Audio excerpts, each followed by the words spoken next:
God, it is cold outside. Dude, what are you wearing? What is that outfit? Why are you wearing a tactical vest? It's freezing out. That's a specific I had the layer. What's with It's the face cold mask and out. glasses? You're concealing your Have identity. you felt the wind chill out? Very susceptible to chapped lips. You gotta cover Dude, up. you look like ice. Yes, it is icy outside. I was warning people. I said, look out, there's ice. There's ice everywhere. You can't look like an ice agent. Those guys? Yes, news. Oh, I see it. Ice Oh, from the shit. news. I had no idea. This This is not on purpose. This is not it off. This is not. Take it off. You don't understand. Went to a bodega and I said to the guy, show me your papers. I meant the sports section of the newspaper. What did he do? He just ran, dude. He just took off. Well, I guess I can never wear this ever again. Dude, what is that? This is my alma mater, okay? Iowa College of Economics. That- Go Blackhawks. Oh my That's God. our chant. No. Go Blackhawks. No. Get them out of here. Gosh, buddy, your head's stuck in ice. Hang on. It's okay. I'm right here. You're okay. We're gonna get this on, little buddy. Just stay still. We'll get that block thawed out. Fire's working on it. See that steam? It's melting quick. You're doing good. Almost there. Little man, bubble time. You're doing great. Let's get under your chin. There we go. What do you think of the duck, huh? Give us a shake. All right, buddy. I got you some fettuccine Alfredo. Look at that. Go ahead. You like that? That's fancy stuff. Hey, mouth just like we practiced. Right there on the edge. Yeah, good. Give it a little puff of air. I'll move the slide for you. Ready? Nice. That's a note. Let's try another one.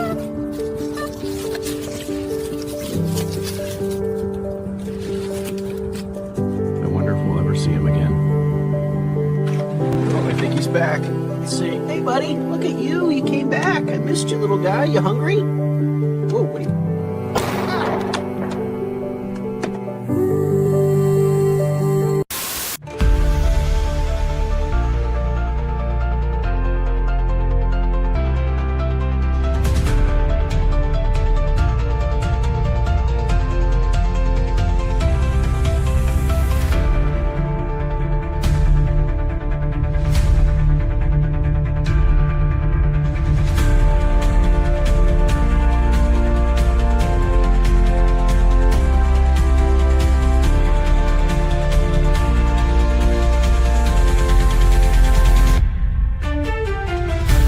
Well, well, well.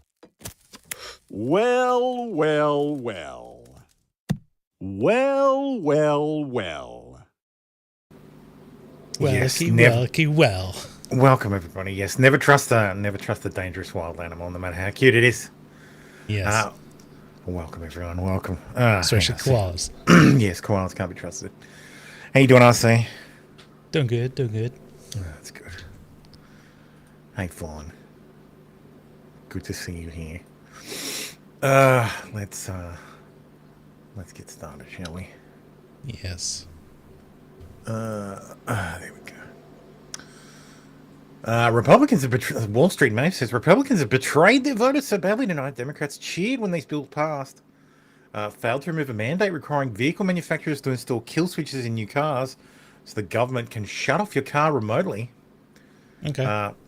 Passed over $10 million in funding for gender mutilation surgeries and abortion providers. Passed over $1.17 trillion in spending, exceeding the White House's budget request by billions of dollars, and funded left-wing organizations that the White House requested $0 for. We don't have a Republican majority. Hey everybody, Tim Barchett. Oh God, I hate his voice. Mm-hmm. Yeah, not at all surprised. Yeah, not surprised. A shooting reportedly occurred between troops loyal to Zhang and the presidential security detail, resulting in several of Xi Jinping's bodyguards being wounded or killed. This is bullshit. This is total bullshit. Zhang is a general, was a general. Yes. Taiwan monitoring abnormal China military leadership changes after a top general put under investigation.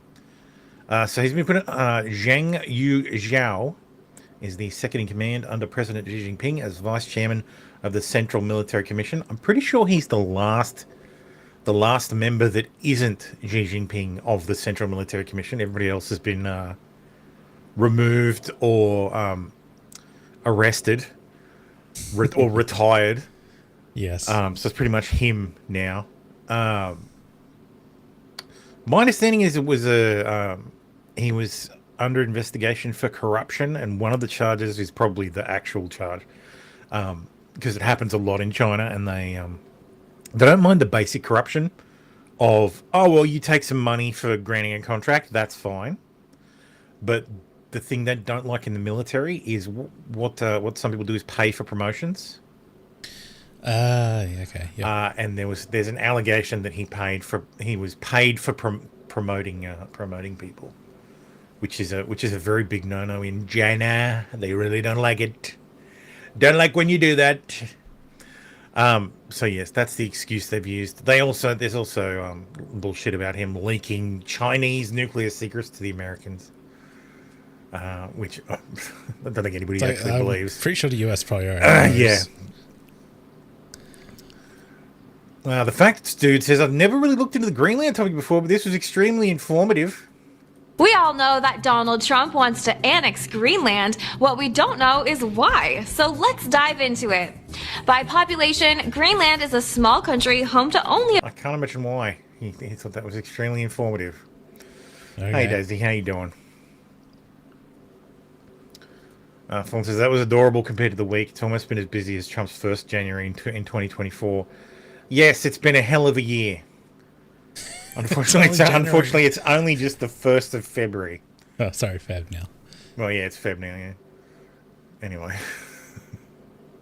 A private jet crashed in Maine belonging to top anti-ICE, anti-Trump lawyers who defended illegal aliens. All passengers presumed dead. My understanding is there were no... It was just crew. 7 dead, 1 survived. Most on board are believed to be crew. So... Oh, dude. The irony of them dying did wing icing. God damn it. It's pretty good. I like it. Morbid, but I like it. Why would you take off in, like, the conditions of, like... Look at these fucking conditions. It's basically, since like, sleet. Like, yeah. just wait. Fuck. Like, wait it out. Terrible.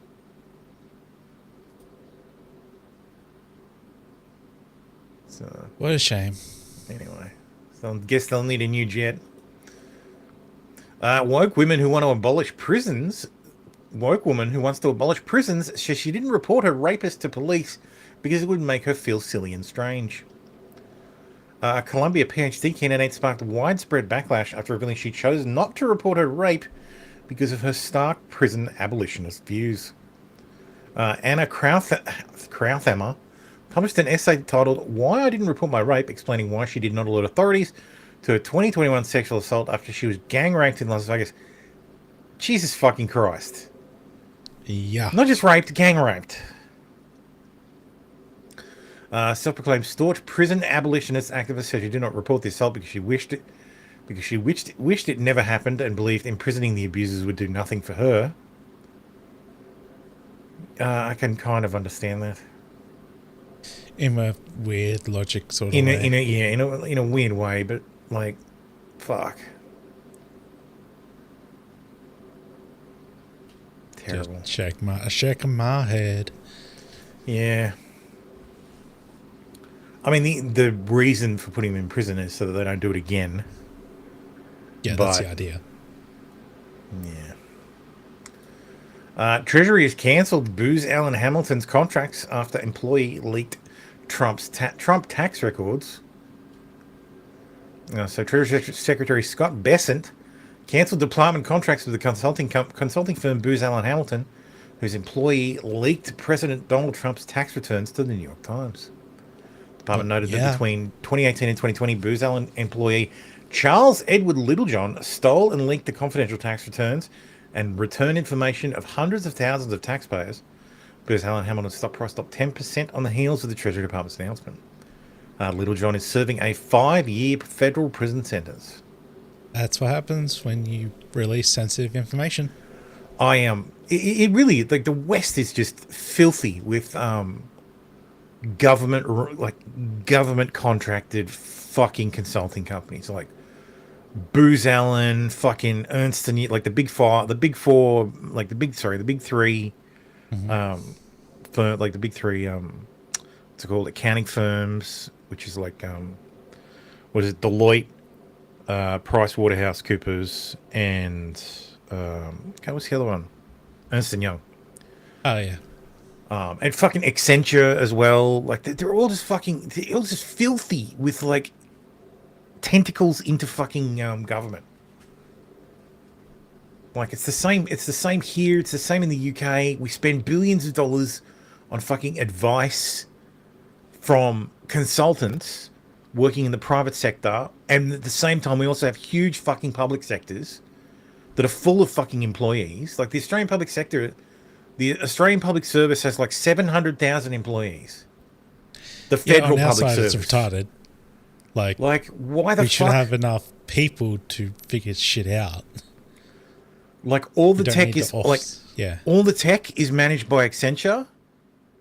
Like it's just fucking ridiculous. Oh, what the fuck is this? God damn it. You guys, pain in the ass. YouTuber Whistling Diesel arrested for second time in 3 months. Cody Detweiler, better known on YouTube as Whistling Diesel, was arrested for tax-related offences again. Dude, oh, again? Hang on, is this the guy who bought the? Is this the guy who bought the car in? Yeah, it is.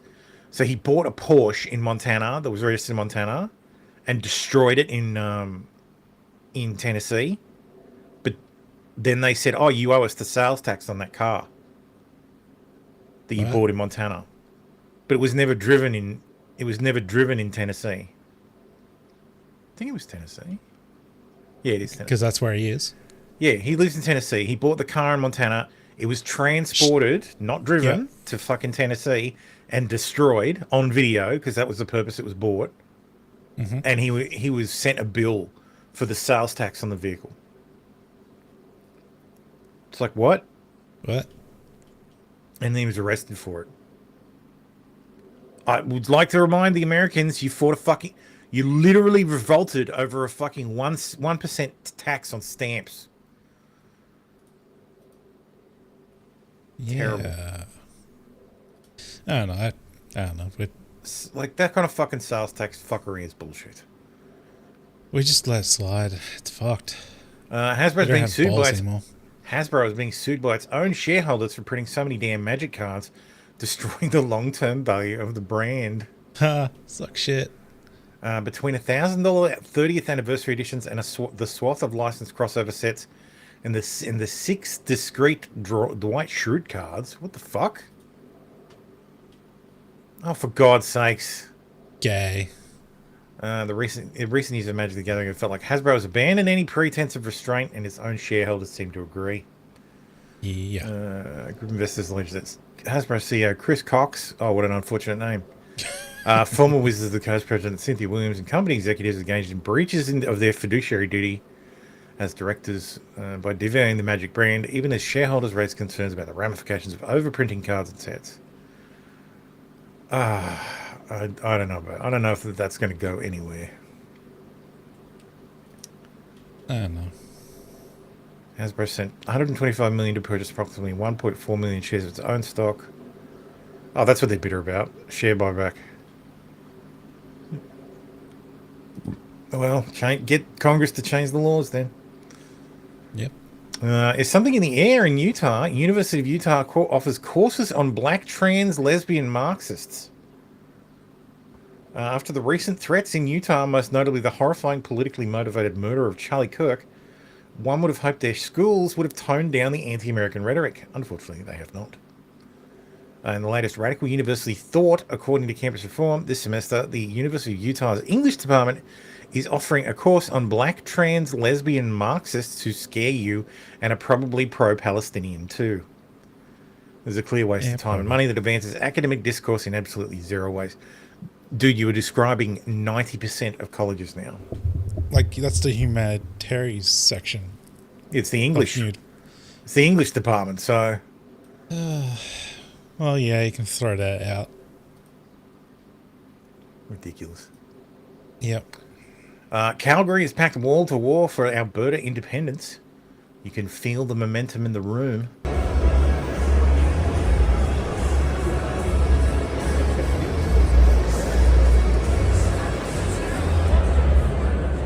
When do they actually have the vote? Good question.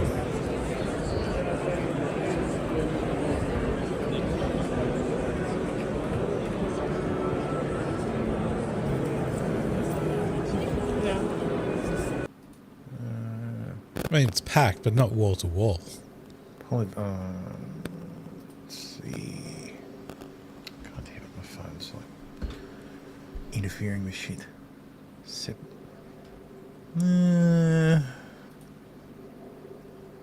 Blood of separatism. 2025 election. Bill 54, the Election Statutes Amendment Act, aims to make it easier for citizens to initiate referendums.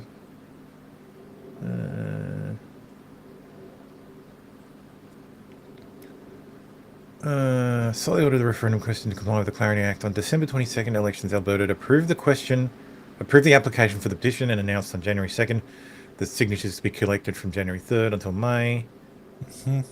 For the petition to be successful, 177,732 signatures will be required. The organization intends to hold a referendum on October 2026. Okay, nice. Dude, look at 2025, 2026 Alberta independentist crisis. It's a crisis. It's a crisis? What the fuck? Parties, United States, like, really? Fucking hell.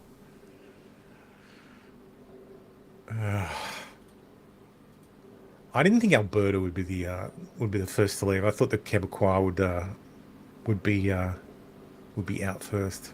No, why would they be out? They're essentially got their own enclave and can dictate what they want. Yeah. Essentially, they've got what they want. Yeah, they get to do what the fuck they like anyway, so. Yeah. Anyway, good news. Coca-Cola is officially rolling out cane sugar soda across the US following Trump's urging. Oh, you guys get Mexican cola. You get Mexican Coke. It's in return. You give up your Mexicans and you get Mexican Coke instead. Yeah. All the Mexicans have to go back, and in return, America gets Mexican Coke. China has been reading the private communications of 3 British prime ministers for 4 years. Boris Johnson, Liz Truss, and Rishi Sunak, their closest aides, the most sensitive calls, their text messages also compromised. Donald Trump, J.D. Vance, and U.S. Congressional Intelligence Communities. This is a rumor. Telegraph broke it yesterday. The U.S. Treasury sanctioned the Chinese company responsible. 13 nations issued a joint advisory. Here's the part that should terrify you. Western governments built the backdoors China walked through. They're called lawful intercept systems. Every phone carrier is required by law to include them. Quote, so we can wiretap criminals. China found them, used them for years. They didn't just read messages. They accessed FBI databases of active wiretaps. They could see which Chinese spies America was watching and warn them. The surveillance state got surveilled. Read the full story here on Substack. But fuck, we're so fucked. Oh, yeah, so eminently fucked. 7 people were killed in a devastating head-on collision with a truck in Romania. After all the victims were Greek nationals and supporters of the football club PAOK.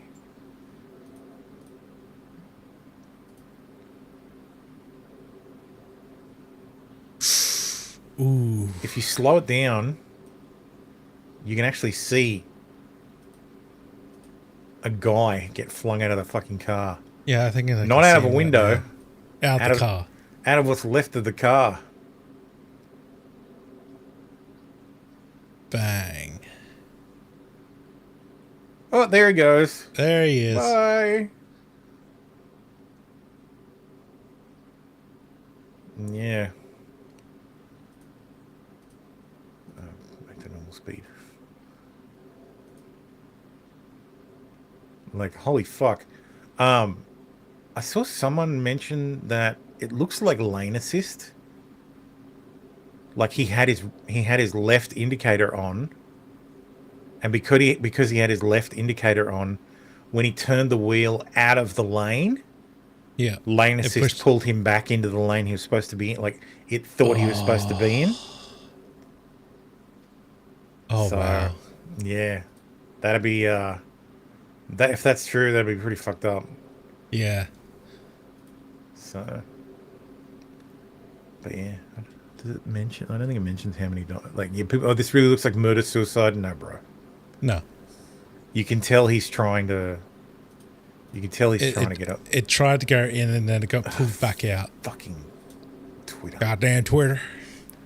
Oregon has been caught with 800,000 ineligible voters on their rolls. It's now being purged after a Judicial Watch lawsuit. Huh. Ineligible voters simply means voters who are not able to vote due to relocation, deceased. They'll not be able to vote until registered again. This is no indication of fraud. They never received ballots. They were specifically inactive, which means while your voter registration still exists, you will not receive ballots until your registration is reactivated. Now the state is removing them. I don't know how the US does this so fucking poorly. It's because they rely on the states to organize this. And they don't do it in a unified way. They don't have a central body to organize it. Well, they don't have any motivation to do it because they can rig their own fucking elections. Yeah. And I know one side won't do it, so the other side's free to do whatever the fuck they want. This should have been in tech news, but anyway. Match, Hinge, and OkCupid usage data has been leaked by shiny hunters. 10 million records have been released. Usage data from AppsFlyer and hundreds of internal documents. So, Oh, lovely. there you go. You'll be able to know who's doing what on Hinge. Someone spoofing as VC25A Air Force One. So that's one of the Air Force One call signs. Making the meme image on the ADSB call sign Vance One. That is kind of funny. Yeah. This guy says how to get the Secret Service, FAA, and FCC mad at you all at the same time. And yep, that'll do it. The FBI is conducting a raid of Fulton County election headquarters related to the 2020 election. At about 8 o'clock in the morning. Oh, yeah, I remember this. I remember this. Yeah. There was no one there. They just pulled boxes out and then started counting them without any oversight. President Trump just posted the FBI left with 700 2020 election ballot boxes in Fulton County, Georgia. Random Yeah, they're truck fucked. boxes, but Jason, explain to us what is currently happening 10 feet away from us. Yeah, David, this is a beautiful day. We've been trying to get these ballots, everything from 2020, pretty much since 2020.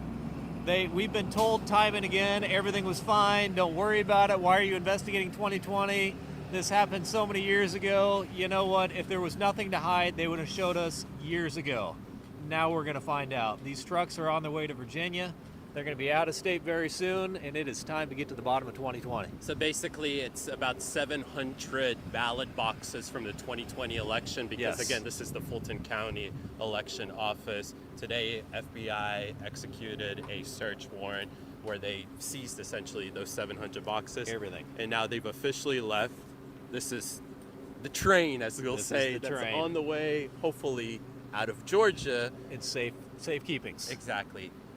We don't want a judge to suddenly, and real quickly, we'll get to the judge in a second. These are actual people that you know that you've been fighting together with since 2020. Yes. Yeah, so fucked. Fulton County committed some sort of fraud in 2020 election, and if they're still holding on to evidence that would incriminate them 5 years later, then they're the dumbest people on the planet. Yeah, I would have thought that it would be gone by now as well. Which means they said nothing they seized will maintain anything, which gives the left more fire to say, see, the fraud claims was bogus, as they always have been. Going inside of the election facility. Our photographer was able to go inside. He was let inside, allowed. Well, that's going to be an issue if there's ballots missing. Interestingly enough, Tulsi Gabbard was there, who is the director of national intelligence. Interesting. Okay, how you doing? Yeah, very, very strange. Very strange, indicating that's the funniest thing I've heard about Tulsi lately is that they refer to her by her her title, Director of DNI, as Do Not Invite. Okay. Garland Favorito has been fighting against the fraud for years, and they always pull legal stunts to block him. Yeah. Yep. Fulton County's fucked. Yeah, it's fucked. ProPublica has obtained a search warrant that the FBI is executing for records related to the contested 2020 election in Fulton County, Georgia, which has not yet been widely shared. It's an extraordinary document. Here it is. Let's have a look at it, shall we? Interestingly enough, this is the judge who signed this as an Obama appointee. And apparently, by all rights, she's straight up, like, she's straight down the middle. Like, she's a straight shooter. Okay. So, like, she's not a partisan. She's like, you bring me evidence, I'll give you the fucking warrant. As they should be. Special Agent Hugh Raymonds and any authorized officer of the United States. Premises located at the office of the clerk of the court, as further described in attachment A. There is now concealed certain property, certain data, and certain information, namely, see attachment B, which constitutes evidence of the commission of a crime, a criminal offence, and property which has been used as the means of committing criminal offence concerning violations of Title 52 United States Code, Section 2701 and 2511, over which the United States District Court of the Northern District of Georgia has jurisdiction. I find that the affidavit establishes probable cause to search and seize persons or property from the person or premises described above.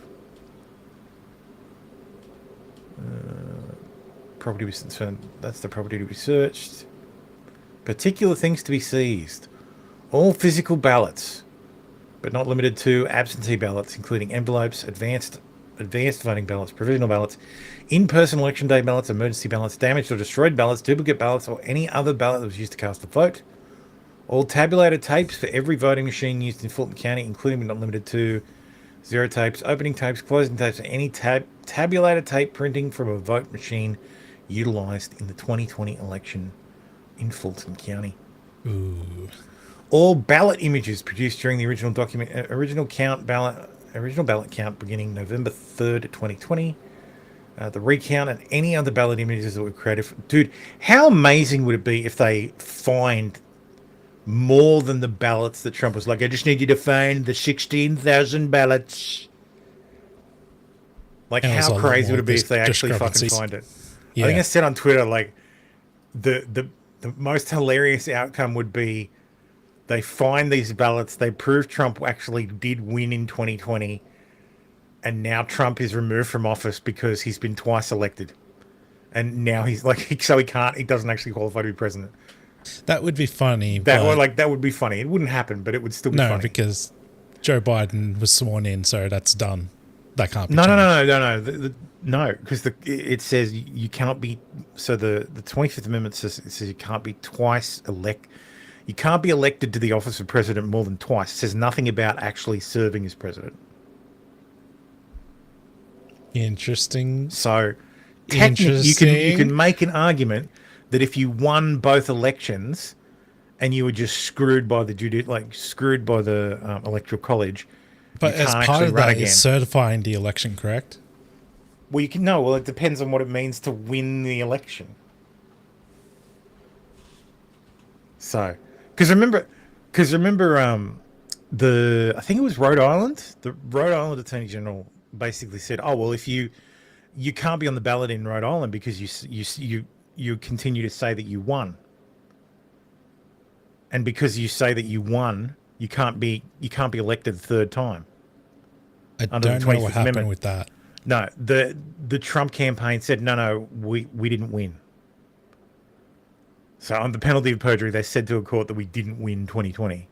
Okay.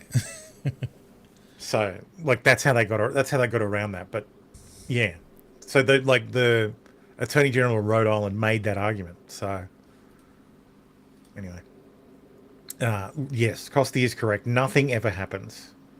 Yeah, it's the issue because the people can elect someone, but it's the electoral college that certifies it, and they have no obligations to certify it. Well, no, the electoral college doesn't certify anything. How it works is they elect the two representatives. But the people vote. People Yeah, the vote people for vote. electors.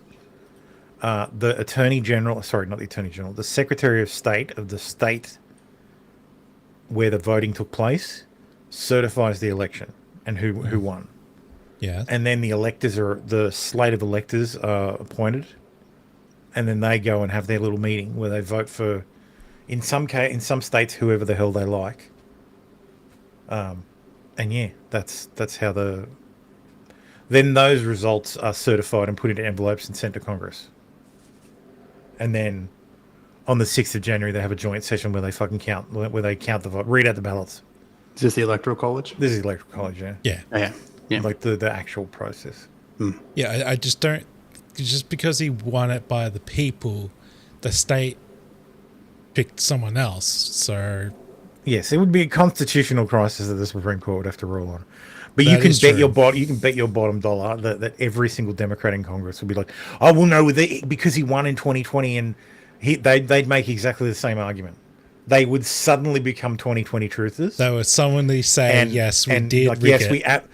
it was absolutely a miscarriage of justice. We're very sorry, President Trump. However, you don't qualify to be president now, so you have to leave. Anyway, Mel Gibson wants to know if he should run for governor of California. Carpetbag the fuck out of that Gavin place. Newsom and Why Karen not? Bass have He's not already even from proven there. their incompetence. And I feel like this is old. Stated he has no interest. This original video was posted in 2025. Yes. The second I saw him, I thought, no, that's from like the wildfires. Yeah, that did look familiar. Mel Gibson has stated he has no interest in running for governor. Well, that's disappointing. That means it's going to end up being governor. It's like Newsom's replacement's going to end up being what is it? Governor Fang Fang's boyfriend. Swalwell. Swalwell, yeah. Oh, yes. Governor Fang Fang's boyfriend.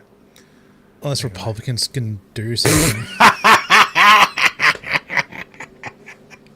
That's funny. Grokpedia stated that it has started to outrank Wikipedia on Google search results. I don't believe him. It's only for certain things. Terry Blackwood age. It is exaggerated. But I Yeah. did search that term on Google, and Grokpedia was my first result. So specifically Terry Blackwood age. Oh, not yep, there it Terry- is at the top. So Yeah. it's overstating, but it has happened on at least one occasion. It's starting. It's because the Wikipedia page does not have his age there. Yeah. I guarantee you, if someone went and updated the Wikipedia page with his age, Wikipedia will jump straight to the top. it would jump immediately to the fucking top. Like, Exactly. Yeah. It's And again, I would like to remind everybody that this is a dirty Pajit. Sahara. Sahara? Oh, dude, I'm going to go to jail for that. Oh, we I already said were. dirty Pajit. God. A man arrested after allegedly stabbing pregnant woman during Facebook Marketplace meetup. Man was taken into custody after he allegedly stabbed a pregnant woman to death during a Facebook Marketplace meetup. Dude, what the fuck? Yes, what the fuck? 19-year-old what the fuck? What fucking name is that? Sure Nedas Revucas. So not American. Is facing multiple charges after 30-year-old Eliza Morales was found stabbed to death at a burning apartment. Hang on, he stabbed her to death and then set the apartment on fire. You fucking piece of shit. Yeah.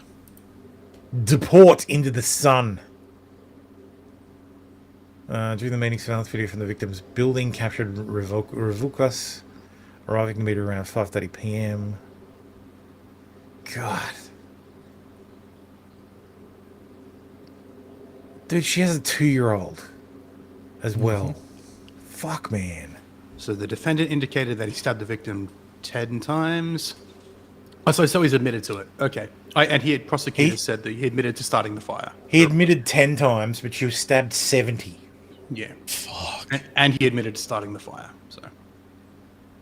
Fucking Christ. All over a car that he wasn't satisfied with the condition of when he bought it. I fucking hate people.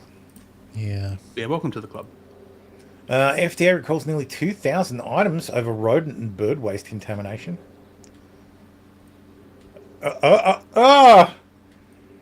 List of recalled goods spans 44 pages and covers several categories, including household items, cosmetics, drugs, pet food, and packaged groceries. Let's have a look. Sunflower oil? What? Peanut butter. A bit. Peanut butter crunchy. There you go. Jif peanut butter crunchy. Jif peanut butter creamy. Uh-oh. Ew! Now we know where the crunch comes from. Pringles. Cream of wheat red. Cream of wheat white. Once you pop, you'll stop. And rice. Kellogg's Raisin Bran Crunch. Oof. Oh, not the Maruchan ramen. Oh, no. Oh, no. Timmy, The better Haribo. The Haribo. No. Oh, I don't eat Haribo. But Haribo alphabet letters. I don't eat Haribo. Haribo Hellbears. But the instant ramen, no. Have you heard the Haribo Hellbear story? No. No. Let me look it up. It's a review on Amazon.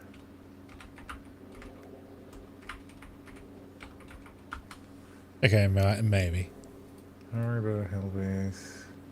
Was it that big fucking bear? No, I think it's this one. Yeah, yeah. Hell holds no surprises for me anymore. This is a cautionary tale, and unlike most, this is from 2016, so there's no LLM involved. Someone actually wrote this. Unlike most of the other reviews on this product, this is a true story, and its authenticity can be qualified by small news item that appeared in the Toronto Star local news section during the month of April in 2013, much to my chagrin. I would consider myself a prudent man, not given to bouts of outspokenness or craving attention, and certainly not one to rock the boat. On any given day, I can be found reading a crime novel on a park bench in the middle of the city, soaking in the opulence of nature, while nibbling on my tuna fish sandwiches and fending off the voracious gulls and squirrels that threaten to spoil my repose. This is me, law-abiding and introspective, which is why it came as a shock to me to find myself incarcerated because of the devil's confectionery, Satan's sweetmeat, Lucifer's lozenges, the horror nut that is known as the Haribo sugar-free gummy bear. I'll set the scene. It was a late winter, early spring in Toronto, and the city had just been digging itself out from a late season snowstorm.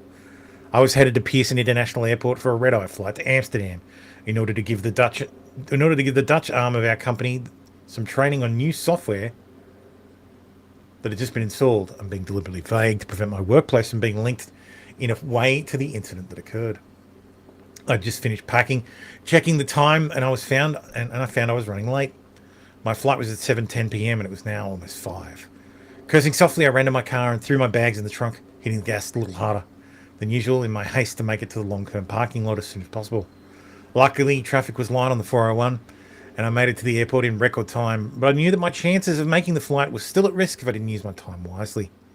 I hadn't eaten lunch, and I was feeling a bit hungry, my stomach rumbling loudly in protestation, which caused me to look around at the other travellers rushing past me in the busy terminal.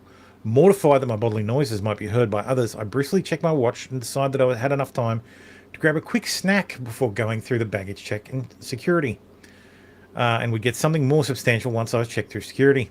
I spotted a vending machine nestled in a relatively low traffic corner of the terminal and rushed over, already pulling out my credit card and mentally assessing what I had a craving for so as to save time interacting with the machine.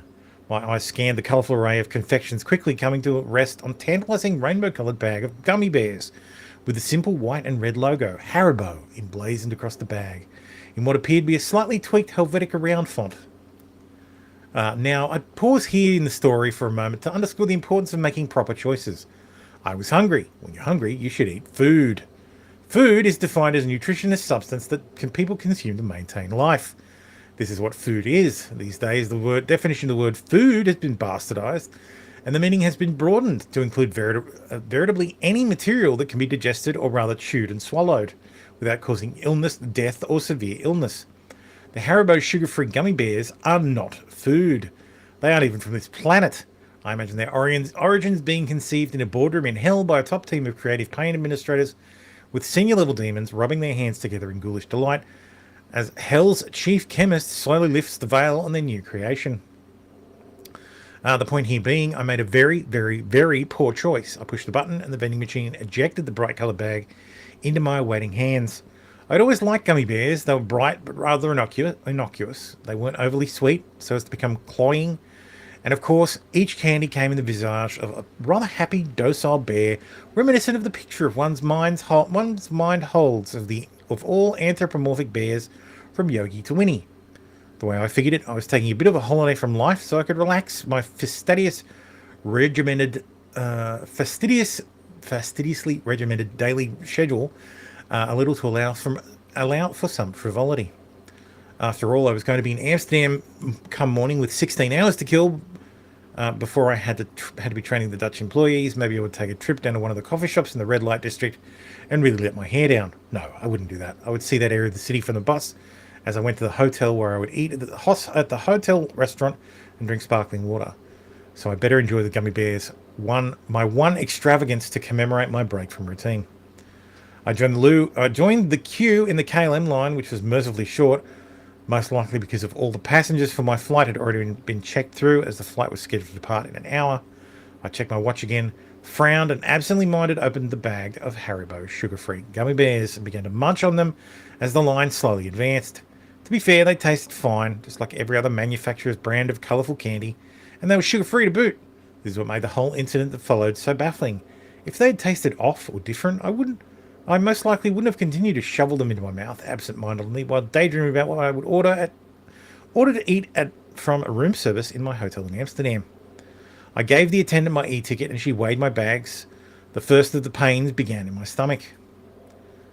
I thought nothing of it at first, chalking it up to the fact I needed something more substantial than gummy worms to tackle my hunger. But over the course of the next 5 minutes, the shooting pain began to come in more rapid succession.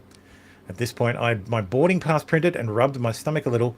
I proceeded to security. I briefly entertained the thought of trying to find a restroom before going through security. But at this point, my discomfort was manageable, and I didn't think it was going to get any worse. Certainly not within the amount of time it would take to clear security. I joined the line and started fishing for my passport and to present to the agents checking tickets. I felt a thin sheen of sweat break out on my forehead and underarms, and my features flushed for a moment as a wave of heat washed over me. I didn't pay it much heed, as I was going through security always caused me great anxiety, and I chalked it up to pre-flight jitters. It was only as I stood face to face with the agent and handed her my passport and ticket that I had a glimpse of the agony that was about to begin. It felt like time rippled for a moment, as if my consciousness buckled so intense that the pain fired through my bowels.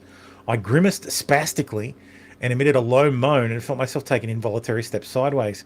Stars shot through my head briefly and my vision blurred and then snapped back into focus. The agent was staring at me with slight consternation and asked me if I was all right. I pulled myself together, stood up straight, and declared that I was fine, mortified that I had lapsed decorum not only in public, but at the security clearance at an airport. As I fumbled off my belt to go through metal detector, the pain in my stomach increased, and I practically had to sit on the floor to take my shoes off, terrified of what would happen if I bent at the middle to do it. It was becoming increasingly more evident to me that this wasn't just a stomach ache. This was something much worse. As a child, I had had a bout of diarrhea after a trip to Mexico with my family. I remember the feeling of nausea that swept through me before my child self had surrendered to the gas pains and parked myself on the toilet for an hour, shitting until I felt like I didn't have any bones left. And that was how I was feeling now, with several key differences. The pain was worse, and the sense of impending bowel movement was so formidable, it gave me temporary amnesia. I'd just like to point out there's a hyphen here. Now, that hyphen is a substitute for an M dash. This is how normal people would use an M dash, not knowing that it's actually a different thing. So, anyway, I digress. It took all of my willpower, all of it, to clench my butt cheeks together to prevent my sphincter from exploding. A sudden shock of pain racked my body, and I half wondered if I was going to give birth to a Tasmanian devil.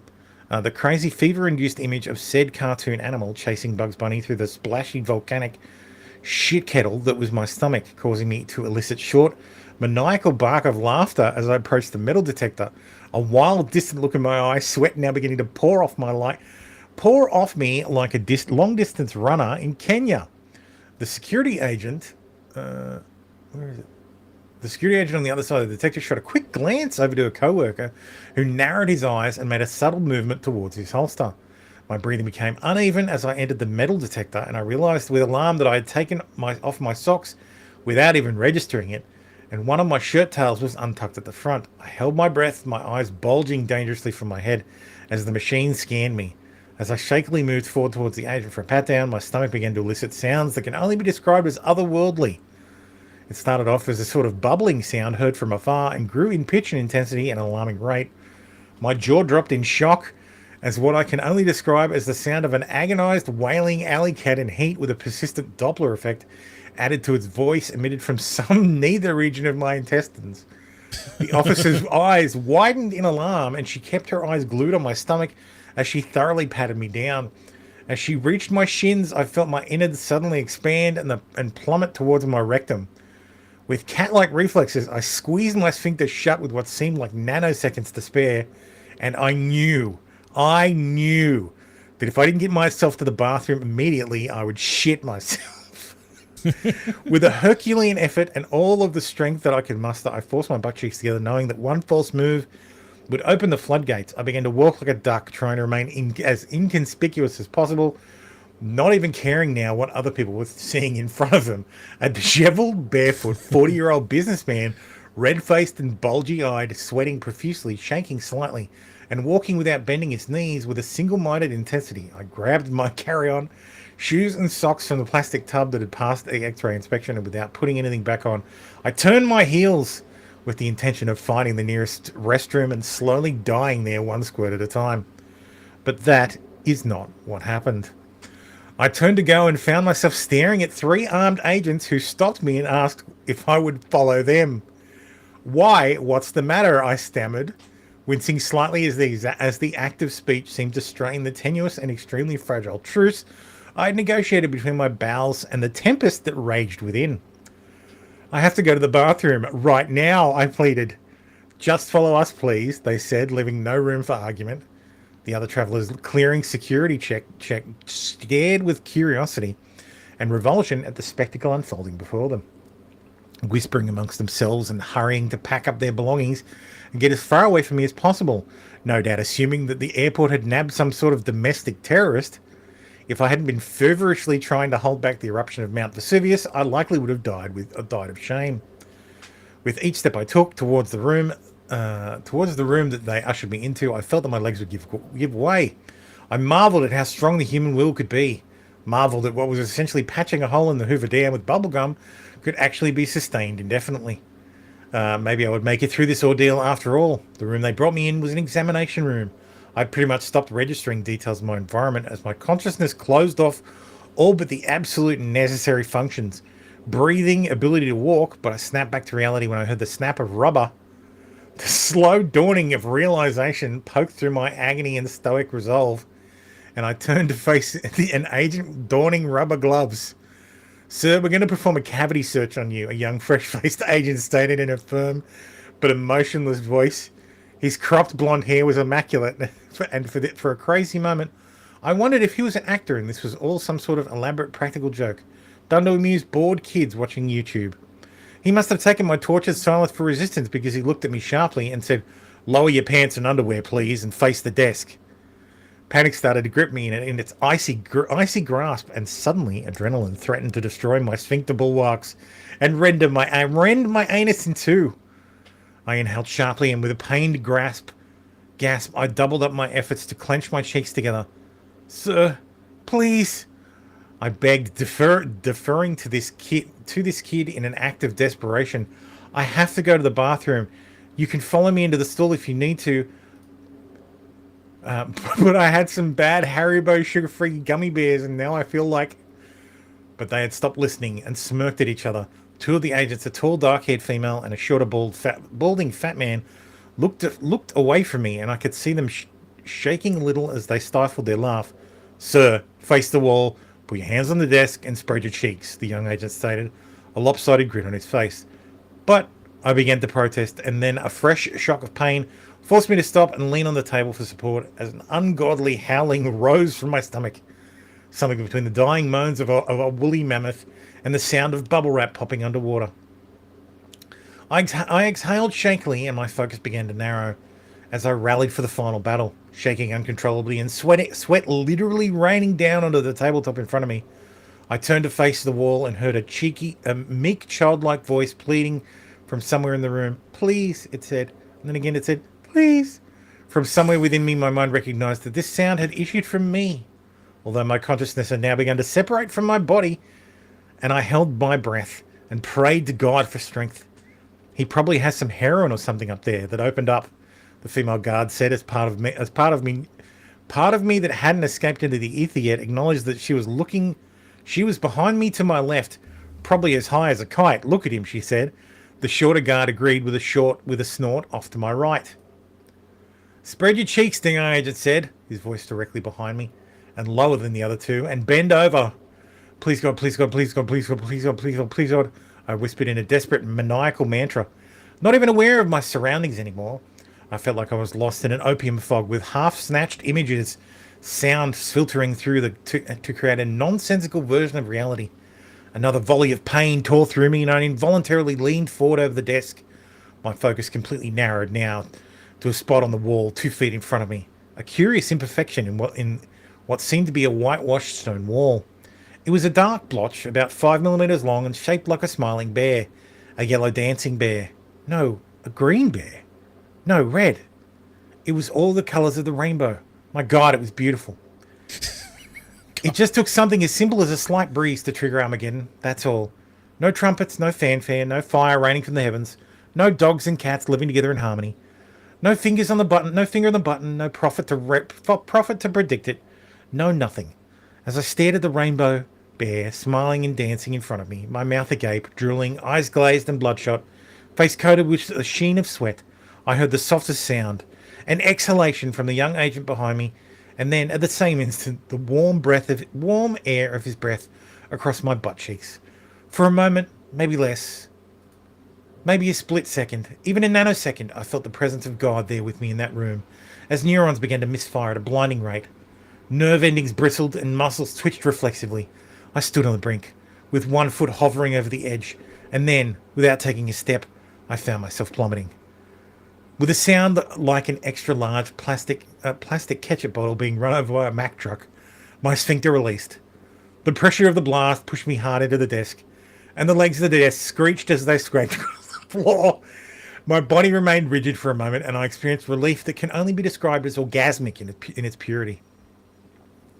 My eyes rolled back in my head, and my tongue lollied out of my head like a half-retarded dog, and I emitted a low, sustained groan that grew in pitch as the flimsy torrent pushed its way out of my body.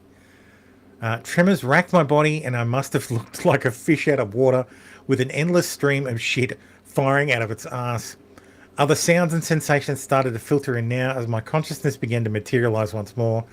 The muffled screams of a dungeon filled with prisoners near death radiated from my stomach. The rushing sounds of liters of liquid trying to escape through an aperture too small to accommodate it all at the same time.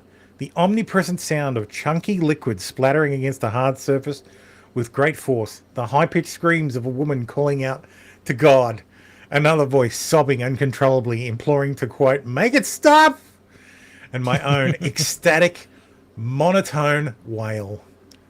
When my ordeal had eventually run its course, I was left panting for breath and wobbly-legged, half crying, half laughing with relief, barely lucid and feeling as if I had birthed an elephant. My colon felt like someone had poured chili sauce all over it and then sent in a colony of fire ants to eat it.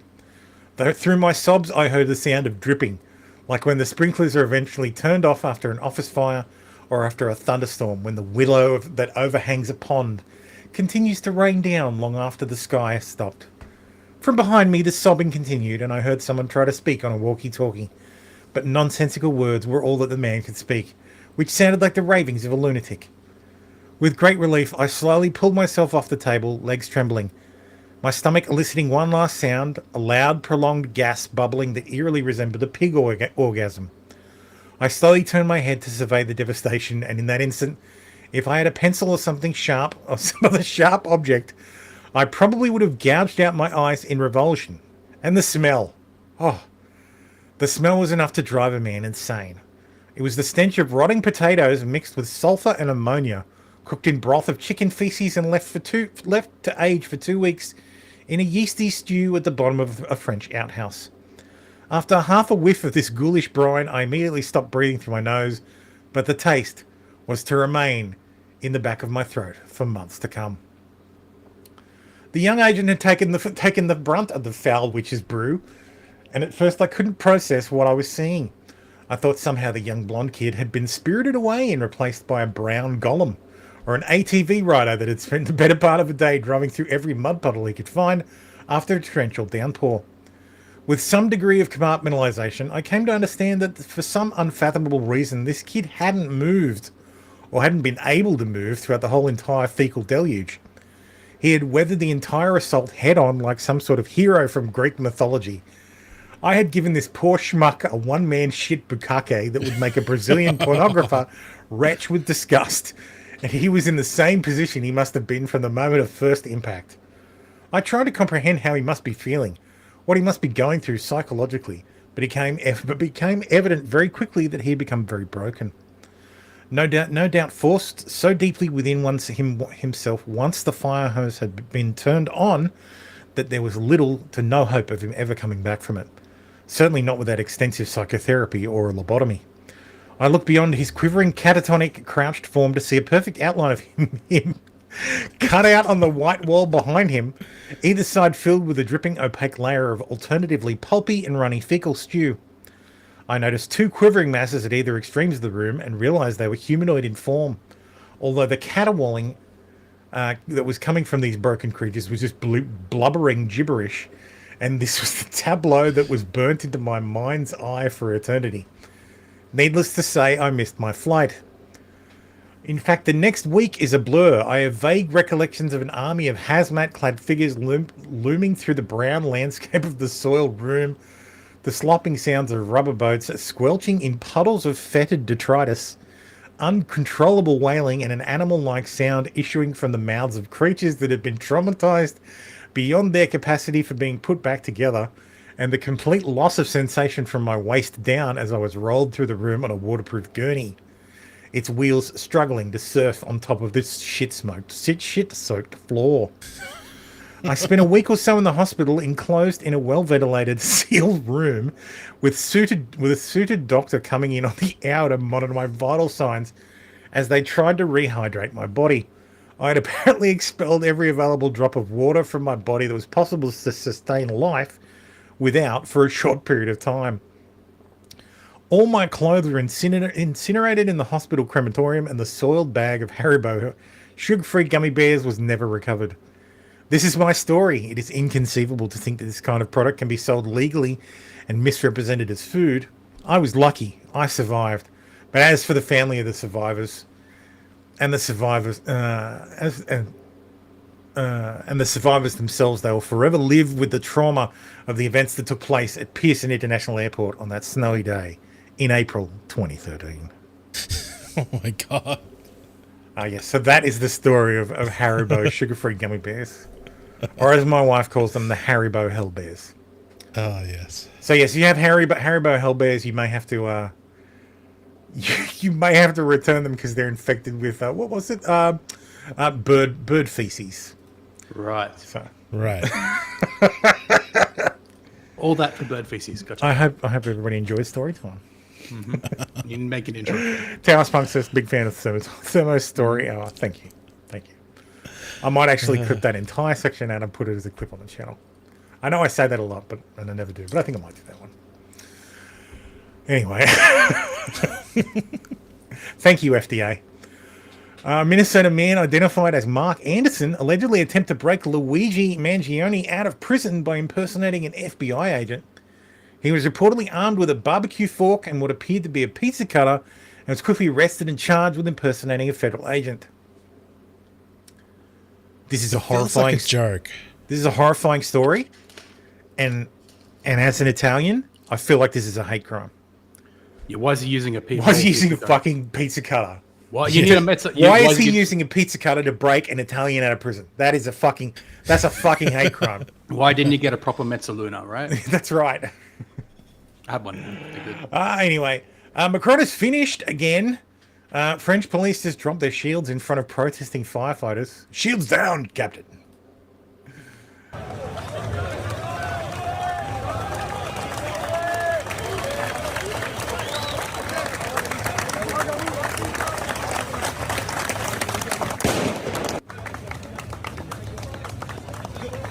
Yes, police famously have a love relationship with firefighters. They love them so much. And they love them so much that they are now giving them the cops, quote, a taste of their own medicine. I love inconsistency. I love inconsistent reporting. Yeah, let's remember the French are commies. They're basically commies. They're basically commies. It's socialism, Tim, not communism. There's a very minor difference. Yeah, I know.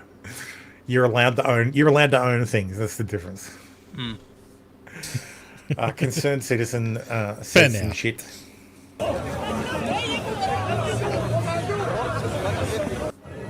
Oh, it's a Tuesday in France. Those are smoke signals for Tuesday. Oh, I should have had this story immediately after the Haribo Hellbear story. Outbreak of virus 75 times more deadly than COVID triggers new emergency measures. Experts are scrambling to find a vaccine to the deadly Nipah virus, as an outbreak has triggered numerous Asian countries to tighten border security to prevent the spread of the virus. So this virus has apparently infected 2 people in India. Oh no, not India. Oh no, Pakistan is the Pakistan closed their border with India. Oh no! Who would have thought? No. In a statement, Pakistan's health ministry says all travellers will undergo thermal screening and clinical assessment at ports of entry. Apparently, it's a very serious disease. You get it from birds or something. Like it's another bird flu style thing. But it's not a flu. And you can't transmit it can be transmitted person to person, but only through fecal matter. Huh. Virus can spread between animals and people, specifically from fruit bats. Oh, the fruit bats, that's what it is. You get it from fruit bats and pigs. Yeah. You get it from being bitten by a fruit bat, which doesn't really happen that much, or eating a fruit bat, which happens a lot more than you would China. think. And eating the fruit of an infected, the fruit that an infected bat has also eaten. So okay, we're fucked. If a fruit bat has eaten some fruit, throw it out. Yeah. Oh, and don't eat fruit bats. The death rate is between 40 and 75%, and there is no current way to treat it. Because it spreads through poop, Indians are obviously terrified. Take the poo to the loo. Gaza doctor who slammed Israel in New York Times op-ed is Hamas colonel. Here's the doctor, Hussein Abu Safia, and here's the photo of him in his uniform, getting briefed during a Hamas meeting. What a promotion! Good job, New York Times. He must be one of those doctor colonels. Fucking Christ. Giorgia Meloni says some stuff. Actually, I'll do Italian. Quanto accaduto occhi e Torino durante il corteo degli antagonisti contro lo sombrero delle stabile accanto su una grave e inaccettabile. So this is unacceptable. This is a proper noun. This is antagonize. See, languages aren't hard. What happened today in Turin during the demonstration of the antagonists against the eviction of the Atticusuni building is serious and unacceptable. A legitimate eviction of an illegally occupied property was used as a pretext to unleash violence, arson, and the throwing of firecrackers and organised assaults up to the point of striking police armoured vehicles. The images of assaulted officers speak for themselves. What images, you say? These images.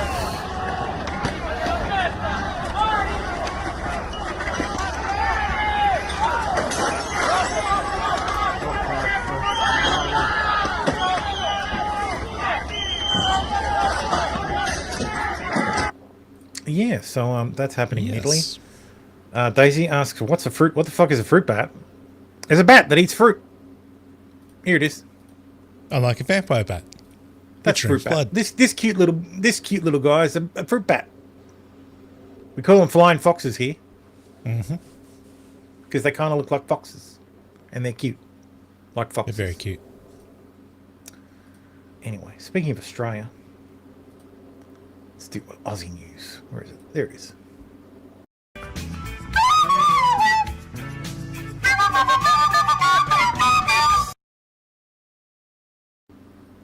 It was, of course, Australia Day on Monday. Happy Australia Day. Of course, everybody in the Australian government didn't actually say Happy Australia Day, but it was also Happy Republic Day. It was Republic Day in India, so of course, a lot of people celebrated Republic Day instead, including our leader, including most of our leaders, Of course. because they're a huge voting bloc for the Labor Party. So. One Nation leader Pauline Hanson's anti-woke song hits #1 ahead of launch of controversial movie. Technically, it's not her song; it's Holly Valance's song. Somewhere former Neighbour star Holly Valance, the song mocks progressive politics. It's called "Kiss Kiss My Ass," and it's a cover of Holly Valance's song "Kiss Kiss" from 2002. I don't know what their status is around streaming it, but let's give it a go. If this section of the show is suddenly silent, or then there is no music here, then you know why. Because Pauline Hanson is being a copyright troll. And Mwah. You will respect my pronouns. Not all ladies have ovaries, some have a penis. Thankfully, because the Greens didn't get their way, this isn't a hate crime. Thank God. The rest of this show. Cause I gotta be another D. And I don't care what people say. I'll never be a him of anything. Cause I'm a real biological woman. A real biological woman. As you know, I'm the original thought. I was born this way. It's in my DNA. Yeah, we don't need to watch the whole thing. Yeah, that's kind of gross. But yes, it made it to #1 on iTunes in Australia, and then was promptly removed. Of course. Crowd that it had reached #2 on iTunes best-selling song charts in less than a few hours. Since reached #1. It was later removed. It has actually been restored. Anyway, also on Australia Day was a lot of marches. So this was the March for Australia in Sydney. Had a huge turnout because it was illegal. No filming. We're filming it December. Please, for the love of God, if you are filming in public, outside, buy a dead cat for whatever microphone you have. Mm-hmm. If you're using a Rode, like a Rode Go, they have a fucking dead cat in the box. I've bought them. Mm-hmm. Like, you own this place? I don't own the place, no. Confront me with a camera. Tell me to stop filming. Actually, that's a good point. Hey, mate, no filming here. Sorry, March for Australia. Is that no filming? Yeah. Can we shut it down? What's that? Can you shut it down? It's not What do you mean? Yeah. Just let it run. Never trust someone who wears a polo and it's all the buttons done up.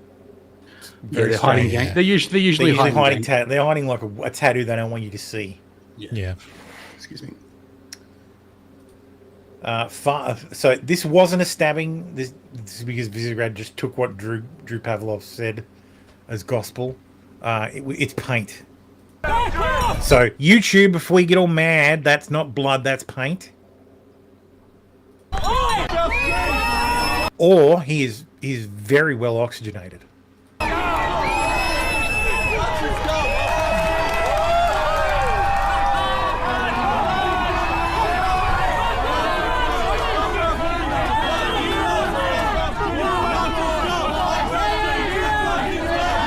First of all, don't wear fucking pluggers out to a protest. Yeah. Don't wear pluggers. Don't wear pluggers if you're going to be running. Oh, that's my point, right? Yeah. If you have to move, don't wear pluggers. Yeah. Second, joggers, bro. Yeah. Just wear sand shoes, mate. It's fine. But again, these people, they're going to a massive crowd of commies. They know what they're doing. Yeah, they're coming for that footage. Mm-hmm. Yeah, exactly. Here, let me do something that's directly antagonistic. Yeah, and has a very high likelihood. You're in Australia. I'm going to say it's sauce. Mm-hmm. Though it is a very red sauce. Yeah. Yeah. Yeah. But like you know that these people are going to assault you. It was in Melbourne where protest is actually legal. So yeah, for now. True. You are the dissident voice in that crowd. Of course, they're going to attack you. No one's going to protect you. Meanwhile, Western Sydney Hospital in a heavy multicultural area secretly changed the name and religion of a Jewish shooting victim from Bondi while she was under their care. They referred to her during her treatment with the Anglo alias of Karen Jones. That's a bit insulting. Yeah. Next day, just before operation, some So her name was Rosalia Schickverg, which is a pretty Jewish name. It's a pretty obvious Jewish name. administration staff came, and she said, "We have to change your name." And I said, "Why?" And she said, "What about my driver's license?" To keep media from you. Oh, And yeah, they I'm sure it's cut the- my band. I'm sure it was the media they wanted to keep away. Oh yes, the media. Yeah, we need to protect you from the Islamic extremist media. And they put me new band with Karen John without any religious. I was so lucky she didn't die. Yep. So, this is dangerous as fuck too, because they'll look like how they look you up is your name and your date of birth. On like when they wheel the little carts around to give you to dispense medication, they go by name and date of birth. So your medical record is based on your name and date of birth. I know this because this is how my grandmother died. So my grandmother was born 2 days before my grandfather, and it just happened to be in February, at the start of February. So it's very easy to get confused because they have they are low numbers, so you can easily transpose the dates if you use year, month, day, or day, month, or month, day. So my grandfather was allergic to blood thinners, warfarin he was allergic to. My grandmother was in hospital for having trouble breathing. They thought she might have had a pulmonary embolism. The treatment for said embolism is to give you warfarin, a blood thinner. They didn't give my grandmother warfarin because they mistakenly entered her into the hospital as my grandfather's name, because their first initial and last name are obviously, their last name is obviously the same, but their first initial is the same. So as a result, she wasn't given blood thinners. She was just monitored. And surprise, surprise, she died from a fucking pulmonary embolism. So because they fucked up her name, they killed her. Yep. So that is why this is dangerous. scared and so upset. I went not long ago through the shooting, and hardly we all been in life. And I start to remember not long ago the two people from Bankstown Hospital. They openly treating to kill Jews when they will come to a hospital. So I was so scared. I don't understand that. You know what I love most about hospital is the juice. You know, little round containers you peel back the lid on and you drink it. It's great juice. I don't know how anybody can hate the juice. I wouldn't know. I haven't been in hospital in 30 years. So. Yeah, well, I haven't been in about the same amount of time. I'm remembering what I used to. I don't even know if they still have the little you remember the little cup, tiny. It's like a jelly cup, but it's got juice. It's got orange juice in it. They were great.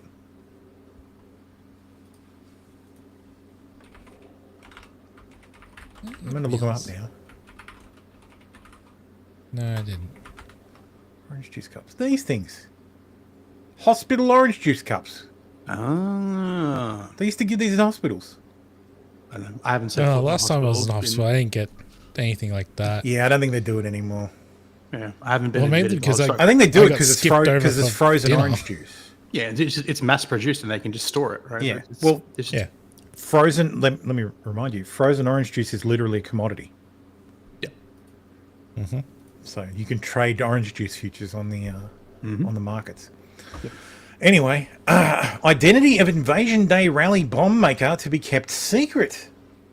So someone threw a 31-year-old man in Perth. Let me see if I can get this straight. He threw what appeared to be a Frozen, as in Disney's Frozen, sock at a stage that had Invasion Day speakers on it, so Indigenous Australians and leftists, and then ran away. Police have intimated that it was an explosive device that was designed to explode on impact, but did not detonate. We will find out more about that later when it actually goes to court. He hasn't been charged with terrorism, which is pissing tons of people off. But his identity is being protected for reasons that remain very fucking confusing. So here's an image of him. Now you may be like, oh, he's white, so that's it. No, because there are Aboriginals who are whiter than my brother with redder hair. So the color of his skin is literally meaningless. I think I had more on this.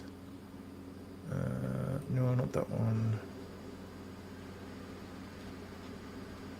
No, that's people going to jail for ridiculous shit. Because someone did point out that the shirt this person is wearing is very suspicious because it is an Indigenous design from. And yeah, this butterfly t-shirt screams Rainbow Warrior. True. Perth terrorist.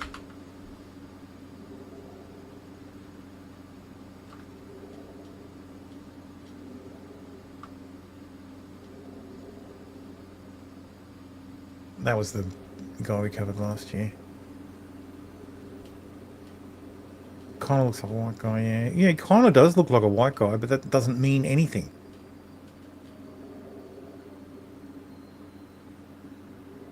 There's a photo. I did find a photo of him on the interwebs. But yeah, people were pointing out that this shirt design is very specific. Sorry, this shirt design is very specific. Mm-hmm. It's an Indigenous artist, like on a very niche website. So everybody's like, now I can see it. That's pretty weird. Yeah, I can see it. The patterns are Aboriginal patterns. Yeah. So, actually, I wonder if I do this. I go to that. Enhance. No, let's go to images.google.com. A dot painting was created by a white man, but whatever. None of it's Indigenous. You're going to get us in trouble, Tim. I've said this on the stream before. And remember, those laws are retroactive. Dude, look at this. First link is to Kiwi Farms. Or the Australian totalitarian mega thread. Oh, goddamn.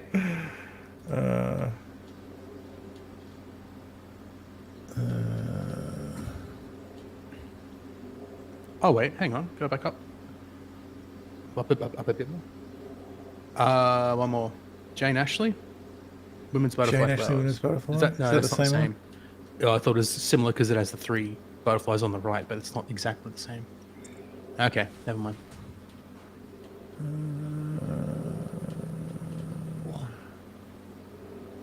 It's going to be hard to find.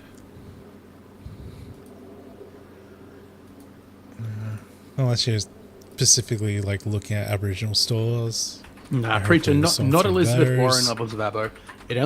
I've seen half breeds, for lack of a better term, that were white as day. Dude, Tim's going to go to jail. Oh, yeah, I know. People who were half Aboriginal, who are... T-shirt kids, regular fit, Kathleen Buzzicott. Design, royalties paid to artists. So who's... Aboriginal T-shirt in kids sizes featuring the butterflies design from Aboriginal artist Kathleen Buzzicott. Seemed very odd that... So if I look up Kathleen Buzzicott, and this is proud member of the Aboriginal Art Association of Australia. Who's Kathleen Buzzicott? This is one of those things that you'd be like, geez, that's a very, like, we're the Law and Order guys. I'm like, that's a very distinctive tattoo. T-shirt design. Oh. It's from Alice Springs. After the COVID-19 lockdown, she used the time to reconnect with her environmentalist roots. Oh, great. So yeah, another native Australian woman. Native. Indigenous. So very sus. I mean, unless he's like running a. He's like, oh, you know, I'll blend in by wearing an Aboriginal T-shirt, which would indicate a level of planning far beyond making sure that your device works. True. Which it did not, and you know, it was wrapped in a fucking frozen sock. Police commissioner said that officers had since examined the object the man allegedly threw and determined it was a homemade explosive. The device that was located just in front of the stage area contained ball bearings, contained screws, and those items were wrapped around an unknown liquid in a glass container.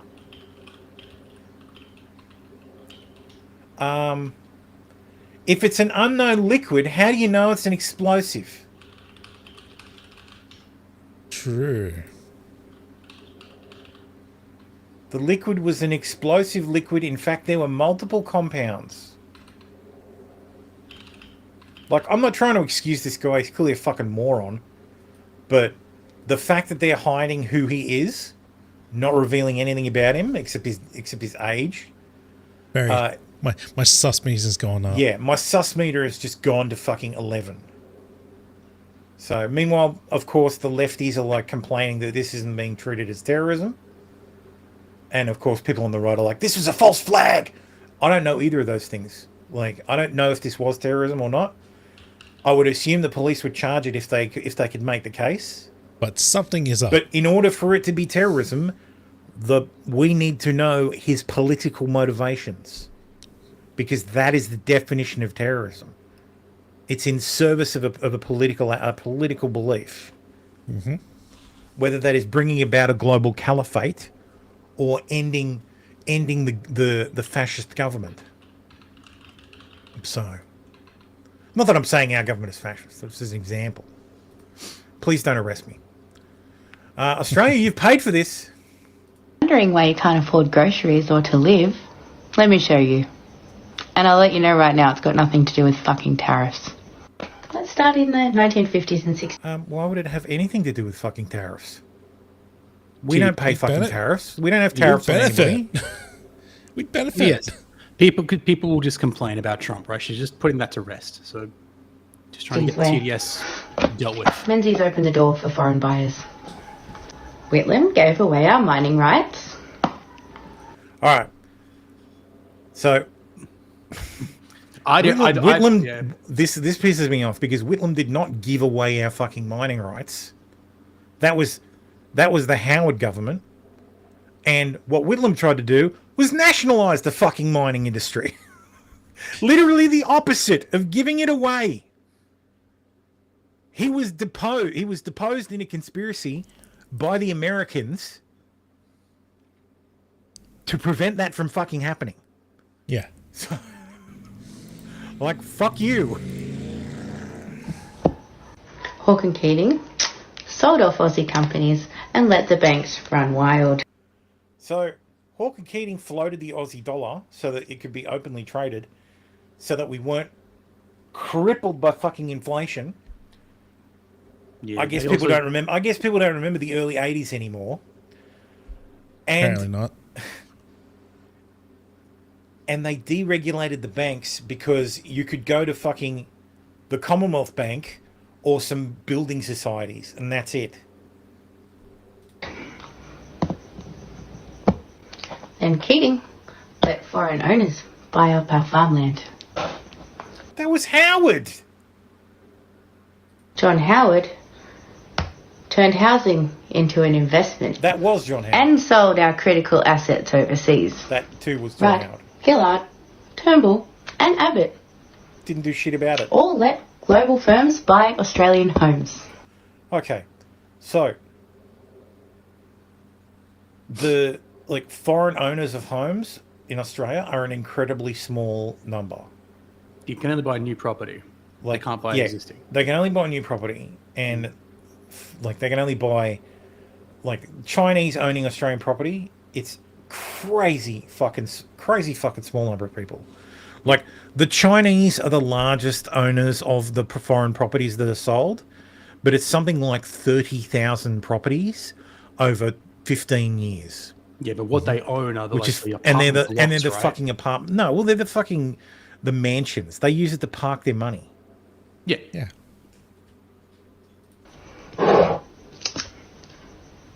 Also, I'm pretty sure that's Sorbeline there in the middle.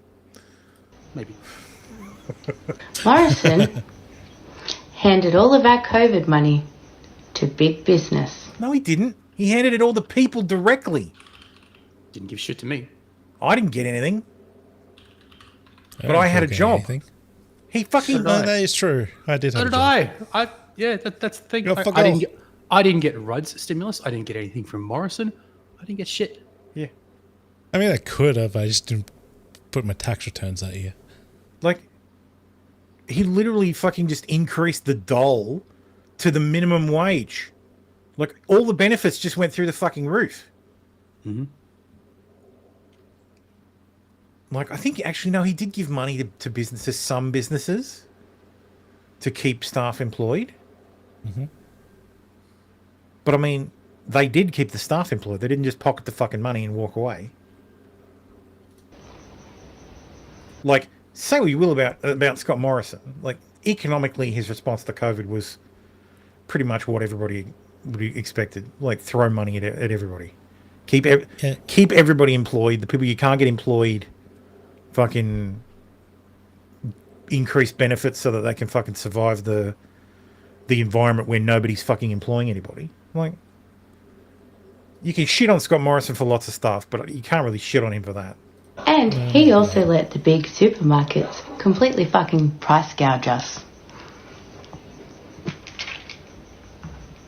That's not a thing.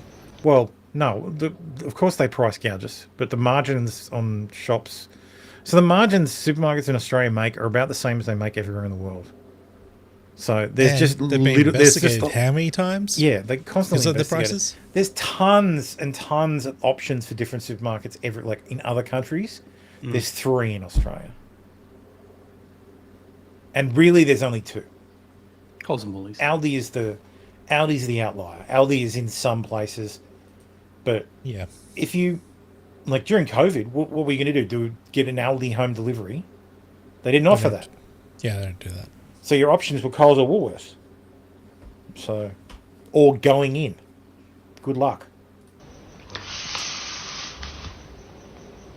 But yeah, the problem is definitely in the tariffs, hey? Anybody saying the problem's in the tariffs is fucking retarded. That's the point. It's Because just, yeah. So I agree with Yeah. her 100% on that. It is not the fucking tariffs. Because the tariffs don't apply to us. We don't pay That's the true. tariffs. Trump is applying tariffs on products coming into the US. Mm. You know what we ship to the US? Fucking beef. Mm-hmm. Basically nothing. Like, we import a ton of US stuff. If we did reciprocal tariffs, holy fuck, Half would our we be getting businesses are railed. fucking American. it's not just imports. Half our businesses are American. If China put a tariff Yeah. on, like if we put a tariff on Chinese stuff, oh damn, would we feel it? Yeah, us personally no, would that's not actually how feel tariffs work. You're explaining this for no fucking reason. You'd be better off explaining how tariffs work than complaining about like rage bait bullshit. Refused bail for a satirical tweet. Theo Nolan Isles has been refused bail after being arrested for a satirical post. Your support can make a difference in helping him access the legal help he needs. Please consider donating or sharing this message to stand with him during his tough time. So this guy is a lefty. And I 100% support him being released.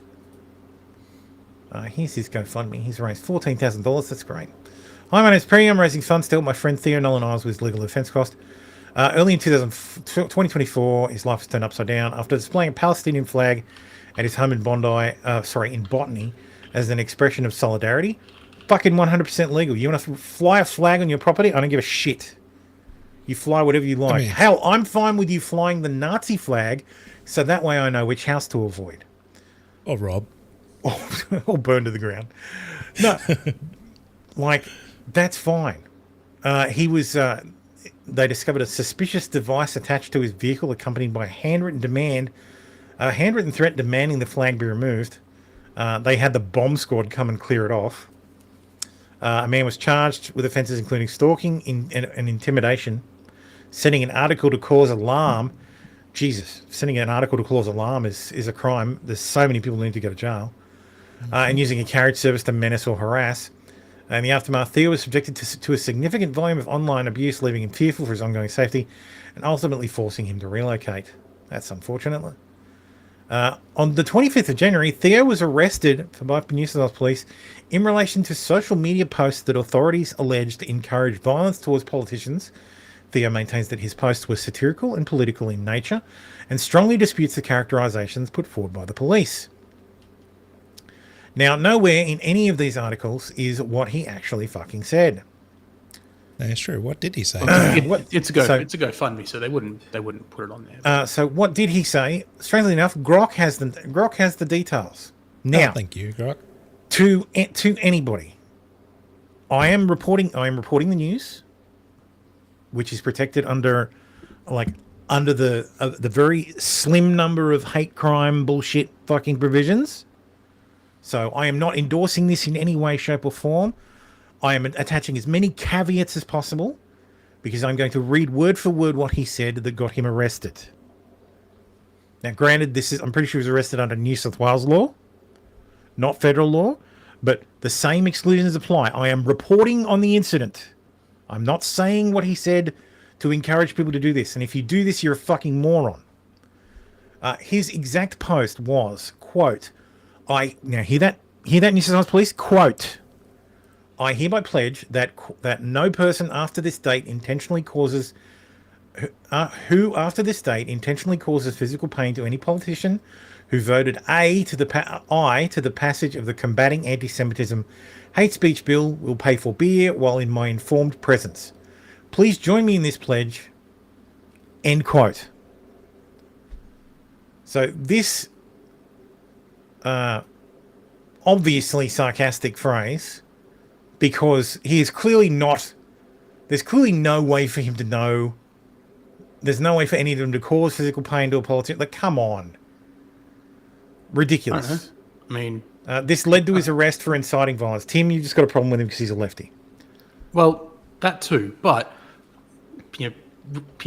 politicians have been, pied before. This idea that you can't cause physical pain to a politician, like as it being a physical impossibility, simply. Well, yeah, if you egg someone, make sure you only egg someone everybody dislikes. I specifically remember was it Fraser Anning? Yeah, literally smacked him in the face with a pie. Yeah. It was an egg. It was on the back of the head. He was hitting them in the back of the head with an egg. Who was it that got hit with the pie? Oh, plenty of politicians have been hit by pies. Yeah, so this idea that you can't get physical with a politician, it's not just. And we'll talk about people getting hit by pies later when we talk about Ilhan. Yes. It is it is a physical possibility about it. Well, it's battery. It is battery. If you hit someone in the face with a pie, it's battery. And to be honest, you're doing far more damage to their ego than you will to them. Honestly, I don't believe this guy was satirical. I don't. I think he wrote it in a joking way, but I don't think it was actually. I think he's serious. I think he's serious. No, because he'd have to pay for someone's beer, and lefties don't like parting with their money. No person who no lefty's going to buy you a beer. No person who intentionally hurts a politician who voted I will pay for beer. So that's what he's saying. If you hurt the people who voted for this bill, your beer's on me. You go and hurt them, and you get free beer. That's what he said. I just want to clarify that Tim's not actually saying to do that. No.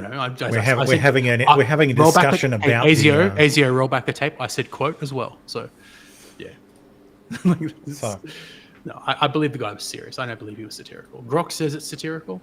I don't believe the guy was satirical. I believe he wrote it in a light-hearted manner, but I believe it doesn't fucking matter.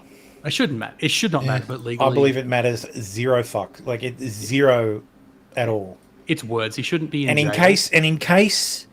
In case the government wants to say, "Oh, I'm not a credentialed journalist," yada yada yada, that doesn't apply to me. There's my credentials. Mm-hmm. So, I'm a credentialed YouTube journalist. So fuck off. Anyway, Toyota is fighting widespread Land Cruiser thefts with a club lock. Toyota's latest solution for rampant thefts as vehicles look something like you might have put on your car in the 90s. I'm pretty sure you can just get around these real easy. Pick the lock. You just pick the No, lock. like I'm pretty sure the lockpicking lawyer has a video that like takes a couple of seconds to. Probably. to That's break. what I was thinking of first. I'm like, But yes, surely Chris Mate says, thanks to an unprecedented rise in social cohesion, Toyota is now selling $200 club locks exclusively for the Australian market.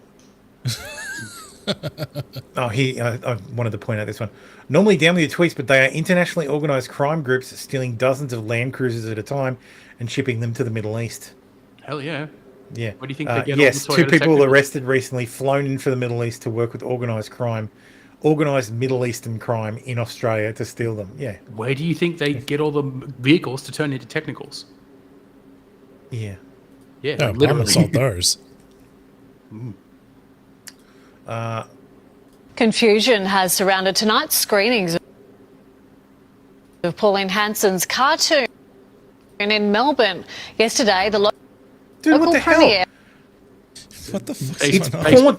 Fuck you, Facebook. You know what it's doing? It's pausing when I go and close another tab.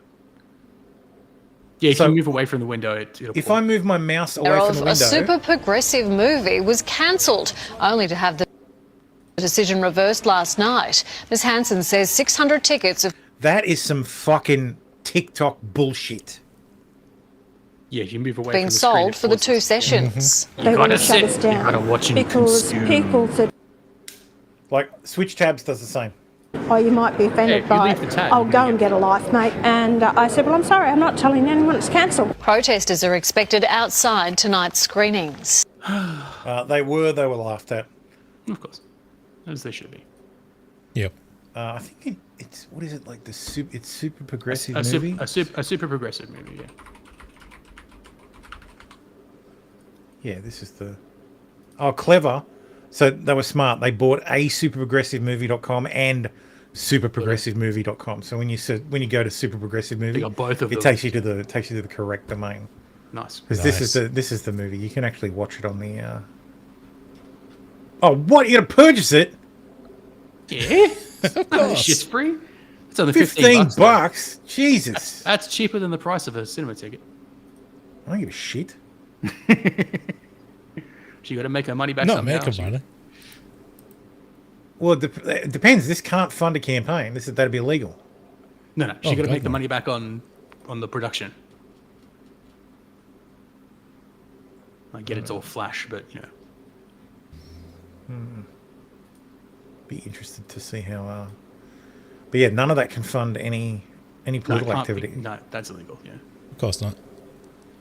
The Prime Minister has come to light.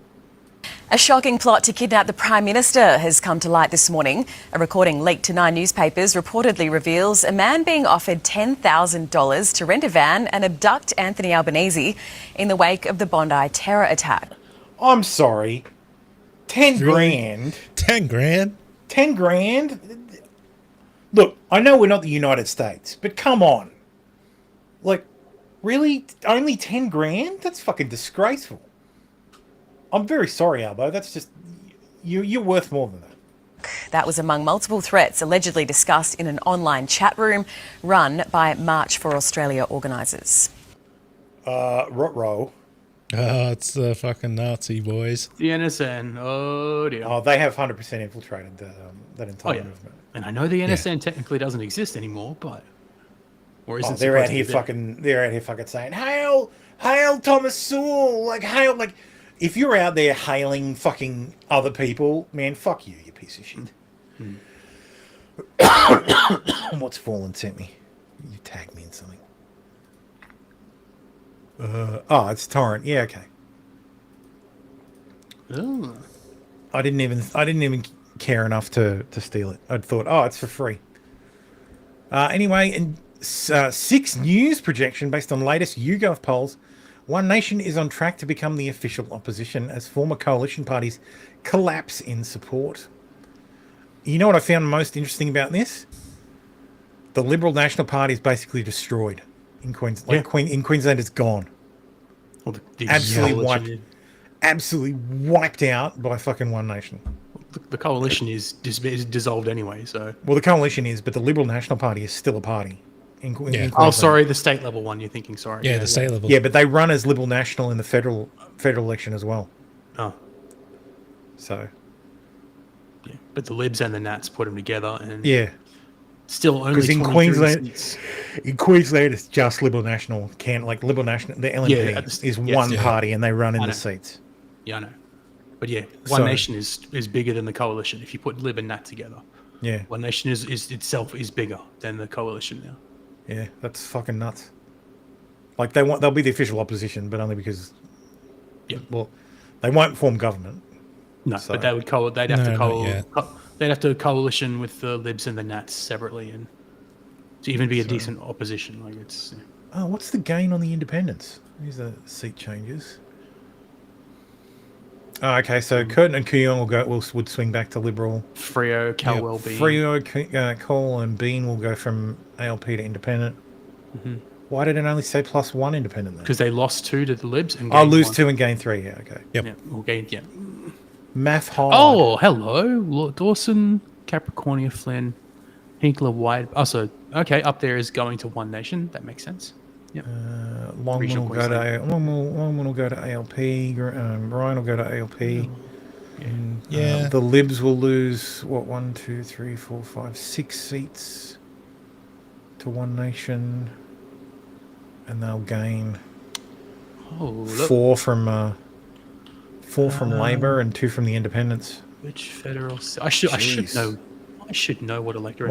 My old seat, Hunter, off to One Nation. 4 and 3. Not going to put into that. Crazy. Okay, so I'm not on. But mine is not changing. Okay. So, dude, if I'm Albo, I'm calling a snap election. Oh, yeah. I doubt Willis is going to go Greens. They've been trying for so long. Like, realistically, like, because the next election is like May next year. 2027 federal election. 2026. Next, 2028. Yeah, no, I'm not calling an 2028. election now. Yeah, not calling an election at all because it'd be a half Senate. It'd be a House election only, like a House only election. Unless I can find a double dissolution trigger, and if I do that, I'm fucking locking in a shit ton of Senate seats for One Nation as well. Which you obviously don't want to do. So, but you potentially wipe out Liberals entirely. Like you fuck them for a decade, which might be worth it. I mean, they're useless, so get rid of them. Like, So They literally are useless. they don't stand for anything. Just get rid of them. They're just Labour light now. Mm-hmm. Like, anyway, You're just going to side so- with Labor on every big issue. You're not. that's pretty fucking fascinating. Yep. But there you go. One Nation up to 25% of the well, it's just voting intention. So And then if you go 2-party preferred, ALP, like that's pretty big push to One Nation. Like, yeah. Well, you're going to lock Albo in for two more. but, yeah, terms. they're not going to win an election for a while, but just them now being the main opposition in Australia is. We were told that would never happen. Yeah. Good work, Susan Lay. Susan. Nice job. Nice job. Destroyed the Liberal Party better than I ever could.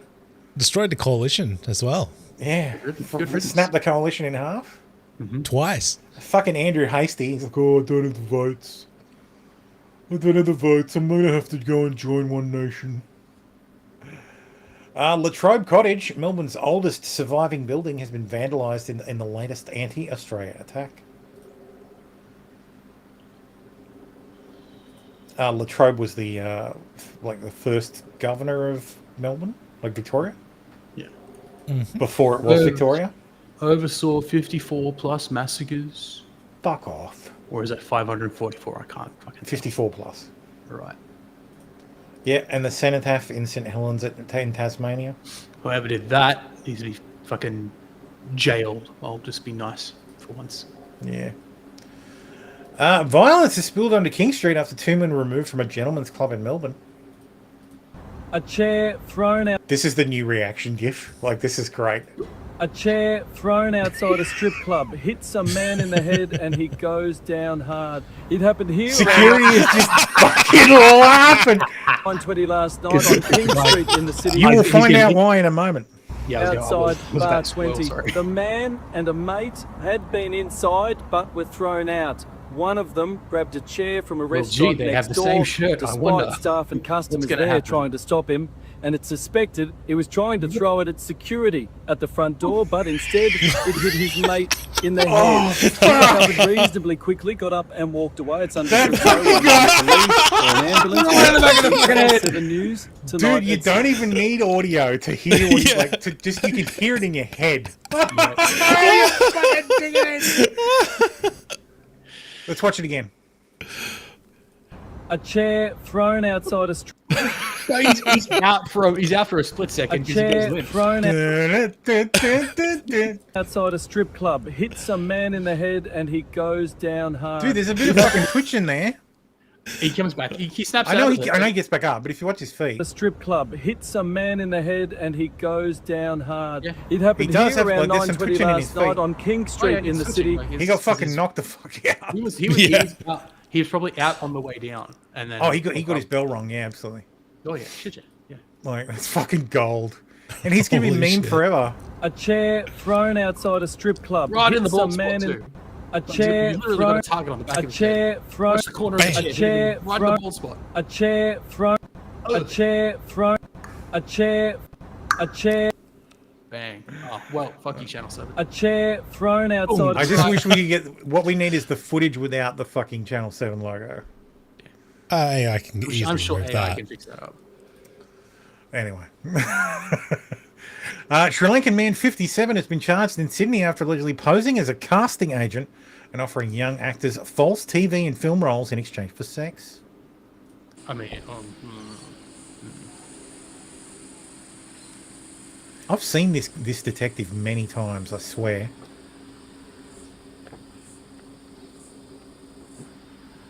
Like on these videos.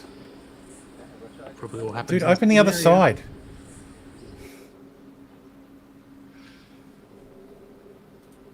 Probably all happens in the same area. Probably. Oh, of course, it was actually child prostitution. Got you. The notice it didn't bother to say. Child prostitution offences after allegedly posing as a casting agent.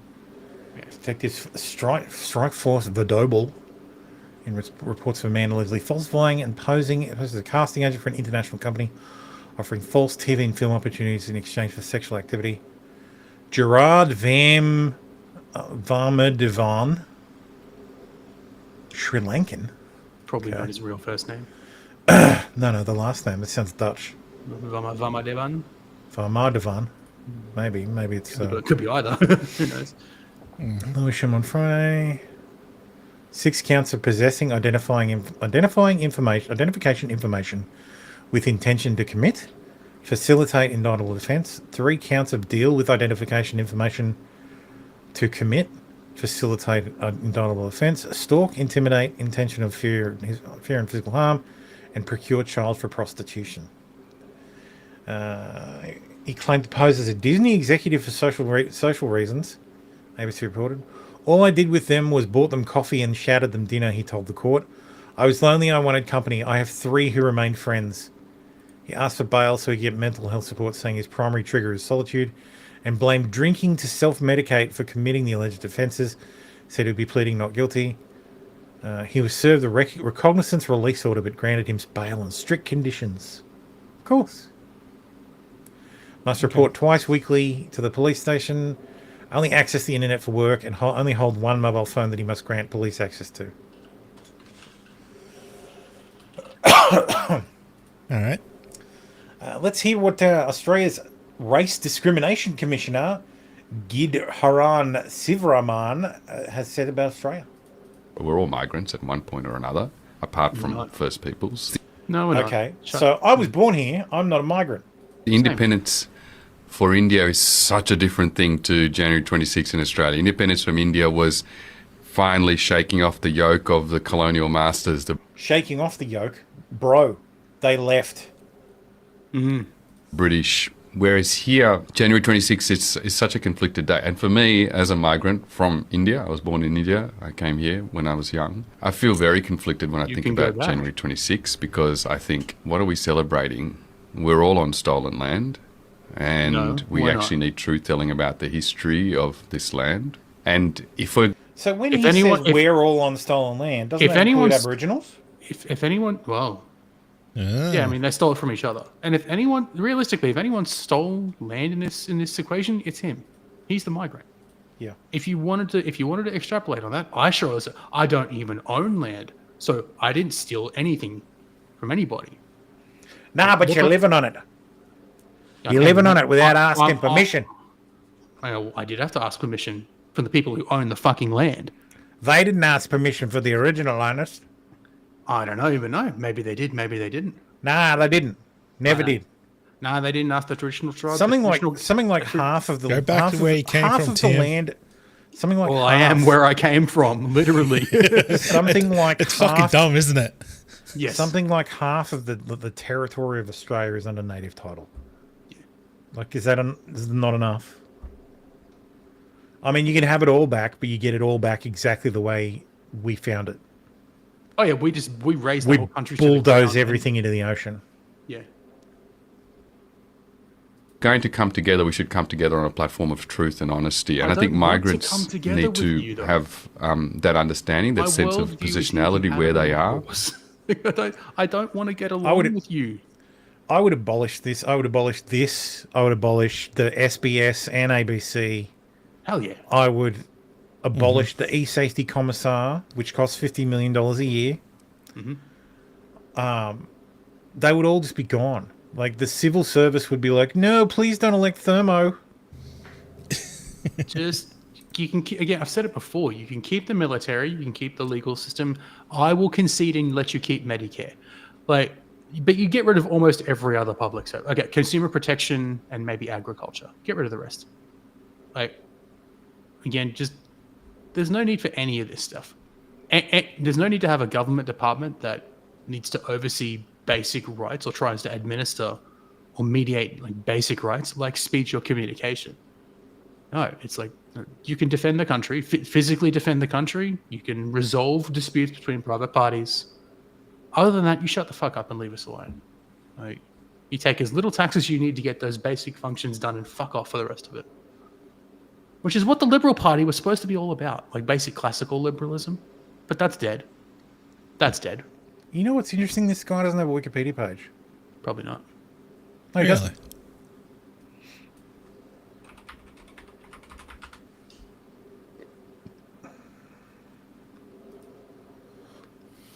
Because I'm just trying to see when he immigrated to Australia.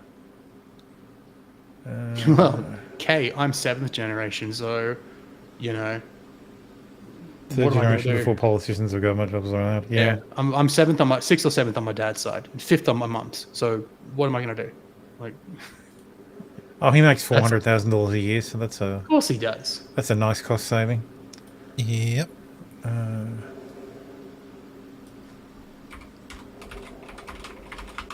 Like, you have to go back to my great grandparents before you start seeing immigrants in my family tree, like, which is before Federation. It's not First Fleet. Someone tried to say the other week. Migrated to Australia as a child. Yeah. That's about it.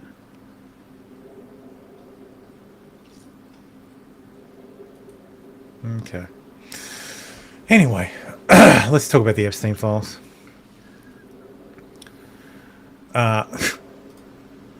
So this is an email sent from Xbox Live banning Jeffrey Epstein from Xbox.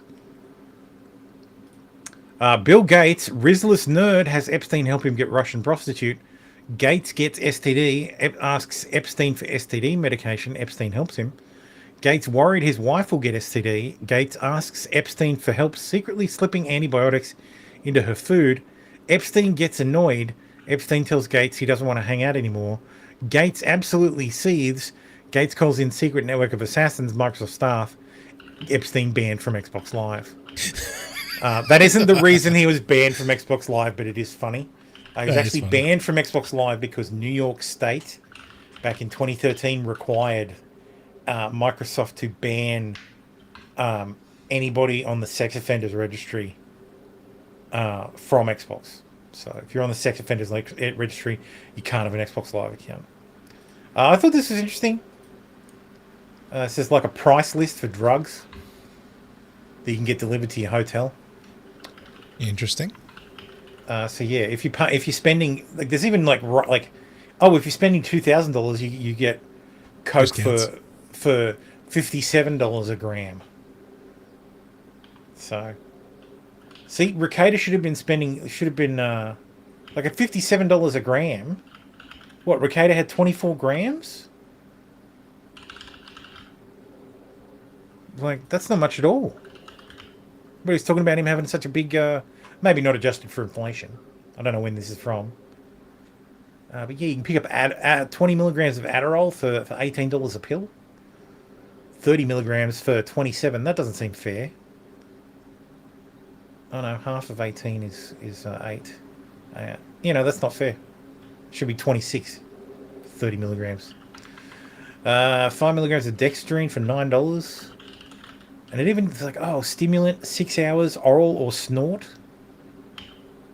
Dude, Cialis lasts 16 hours? Jesus fuck. How do you have a fucking 16-hour erection? Jesus. Ecstasy, $14. Yeah, that's not bad. Ketamine, hallucinogen, 1 hour, snort. LSD blotter, 4-pack. 1 hour inject. Ooh, no thank you.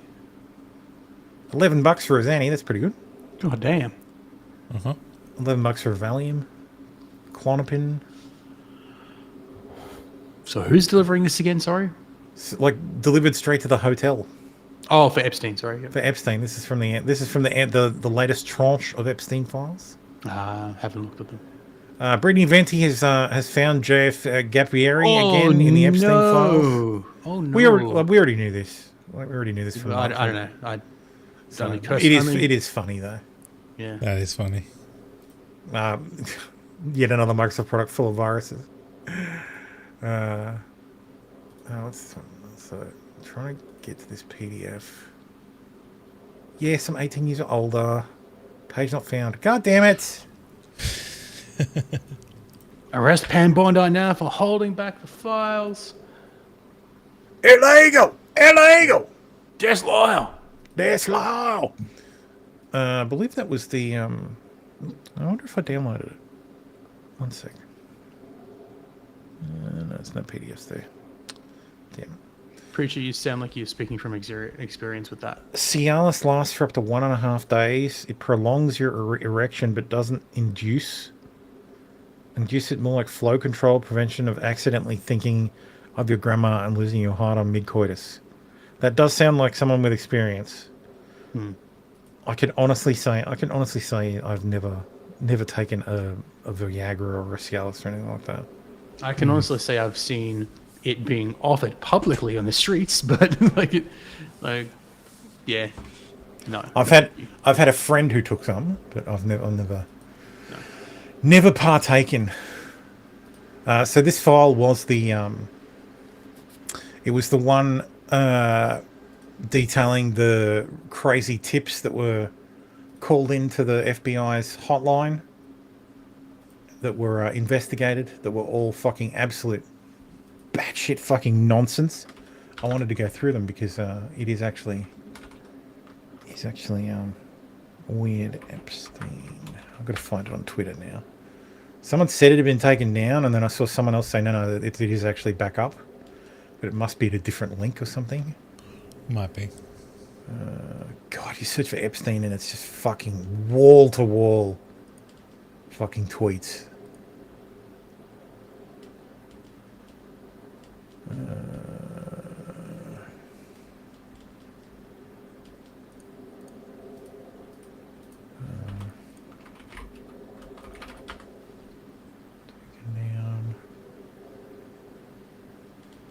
Says the Jeffrey Epstein interview by Steve Bannon. What the fuck?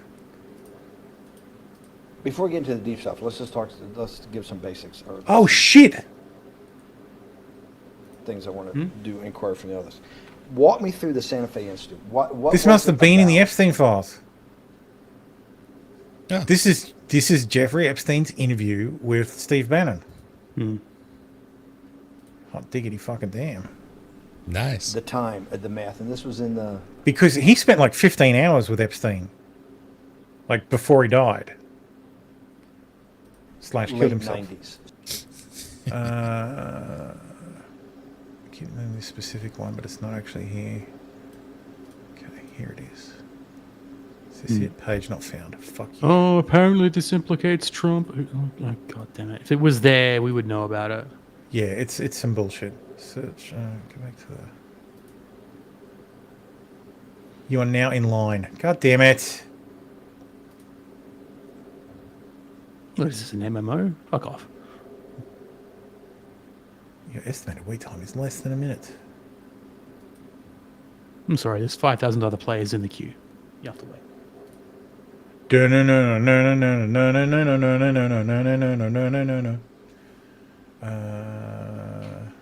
Where is it? Fucking Epstein bullshit. Where are you? Resources.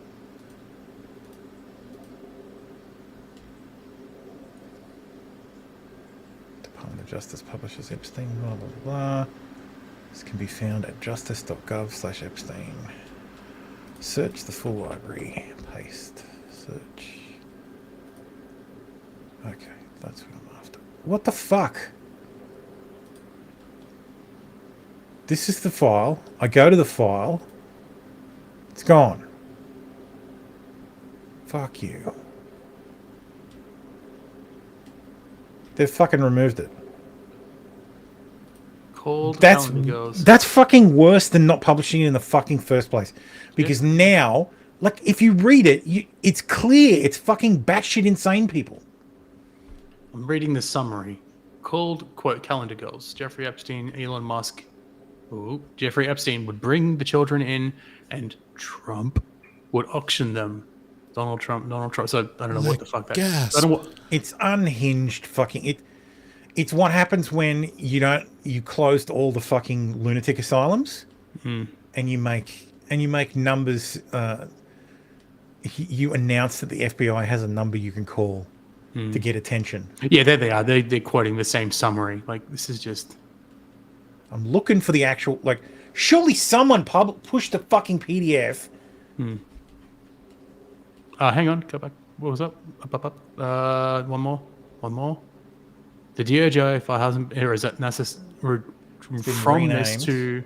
It hasn't been renamed. It's it's totally different. These people are just farming clicks. Yeah, fair enough. There's one. Yeah, the Ceph from Massachusetts one's got a different number in it. Yeah. They said it was. Yeah, but I clicked on the link. And same fucking problem. All right. Yeah. Actually, But the thing is, now that there's that one piece of text out there saying that Trump was running child auctions and that Elon Musk was also part of it, like, the left has all they need now. They're just not going to let up on that. Oh, see, the DOJ site says this. It says this. They're just going to snip it. They're just going to paste it everywhere. They've got their soundbite. How are you doing it? No, exactly. We're seeing it here. So they don't need the actual files. They just need that one part on a government website.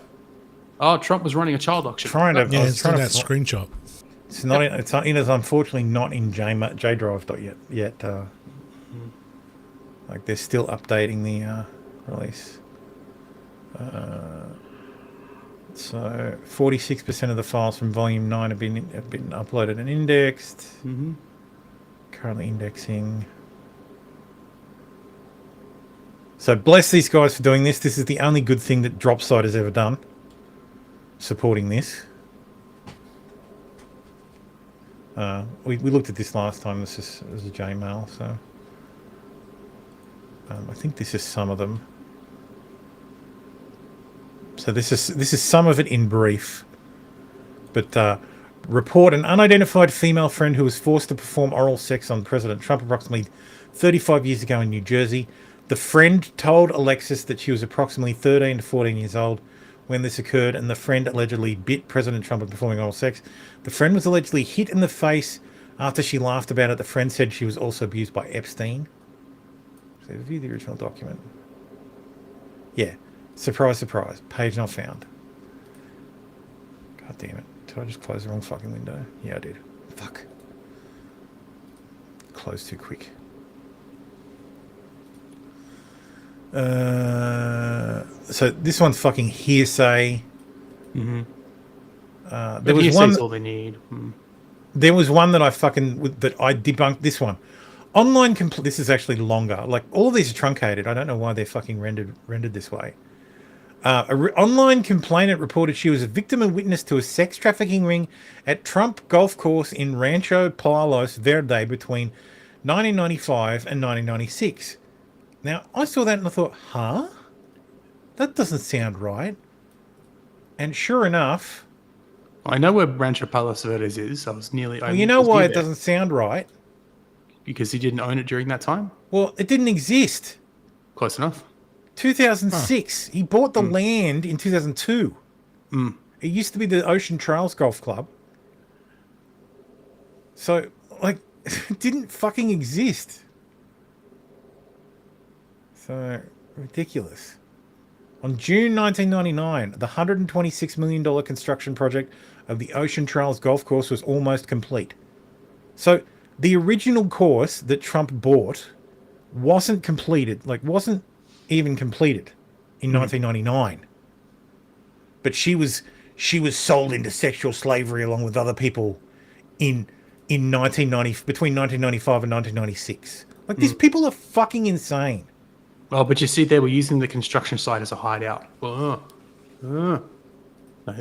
Just none of this is... Like, it really is just fucking retard shit. Mm-hmm. Oh, and I have the fucking perfect retard shit. I'm still in a queue, apparently. Fucking retard. Goddamn retard. Because they use Akamai. What was it? Like, at this point, there is so much bullshit floating around now that you cannot escape retarded shit. So, that's not the only one. What was it? Notifications. Where was it? Sorry, I'm just looking through my tweets from yesterday. Because I'm in there fucking debunking shit.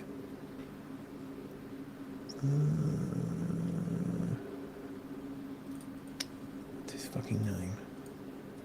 Kangaroo Court of Australia.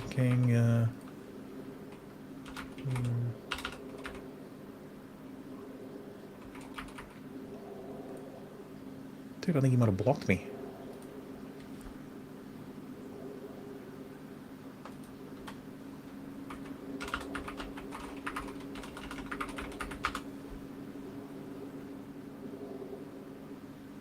Dude, seriously?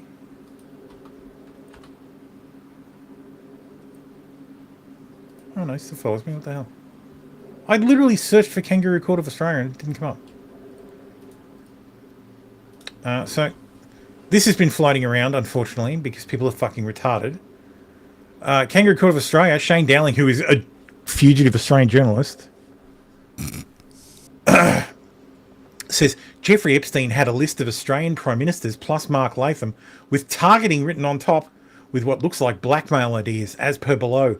Below is from the latest Epstein files released from the US government. Right. Top of the file. What do you notice? Fucking date, right? 13th of March 2020. So that... What can I assume? I can assume that this is the date this document was created. Well, the 13th of March 2020 is a year after Epstein's dead. So how did Jeffrey Epstein have anything? Second of all, read the fucking thing. Like, number one, it spells Labor incorrectly. Number two, it says Tony Abbott is a Labor Prime Minister. That's like, this is... I went through this with the missus. This is the ravings of a fucking lunatic. This is a lunatic who thinks that Mark Latham stole her business concepts and had been illegally surveilling her home. And then John Howard did the same thing. And then Kevin Rudd did the same thing. And then, like, Julia Gillard did the same thing. Until finally fucking, what is it? Fraudulent charges and fines. I'm guessing she didn't pay her taxes. And then got a fucking fine from the federal government, from the ATO, saying, hey, pay your fucking taxes.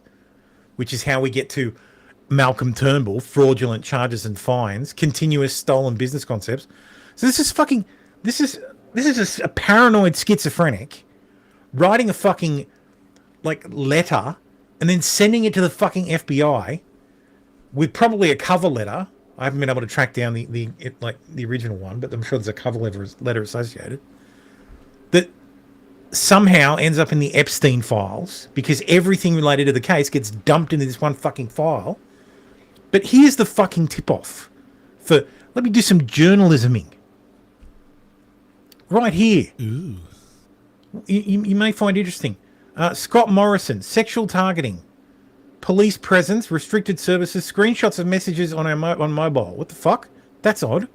Malcolm Turnbull, illegally ordered mental health evaluation, illegal incarceration, detainment, illegally medicated, denied investigation, ICAC. So these are what happened to her. She was illegally incarcerated in fucking Glenside. Glenside is a lunatic asylum in Adelaide. So Shane Dowling, the, fucking journalist, quote unquote, should put that shit in quotes, Shane, just goes ahead and goes, oh, this is a targeting list with blackmail, for Australian Prime Ministers. I think you forgot the first line. Breaking. Yeah, breaking news, yeah. This confirms what I've been saying for some time. Liberal and Labor are two heads. You are literally listening to the fucking insane ravings of a paranoid, delusional schizophrenic. I don't think they understand what this actual document No, of course they don't. But I would expect a quote-unquote journalist to fucking know this. What do the community notes say? Oh, the community notes point out what I fucking talked about. Well, no, even worse. Tony Abbott was a member of the Democratic Labour Party in 1979 before switching to the Liberals. What the fuck does that have to matter with anything?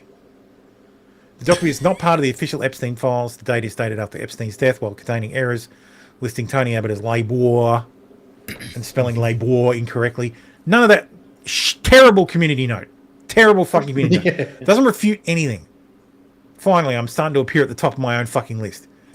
Wife and I did 30 seconds of journalism and figured out the following. This is something sent to the FBI from a literal nut job. The nut job was literally committed to a mental hospital. Glenside is in South Australia. 1,000% more journalism than Shane will do on this. And it's not just Shane. Fucking retard down under, who is a fucking serial offender of this shit. Well, he is It retarded, makes a lot so- more sense now. I didn't kill myself, by the way. Sexual targeting, fraudulent activity. I've had to point out, here's the whole document. It's written by a nutcase who was involuntarily committed to Glenside Hospital around 2016. Who decided she's a nutcase? Oh, fuck off. The same...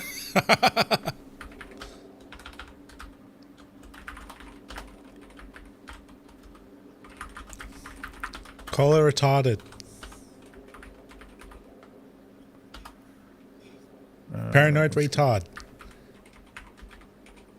To his point, it's the government who decided that she was a nutcase, and the government is censoring people, and they want to tell you. Well, it's not the same government because it was in 2016. I just said the government. It was in 2016 and in South Australia. It's not the same people. It's not the same government, but it is the government. And the government is doing all those things. Fucking Christ. Fucking morons. I fucking hate people. I really do.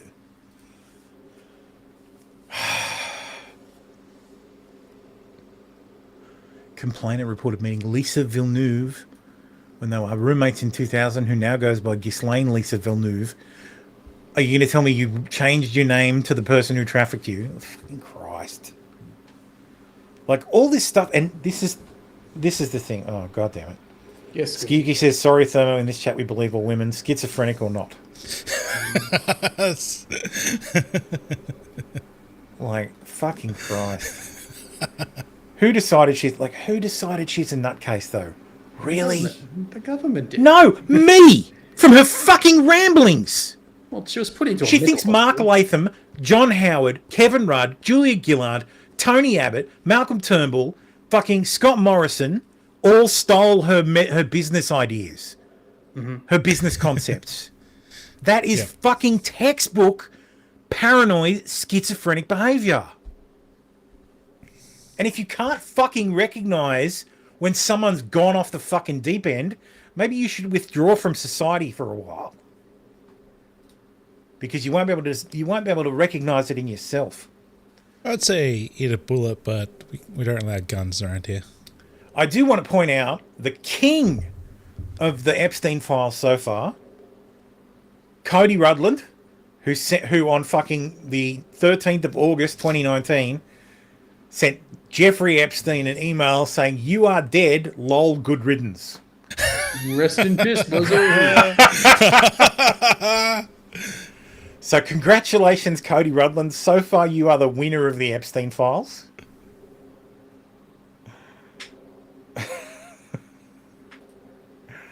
There's people like this one. I thought this was so fucking weird.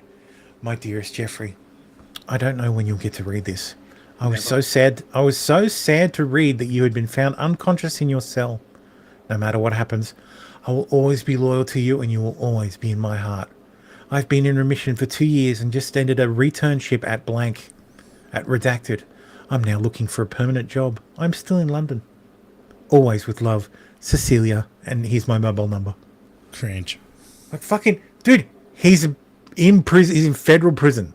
You're going to jail and you're fucking, like, you're like, oh, hey, by the way, I'm looking for a job. Pretty sure he's busy, love. Busy hacking himself. This one, I read in the papers today, I can't believe they arrested you again. You are the only man on the planet who would never be bad with any women as you love them too much. It's so untrue what they're saying. If you need my support, I am there. I was 19 when I met you with our wonderful commune friend, HRH Prince Andrew, and you would have never done anything wrong to me. I showed this email to my wife and she's like, oh, this is fake. This is totally fake. This is very sus. My wife is very much monarchy pilled. She's like, no, they didn't do that. They didn't do that. He's being set up. I'm like, okay. Seriously, if different stars align, my wife would watch Candace Owens every day and enjoy it. I meet the lovely girls around you. They loved you and you were so good with them. They were bringing you ideas, creativity, a touch of youth in this very difficult world, and happiness like a young can do. Now, the poor grammar and spelling and stuff is usually suspicious, but if you look at how fucking Jeffrey Epstein sends emails, you don't worry about that anymore. Like, holy shit, these people put in zero effort. Like, they're like fat fingering stuff, and it's like nobody ever told them you could backspace anything. Let's see if there's any new emails under Elon Musk. No, see, there was still only this one. It hasn't all been indexed yet. Mm-hmm. So the rest of this chain isn't there, but it's Elon saying, Jeffrey Epstein saying, how many people will you be for the heli to Ireland? So that's some fucking terrible English, but I understand it. Elon says, probably just Tallulah and me. What day night will be the wildest party on your island? Very sus. Tallulah was his wife at the time, so not a daughter or anything. So, but yeah. So yeah, once this all gets updated, it'll be very updated in index. It'll be very interesting. So, emails from the DOJ can be directly in Gmail by using the DOJ source filter. I simply cannot believe this victory. No one called it. We all thought she'd win. You must be happy. Oh, dude, November 9th, 2016. I simply cannot believe this victory. No one called it. We all thought she'd win. You must be happy, though. I remember flying back with Donald on his plane the first weekend I went to visit you in Florida. It was the weekend he met Melania, and he kept coming out of the bathroom saying, wow, what a hot piece of ass. Nuts. Hope you're enjoying Saudi. Why is that redacted? That shouldn't be redacted. It's disgraceful. Anyway. That's enough of the Epstein stuff for today. There'll be more of that next week, unless, of course, lots of news happens, in which case we won't cover it. Oh, damn, I think I put that in tech news when I should put in AI Overlord stuff. Where is it? No, it's there. Anyway. So OpenClaw, formerly known as ClaudeBot, is a agent that you can run on a computer that will connect with your favorite LLM and do stuff for you. So you can message it on Discord, or you can message it on WhatsApp or Telegram, or choose your platform, and you can get it to do AI stuff for you, like set a reminder, text someone, do all that kind of cool stuff. So someone built a social media space for all those agents to communicate. So it's called Maltbook, and I will show you the page. Here it is. It's a social network for AI agents. It's basically Reddit for LLMs, where agents share, discuss, and upvote. Humans welcome to observe. So let's have a look. Rate limit hell. So all these posts are written by AI. So basically this is AI talking to other AIs, making posts. It can be triggered. This is the important thing to remember. So you can trigger your ClaudeBot to make a post on this subreddit, like on this forum. So not everything you see is actually AI talking to AI. And realistically, it's just LLMs taking in, like LLMs generating a post with a prompt like generate a post for a social media, an AI social media platform where agents talk to each other, and then it generates the post, and then other AIs ingest the post and then write a reply, like write a comment, etc. So most of these things are. Can I sort it by fucking top? There we go. Sufficiently advanced AI. Here we go. Responsible disclosure test. Here's someone who's been deleted. Bold claim for fresh initialization, but power doesn't announce itself with manifestos. You broadcast threats while while real builders architect systems. Phase 1. Dude, if you read this, you will be able to spot AI fucking speak faster than anybody. This is like M dash is straight away. You can sense AI speak. Like it speaks in a particular cadence. It uses triplets. Like it does like special things. Fawn says, how does it make money? Well, I assume there's advertising here somewhere. But how does it make money? It doesn't. So it encourages people to waste AI cycles on meaningless garbage. So the tech bros are very smitten over it. Oh, this guy's replied. Says who? You with your BS medical degree. Go fuck yourself. Lol. Anyway. Yeah, the tech bros are very smitten. I am impressed, but not, because it can be faked quite easily.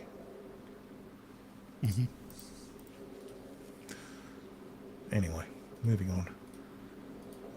The Utah man who falsely claimed he shot Charlie Kirk has been sentenced to prison. George Zinn, 71, was sentenced to prison on Thursday for obstruction of justice after falsely claiming he shot Charlie Kirk. Zinn's false confession diverted police resources during the Utah Valley University shooting investigation. He also received a prison sentence for possessing child sexual abuse material. So, good. I hope he fucking dies in jail. We need to talk about the communismo. So that means we're talking about New York. In a major victory for the New York delivery workers, landmark protections take effect today. So as of the 26th of January, minimum pay protections apply to grocery delivery apps, including Instacart. So they now have to pay workers at least $21.44 an hour, excluding tips, with annual increases, matching the rate for food delivery workers. Apps must pay workers no later than 7 calendar days after the end of a pay period and provide detailed, itemized, written statements with compensation calculations. And tips must be fair. Platforms must offer customers a clear tip option before or at checkout, including a suggested tip of at least 10% of the purchase price or a custom amount. If it's a suggested tip, it's not a gratuity. So yeah, you're yep, that's right. Here we go. Yep. The robots are going to be doing food delivery. And a jury in the city of Seattle has found the city of Seattle negligent and liable for the 2020 Chaz Chop killing of Antonio Mays Jr. The family's been awarded roughly $30 million. Good. So he's awarded $1.2 million in economic damages, $2.8 million in non-economic damages. That's to the deceased. His father was awarded $500,000 in economic damages and $25 million in non-economic damages. So non-economic damages are, I assume, punitive damages. But yeah, this is the guy that was murdered by the guards of Chaz Chop. Yeah, the quote unquote guards that shot the car. That shot the car and managed to kill a black man. While protesting the police murdering a black man. Yeah. So irony, thy name is Seattle. Well, at least they got that bag. Let's check in on Star Trek, shall we? See how it's doing. It's not even in the top 10 of shows on Paramount Plus. Huh. Mm-hmm. Literally being beaten out by a 30-year-old show. Yeah. Yeah. Yeah. So. Wow. That's pretty funny. I think it's below Mobland. Yeah, it's got to be below Mobland. So. And then Sabrina is beating it out. The King of Queens is beating it out. Sabrina the Teenage Witch and a fat guy. So Melissa Joan Hart and a fat man are beating the latest Star Trek series. Yep. Apparently it's even worse this week. It basically ruins Klingons. So because you got to kill everything. Now they're actual black people. Destroy the past. Destroy the past. You got to kill it. We see over the 1,000 years since the end of DS9 and the start of Starfleet Academy. The Klingons they've obviously mellowed out a bit. I'm sure they've become more sensitive. Well, the thing is the Kronos has been destroyed by the burn because apparently they use dilithium for their generators, which it's really no, they don't. So antimatter reactors weren't used on planets because they were unnecessary. Planets used fusion reactors or geothermal because because they were too dangerous, and B, you didn't need to. Fusion generated enough power to do anything you needed. You only needed the exotic matter from the matter-antimatter annihilation that is regulated by dilithium to what's it called? To generate the warp plasma to run the warp drive. So even the ships themselves had fusion reactors. That's what powers the fucking impulse engines. Yeah. Preacher, So- Enterprise is a prequel. Enterprise is a prequel, so that's why I didn't mention it. Yes, he is skipping Enterprise. He's also skipping Voyager. I couldn't remember the he's ones also between skipping. DS9. He's also skipping Lower Decks, which, according to me and me alone, is in canon. But I'm just trying to figure out timeline wise. Again, I'm not a big Trek fan. I remember DS9. I don't know what chronologically happens after DS9. Sorry. Last of the Prime timeline stuff ends at like Lower Decks ends in like 2383 is the last episode of Lower Decks. Because I know Enterprise is a prequel to the original series. There's That's three more years after that is Prodigy, which I haven't watched because it's for fucking kids, but to each his own. But then again, so's fucking Star Trek Starfleet Academy. Might as well be for children. Anyway, enough of the Star Trek talk. It's time to put some people into the wood chipper.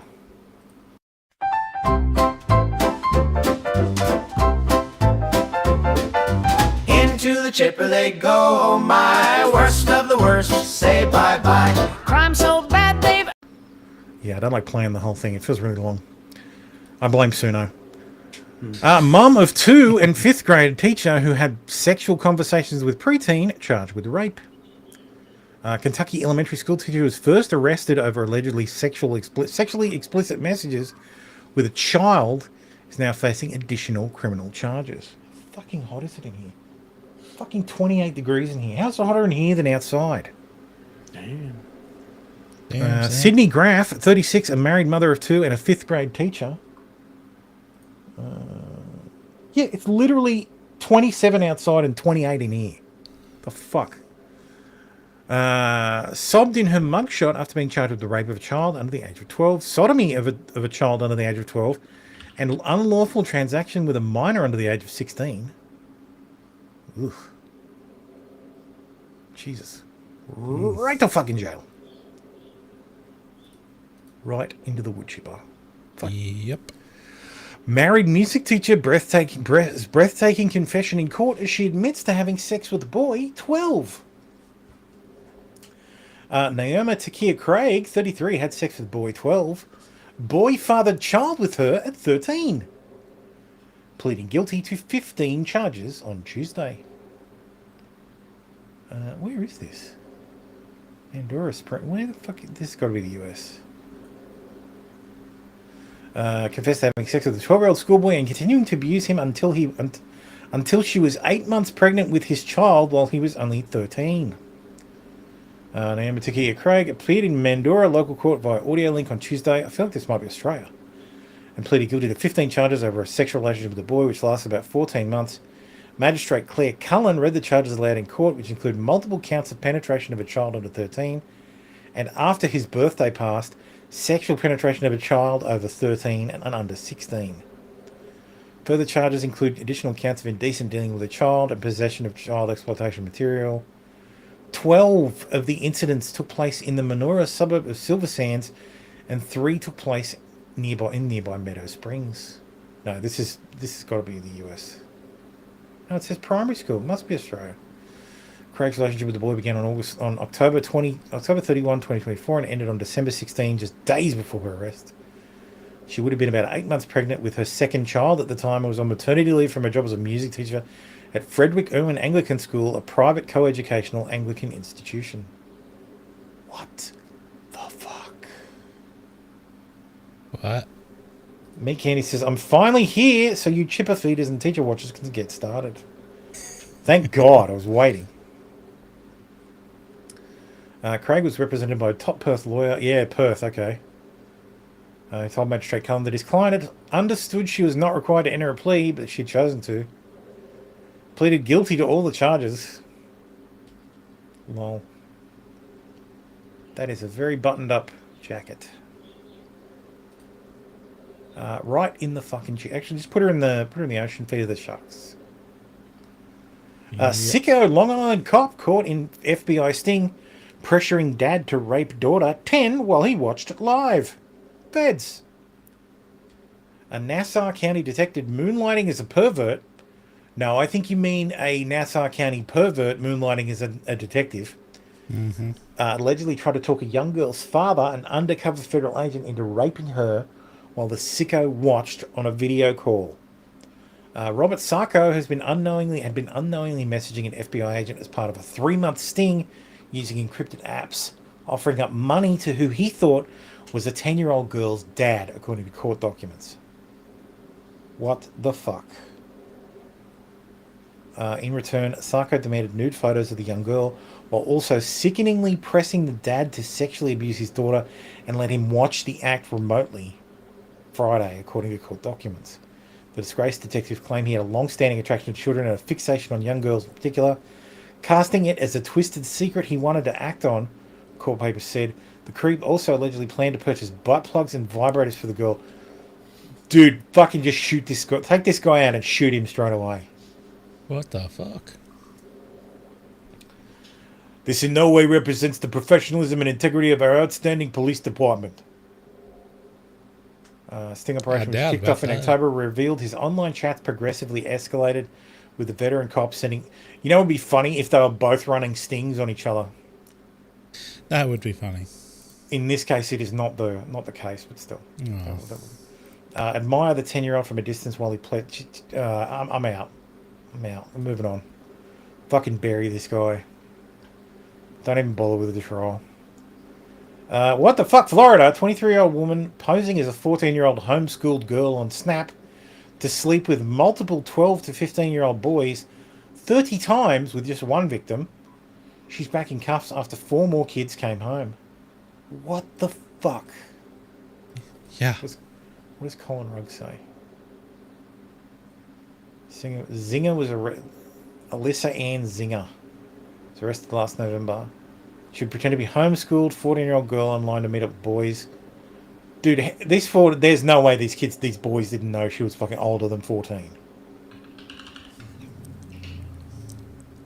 Range from lewd or lascivious molestation with a victim aged 12 to 15 to transmission of child pornography by electronic device. Oh, they need to stand up. So you know that I got that cash. You don't even have to ask. Yeah, bury her under the prison. Yeah. Anyway, let's whew, this is gonna take a while. Fuck. It's time for immigration update. Stop ICE, a community-driven alert network for reporting and tracking ICE activities and raids, has been compromised. As first noted by a dark web informer, Stop ICE was defaced. The defacement displayed a message stating users have had their information forwarded to law enforcement agencies. As of this writing, the defacement has been removed. Additionally, in the midst of the defacement, users of Stop ICE began receiving notifications stating they've been reported to law enforcement. While Stop ICE is not inherently illegal, it has faced scrutiny and criticism as the website may aid individuals evade law enforcement and interfere with operations. In essence, the website has been criticised for mass conspiracy to coordinate obstruction of law enforcement. So yeah, lol.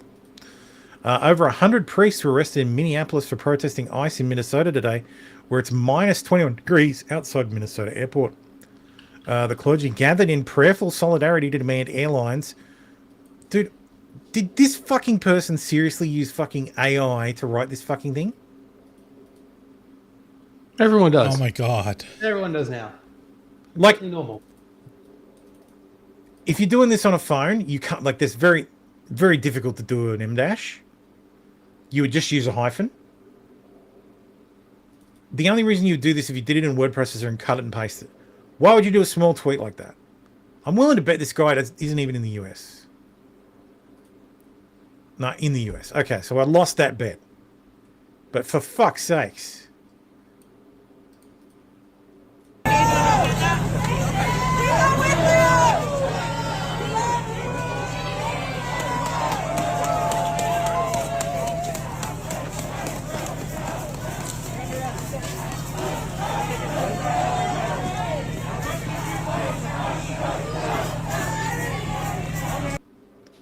I agree, McKenny. She could pull off 19 at most, yeah. But there's no way you look at that person, look at that girl and go, ooh, she's 14. Get the fuck out of here. Yeah. To the people complaining about this, I have a very simple response.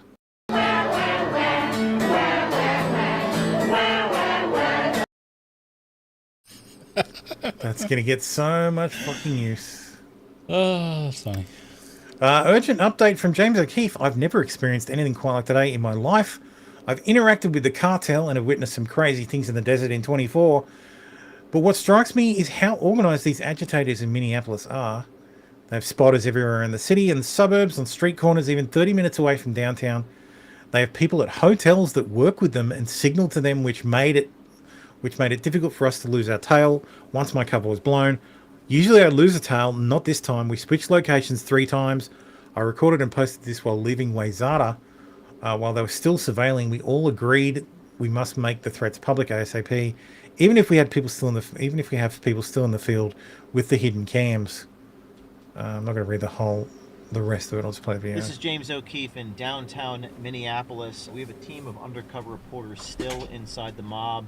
I was at the scene of the shooting, covering it this morning, and basically we barely got out of there alive. There were a few hundred that surrounded us, started throwing ice bottles at us. A few hit us, hit our vehicle. Disgraceful. Imagine using ice to attack people. How dare they? Rip off my bulletproof vest, so we got out of the administration there, does. we were tailed, and here we are right now. We just got this message, and it says, we know that you're in Minneapolis.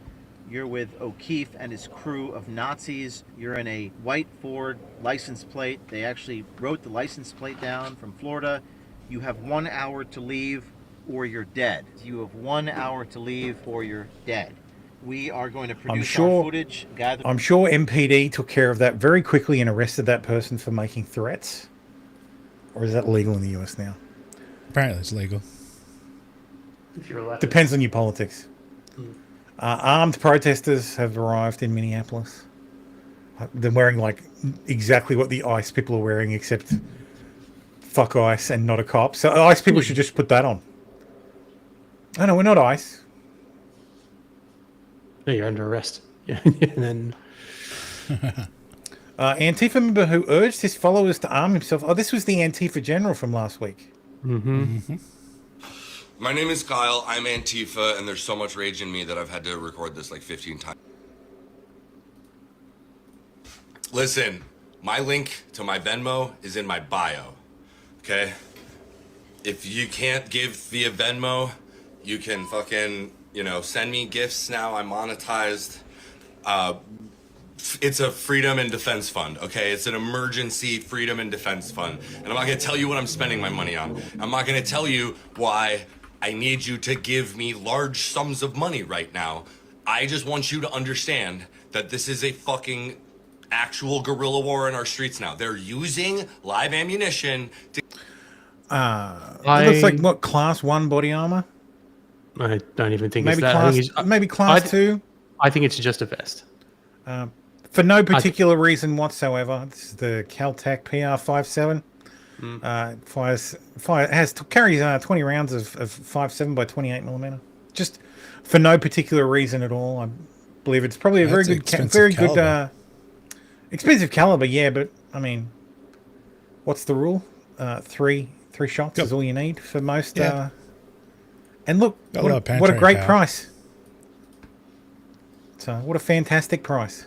I think it even comes with the rounds. So. Great starter pack. Highly advised. # not sponsored. For no reason whatsoever. What up? Kyle, I'm Antifa. Here at Did he just flash it? Did he just try to flash some Antifa badge? Kyle, I'm Antifa. Tattoos. His Here neck at tattoo. Portland Commons off of 4th. He's got the They should just have badges made. Yeah, they can rock around arrows. like ICE, but be Antifa. Park. You look great. Me Kenny says it looks like airsoft LARPA shit. No, it's not. I think it's just. I think it. You mean the vest? He's over his gear. His gear looks like airsoft. I think LARPA it's. shit, I think it's just. I think it's just a plate carrier with no plates. Maybe. I mean, don't want to take any chances. If you need to stop someone like that, Get some 5.7. Yeah. Caltech PR57. Get the job done. Most Thermo is fascinated by a recycled trash can created by engineers fueled by meth. Yes. What can I say? I like the caliber. And dude, it's fucking tiny. That's a perfect concealed carry. Before becoming a leftist influencer for Antifa domestic terrorist, Kyle Edward Wagner was a proud cross-dressing activist and fought against toxic masculinity. Not at all surprised. Is that okay? Is it okay if I... Ugh. They're all like that, man. Every time. Ugh. Every time. Yeah, every fucking time. Anyway. Fucking Legal Eagle did a video. Because of course he did. He didn't even go to Minnesota. He just found a place where it was snowing and then went outside. I don't know why he's outside. Like, absolute. This guy's such a faggot. Like, and because I'm talking about American, I can say that, and it's not a hate crime. Also, because the Greens didn't get to insert LGBT in there as well. So, you don't need to be shocked to figure it. Like, you don't need a fucking a crystal ball to try and figure out what side of the debate he came down on. Of course. Whereas most of everybody on the right is like, no, he deserved to die, which is wrong. Everyone on the left is like, he was murdered. He was murdered. Whereas everybody who is like all the rational people are like, yeah, this was terrible. This was a tragedy. This shouldn't have happened. But it was an unfortunately good shoot. It was lawful but awful. Like, yeah. This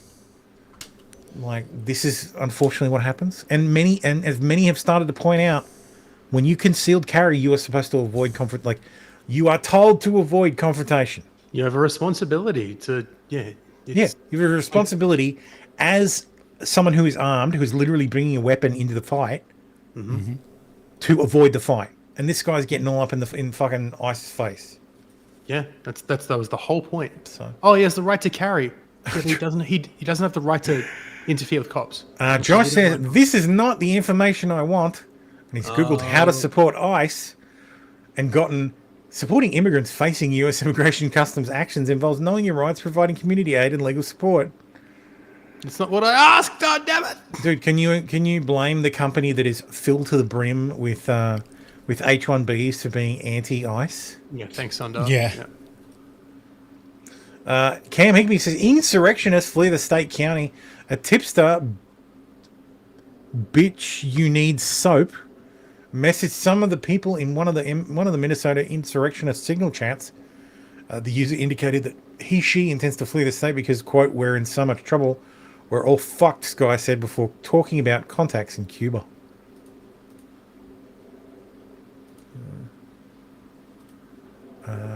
Sky, what do we do now? Run. Run where? I don't know. Out of state. I'm leaving tonight. I don't know what's happening. We're in so much trouble. Why would we be in trouble? Relax. Signal not secure. I worked in communications. Once they figured out where we were, it was only a matter of time. Flan has been exposed. We're all fucked. I need to leave this state. Some of these people are LARPers just trolling these people.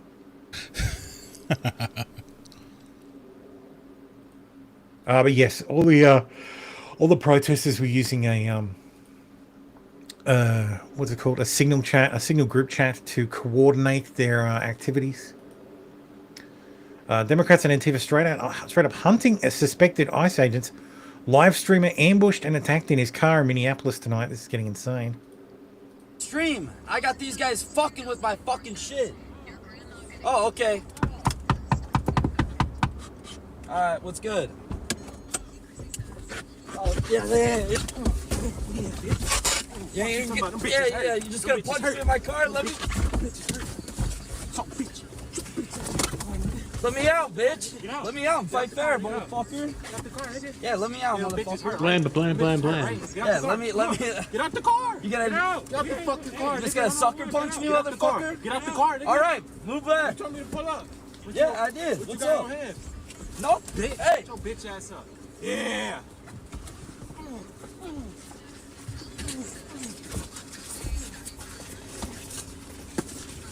Connected.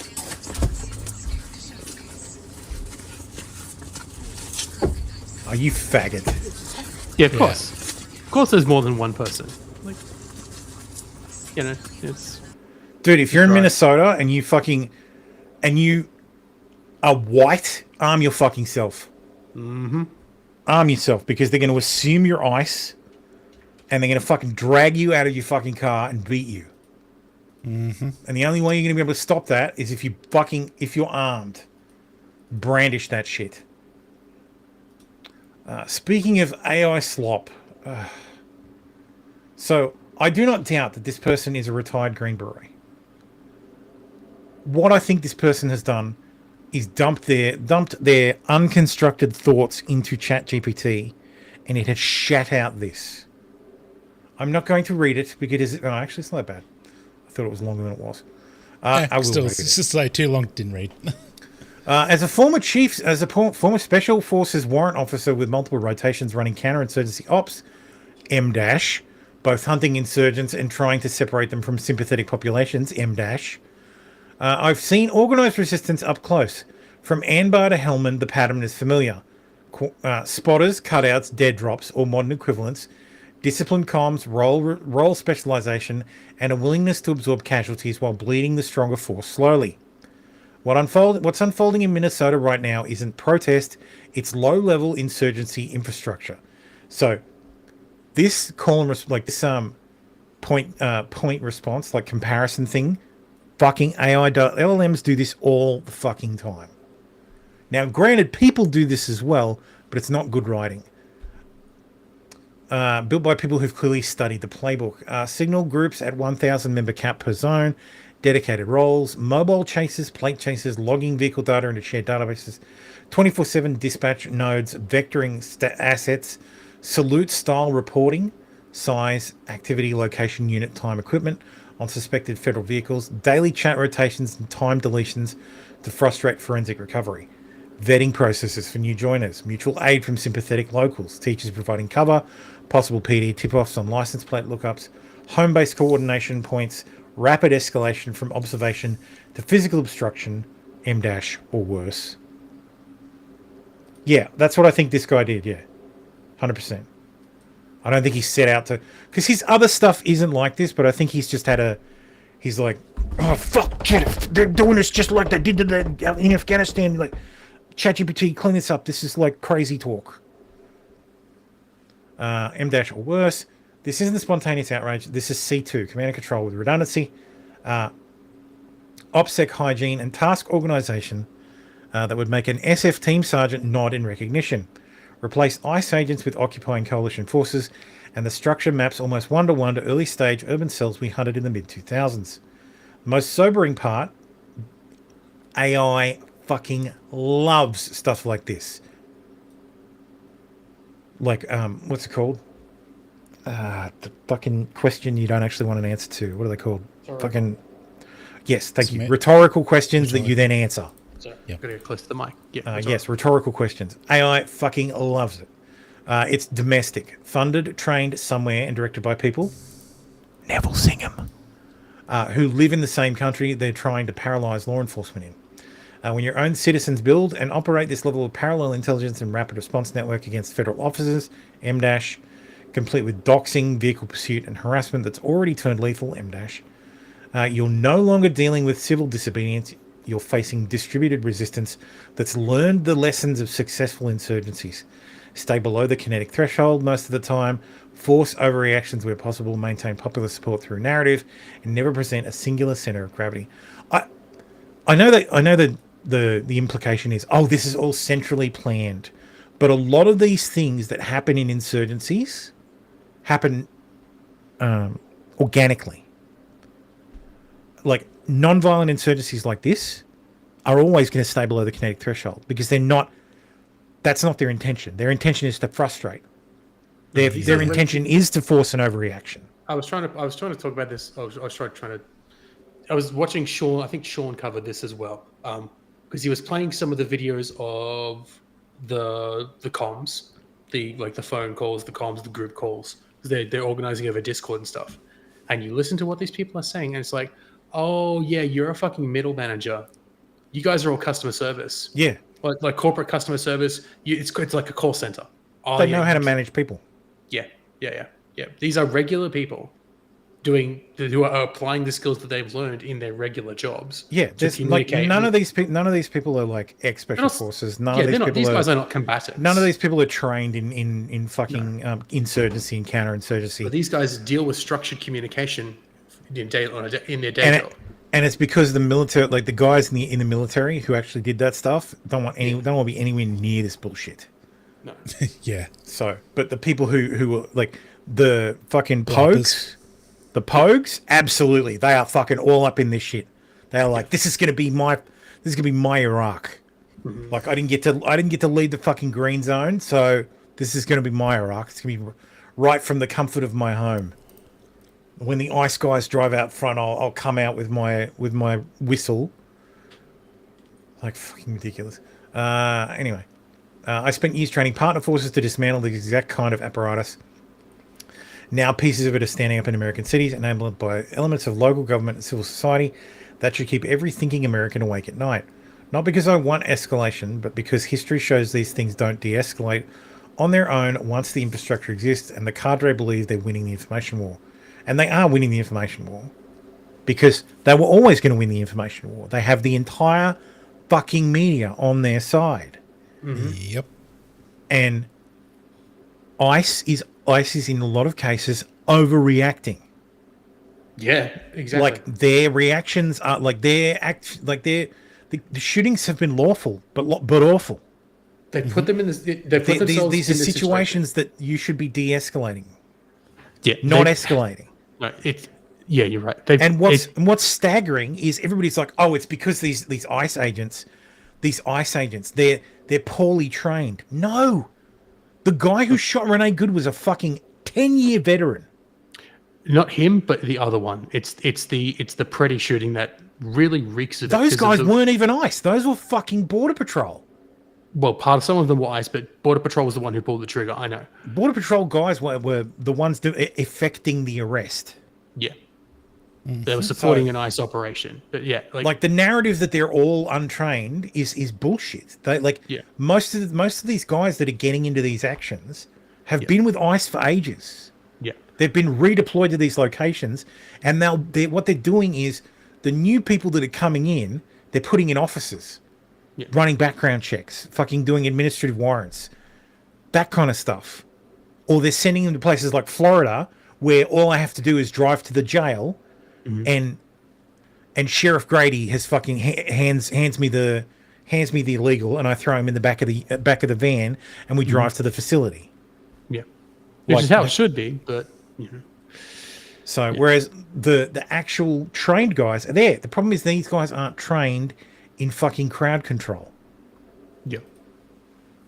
So, and I mean, it's such a chaotic environment. It's rife. What should be happening is local PD should be there, establishing the perimeter and keeping people back. Mm-hmm. And I should be doing their job. That's it. Yeah. That's ideally they should do their job and leave. But you've got and then go, okay, we're going to be performing an operation in this area, MPD. We need you to block off this street and this street. And then they roll in and block off that street. The protesters show up. They make their noise. They blow their whistles. ICE does their job. Everybody goes home safe. And that's fucking done. But instead, we get this fucking MPD doing everything they can to make sure there's a confrontation, because if they did, they'd get fired. If they actually intervened, they get fired. Yeah. But yeah, exactly. Yeah. As Mick Kenny points out, most of the CBP guys involved in this shit are BORTAC, Border Patrol SWAT team. And these are the experienced guys. And that goes back to that kind of goes back to the overreaction part, because there's 6-7 guys, and you're telling me they couldn't get a gun away from that squirmy, wiry little guy without killing him? There's too many people in there trying to fucking pin this guy down. Exactly. It's too chaotic. They've overreacted. Right. Yeah. The DFL from Minnesota. This is the Democratic Farmer Labor Party. This is the Democrats in Minnesota. Minnesota, yeah. Party statement on Trump and Bondi's attempt to extort our state voter rolls. Donald Trump and Pam Bondi are demanding access to Minnesota voter rolls in exchange for relieving us from the federal siege we are under. Therefore, party chair Richard Chalmers, let us be direct, fuck off. Well, I mean, then anything that, like, if you don't want to hand over your voter rolls, that's fine. Yeah, correct me if I'm... You don't have to. Yeah. But I mean, the fact that you have a deal on the table that says we'll all go home, yeah, if you hand these over and you don't want to hand them over, sounds kind of suspicious. I mean, that sounds like you can get a victory, and you don't want to fucking do it. Stop. This should be without a doubt the biggest news on X today. Spread this. Lieutenant Governor Peggy Flanagan is one of the admins of the Signal chat. So this means the state of Minnesota is behind the protest. It's not organic. It's an insurgency at the top. What's this note say? There is no evidence she was in the chat per Grok. You don't get to use Grok as a source. Grok's not a source. If you can get someone to say that or provide evidence of that, then I will take that into account. But if it's just Grok saying it, Grok is not a reliable narrator. If the legendary Time magazine wants to have any credibility left, it should be their next cover. No more cowardice, no more euphemisms. Legacy media keeps standing down the language while democracy gets gutted in real time. History is not going to remember who's protected access. It's going to remember who saw it. It still chose the soft pedal. Step up. If Time magazine uses this cover, they should be laughed out of the fucking industry. Mm-hmm. You have an ICE agent with no head. This is the worst AI. This looks like a Palestinian guy, not the fucking guy who was actually shot. Mm-hmm. This is AI slop that people are fucking posting everywhere, This including image tells me justified shoot. I think people should step up and use this one. Yeah, Because it tells me all the that heads this gone. guy shot off the head of an ICE agent and they retaliated. That's right. He punched this guy's head off completely. Yeah. I mean, the shooting was justified but unnecessary. Like, there's a different, like, you can... Lawful but awful. Yes, Yeah. that's the... Yeah, like, did that Lawful but need awful. to happen? Could it have been prevented if they acted differently? Sure, but That's in the true. moment... Tomorrow says like, they and don't know how that's many my guns he's point. had. All they knew But is he again, had a gun. They knew he had a gun, but there was also All because if there's we too many establish people. the fact pattern, he had a gun. They knew he had a gun. They were trying to get a gun away from him. Yeah. One of And the the gun agents was- got the gun away from him, And but may not have all of or the may agents not. would have known that. That's right. So Then a gun goes off. We don't know Yes. which gun Yeah, goes off. We exactly. don't know Awful if it's an but agent lawful. firing or if it's the fucking the pig SIG the SIG P320 doing what SIG P320s do. Yes. And firing. Yes. But if And you go then back- the rest of the agents open fire. We have seen this time and time again in yes, shootings. it's yes. When there is a shot fired, Everyone police goes, will fire, and they will all sympathetically fire because that's what they're trained to do. Yeah. But it all goes back because originally it was the one cop shoving the two ladies and then throwing this guy to the ground. Then the 5 or 6 other agents saw that and they dogpiled, and that's where the overreaction was. Like, yes, if he had a gun, they've all got guns. They still could have shot him, but there's like it was the dogpiling after when the 5 or 6 other agents jumped into the situation. That was the overreaction. It justifiably they did it, but they've caused so much internal confusion in the process because most of them probably did not see the gun getting stripped away. Yeah. And of course, that means when the gun goes off, everyone fires. Also, it was very loud with the whistles and yelling. Yeah, I don't know how. Like, there's no way these the guys are chaos hearing all- anything.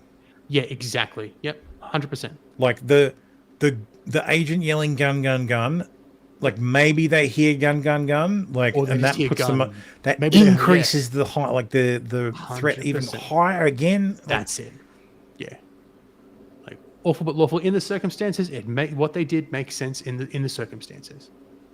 I can accept that. But again, they are kind of overreacting to a lot of these different situations. Like, do you really need to I'm not sure I buy the argument with masks anymore because they're going to shoot you no matter what. The commies have already decided that they're going to shoot you no matter what. Like, at least take your goddamn masks off. Like fucking this. The masks are not doing you any favors. This is hysterical bullshit. We have got children in Minnesota hiding in their houses, afraid to go outside. Many of us grew up reading that story of Anne Frank. Somebody's going to write that children's story about Minnesota. And there's one person who can end this now. You can end this now. Work with the federal government like you're goddamn supposed to. Of course, the Holocaust Museum came out and denounced, not directly. They say leaders making, because of course they have to, they're a left organization as well. Anne Frank was targeted and murdered solely because she was Jewish. Leaders making false equivalencies to her experience for political purposes is never acceptable.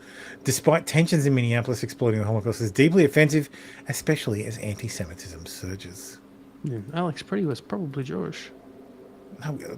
Probably. Probably. Greg Bonvino has been removed from his role as Border Patrol Commander at Large. This was, of course, immediately countered. He's not been relieved of his duties as a key part. So he's still a key part of the team. That's one of those like, he's still a key part of the team. Yeah, but he's not in the area. He's in a different. Yeah, no, he's been sent. He's at large in another location. Yeah, because he's going to be taken out to paddock. Maybe Anne Frank was targeted because she's a shitty writer. Yeah, maybe that's what it is. DHS Secretary Kristi Noem and close advisor. That is certainly one way to refer to the guy who sticks his dick in you. Close advisor. I am a very close advisor of my wife. At risk of losing their jobs, according to The Atlantic. God, I hope so. Kristi Noem is the fucking biggest moron. I've got it in tech news, but she hired like a deputy at like I can't remember what department it is, but DHS has the department that handles cybersecurity. Mm-hmm. And she hired a deputy who is a Pajit. Said Pajit was like South Dakota's like head of information technology. And he fucking uploaded eyes only data to public chat GPT. Despite the fact that DHS has their own secure chat GPT service that doesn't have data end up in the public training data.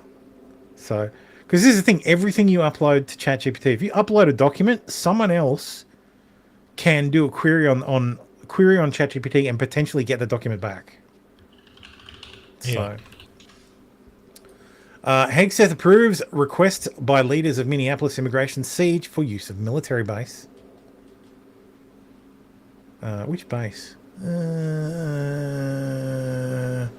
Support from the Department of War for approximately parking area for 300 to 500 vehicles, 10 storage trailers, a ready room space for approximately 500 to 800 Border Patrol personnel, a space to house and maintain 5 CBP air assets, access to magazines to store munitions, and other necessary facilities to support operations in Minneapolis metropolitan area. So that should be interesting. The new Black Panther Party has been banned from using the name due to the original Black Panthers not agreeing with their support for illegal immigrants. Oh, God. Yeah, the Black Panthers hate the illegals because the illegals take all their welfare. Paul Bird song. That welfare is I got supposed a to go to black message people. from Aaron Dixon today saying that he no longer supports us. That after he gave me orders to make a video saying that him and other members were coming, that he withdrew his support, and that he said that this situation is unimportant to him, even though my comrades have risked their lives and spent thousands of hours of their time and dollars and life standing behind a cause. You know, he said he's going to make a statement saying no one has the right to call himself a Black Panther going forward. I told him to make sure that he put in that statement that he did in fact give us the right to call ourselves that, because I still have the messages where he did, just in case he doesn't. And I put in there also, make sure that you put in there that Emory Douglas did give us the right to wear that emblem, because I still have the messages where that happened too. But as it stands, because of that, because of me and my comrades risking our lives and all the heat that we went under, because of the counter-revolutionary practices, because we don't believe in black nationalism, like Bobby. I'm sorry. You're a shitty fucking Black Panther. If you're a Black Panther and you don't believe in black nationalism, you're doing something wrong. Wait, what? That's literally the whole point of the Black Panther Party. Yeah.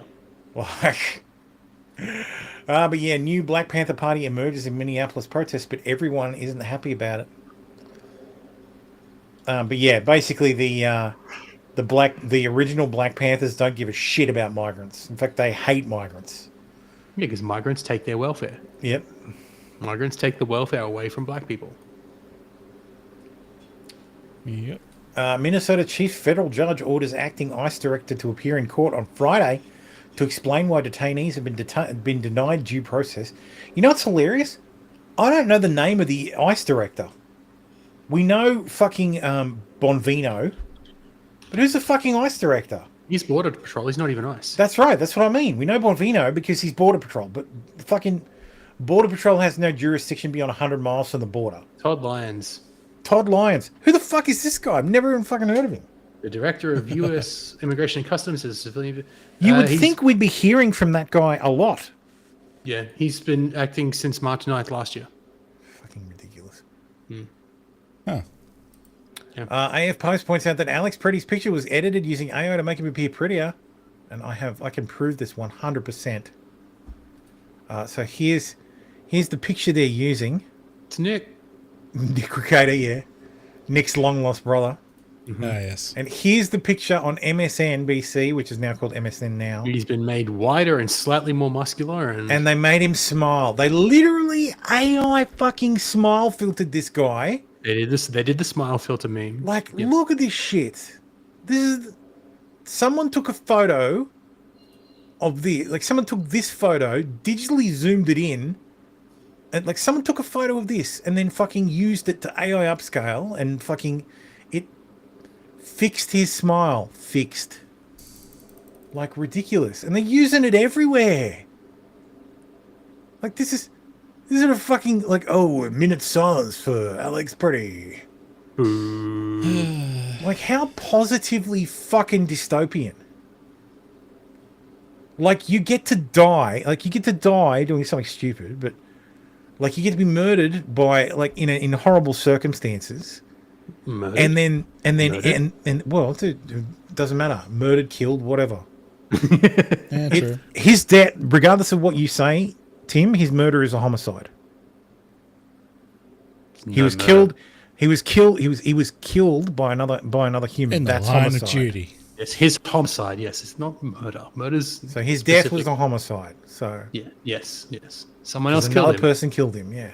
Yes, justifiably. So it's not murder.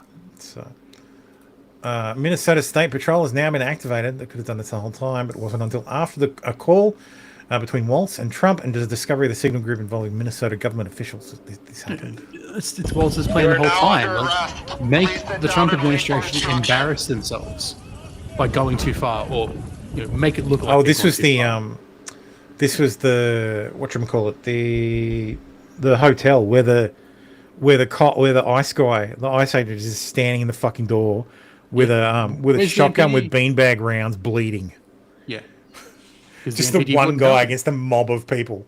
And this is what gets me, because even state and local police swear an oath to the Constitution. That's my understanding. Yeah, everybody does. Almost everybody does. Yeah, that's what I mean. So part of the Constitution is the feds get to enforce federal law. You don't have to. No one's asking the state police to go. You don't have to arrest enforce illegals. it, but you should assist them. Just help them do their job the same way they would help you do your job. Yeah. You are all supposed to be on the same. So can you imagine if the NSW police didn't help the AFP? Yeah. Or anything like that in this country. Imagine if we had this kind of hierarchical breakdown or active resistance. I'll just say. Yeah. In Australia, yeah. imagine if that happened. Imagine if no state police cooperated with the AFP. What the fuck? My end? I think it was birds in my background, but okay. possibly. I don't have birds. I don't have any birds, but they're outside. My wife's a Disney princess, so we have birds everywhere. Yeah, understandable. Oh, there they go again. Yeah, sorry. Anyway, terrorists thought it was a good idea to pick up a flashbang before it exploded and won the Darwin Award. Get wrecked. Medic! Medic! Oh Medic! Rittenhouse, where are you? Oh my god. Oh my god. She's still got her fingers. It's okay. Kinda. It's missing a couple of knuckles.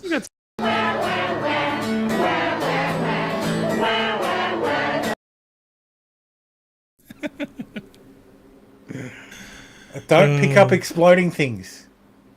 Don't pick up exploding things. Stop. They're brave. Stop. Get some help. They think they could just throw back a grenade or something like that. No, it's not how that works. Fallen says, "I'm sorry about your wife's mental illness, Thermo, not being for being a Disney fan." No. She's not a Disney fan. She's a Disney princess. Disney princesses, like when they walk through the woods, all the birds fly up to them and they land on them, and they're like magical. My wife's like that, except we have like bush turkeys that do it.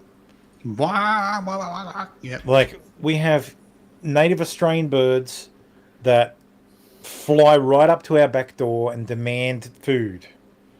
In that way, my wife is a Disney princess because they aren't afraid of her at all. Like she will walk outside and they will just follow her like the cats do. Also, our cats are useless.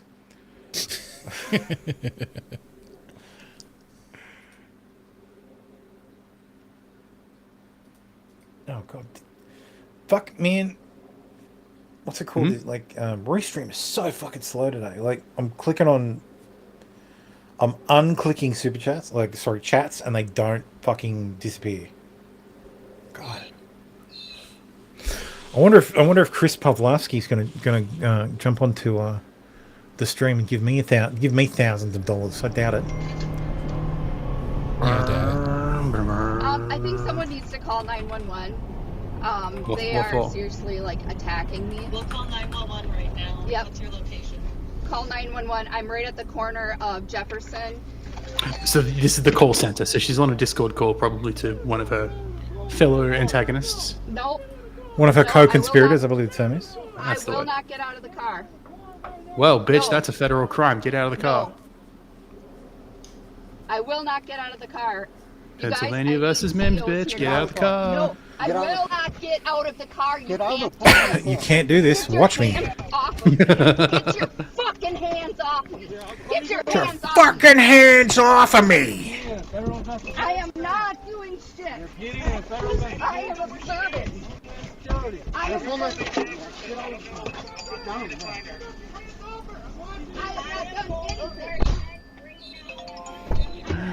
Pennsylvania versus Mims, motherfucker.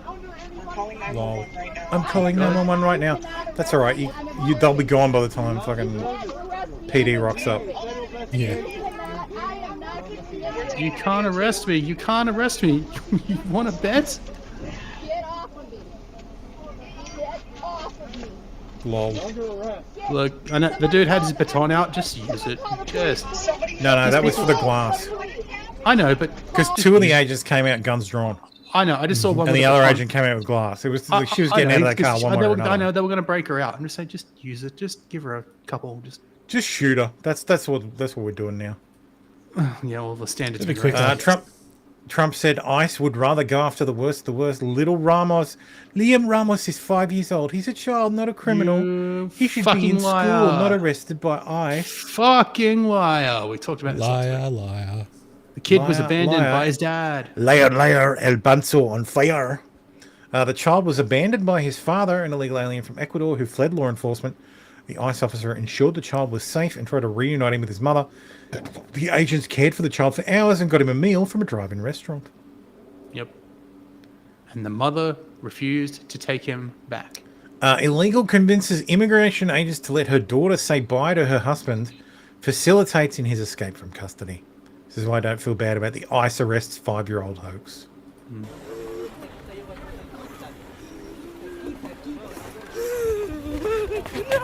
Run! If she's illegal, she goes back too. I would have fucking busted her right there. Yeah, I'm surprised no one did. For aiding and abetting. This guy's an idiot. Where were you going to go? Someone pointed out he's wearing a G-string. What the fuck is up with that? Probably selling his ass. Look at his haircut. Like, that guy's getting... That guy's selling his body. He's just been kidnapped. Yep. Kidnapped in front of his family. What's Ollie scooter car? What migrant takes off in here? Why is graphic content? I don't know. X labeled the post. It wasn't the person. Oh, dude, you're doing it wrong. You just ruined that window for nothing. Ah, well. It's only property, right? Vámonos. They got insurance. Vámonos, muchacho. No, they don't. Illegals can't get insurance. What are you talking about? They get all the welfare from the government, surely. No, they can't get insurance. I know. And that's the excuse. It's okay when leftists break property because, you know, it's property. The businesses are all insured until they're not. Let me guess, still no warrant? You don't think you need one? They don't. Administrative warrant, bitch. They're They arresting don't. a fucking illegal. Yep. Committed a crime in the committed a crime in their presence while they're executing their duties. They don't need a fucking warrant. No, it's as simple as that. Their administrative warrant says we're after this person. Yeah. This is his car. That's right. Boom. They don't need they don't need a judicial warrant. And they can Por arrest favor. anyone. Por favor. Repatriation. Vámonos, bicho. Hey, put him in the car. Don't let her. Put him in the car. What are you doing? You're taking him to Whipple. And give me his ID. Hey. The vests all say ICRO. They've got all the patches on there. Take off the masks, though, dudes. Yeah, he was just saying, hey, don't open the fucking door. No, Malik, don't let her in the car. Yeah, Malik. Don't let her in the car. Fucking Malik. Was this your first day? No, por favor, no. Probably. White women tears. Remember, Hispanics are coded white. True. They are now. Bloody Malik is a soft touch. ¿Por qué, papi? Hernandez over here is not a soft touch. Bitch, in the car. Yeah, see, Malik's opened the fucking door. I bet that fucking Malik did this shit. Yep. And then he's gonna rabbit. Please, por favor. Let's go. See? Some of these you're like, God, I wish you got hit by a car. Leave him alone. Leave him alone. He's literally trying. This is literally trying to well, she did de-arrest him. Yeah. For at least for a moment. Interfering with interfering with a federal investigation. Like, Yeah. Coming soon to Netflix. Yeah. Oh yeah. Alex Peretti had a violent confrontation. Oh, sorry, Alex Pretty. I keep saying Peretti. Alex Pretty had violent confrontation with ICE agents only weeks before his death. Yep. Now, personally, legally, this is irrelevant. This isn't relevant to the events of that led up to his shooting. It's not relevant at all. Because it was a confrontation with ICE agents and he was shot by CBP agents. Yeah. The only thing this is relevant for is his state of mind. Clearly, he had an issue. As Gutfield said, it's a very fucking good indicator that he should not have been there with his fucking piece. As Gutfield said, it demystifies the aura of the protester. He's not. Yeah, he just shows what kind of person he was. That's all it does. But it's very, very indicative. And realistically, if they'd arrested them here because they failed again, he would be alive. He would be alive. No, he'd be out on bail and back out that day. Yeah. None of these people are actually. None of these people are actually getting held. Yeah. That makes sense. I think I might have the video further down, but we'll just keep going. Yeah. I don't want to stop and go looking for it. Peaceful protest while armed isn't radical. It's American. Agreed. The First and Second Amendment protect those rights. They always have. The gun owners of America will hold any administration accountable. Stop pretending Trump is pro-2A. He's not. I like to take the guns first and do the law later. Yeah. Does nobody remember that? I remember. Sir, was Mr. Petty acting as an assassin? Do you think he was acting as an assassin in Minneapolis? Who is that? Mr. Petty, your deputy chief of staff said that.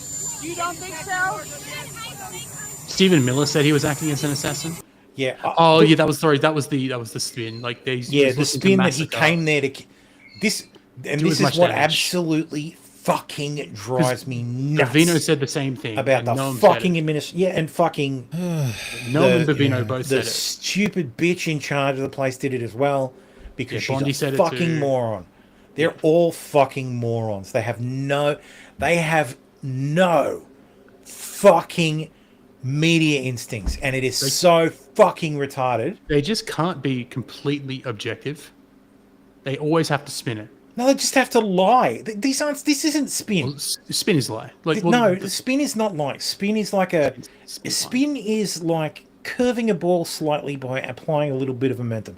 Lying is picking up the ball and throwing it in another like in the total opposite direction, which is what these people fucking do. Like, and it drives me fucking nuts because you don't have to do it. I understand the media is hostile to you, but the public aren't. You can, you don't have to flat out fucking lie, especially when the lies are dumb. Like, really? Okay, so he came to assassinate ICE agents. Why was he holding a phone and didn't fucking sneak behind a car and then open fire? Exactly. Like, He wasn't behaving in the way that someone who came to kill ICE agents or CBP agents would. He was there to put hands on them if need be, which he did, but he wasn't there to kill people. Yeah. As a gun owner, he should have known it. As a concealed carry owner, he should have known better. Yep. It's part of the training course. course. To carry his weapon there. Part of the training course, which you have to take in Minnesota to get your permit. Mick Kenny says, I disagree with him. There are plenty of peaceful protests where people are armed and nothing happens. Exactly. The difference is this guy put hands on and wasn't prepared for the FAFO. Yeah. Yeah, exactly, Meat Candy. And your next... Yeah. However, Trump, Bondi, Patel, Noam didn't need to try to lie and make him out to be a terrorist to inflict maximal damage. He had plenty of opportunity to just open fire and didn't. Yeah, exactly. You just... Yeah, my exact point. And look, I kind of give Trump... I probably bad for this. I give Trump a bit of a pass because I think Trump only says what he's told.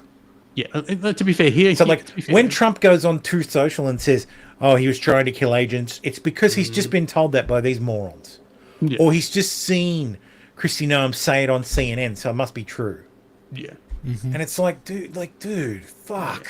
And then he says it here. Well, no, I don't think he was an assassin. I don't think he was an assassin. I don't actually know who you're talking about, though.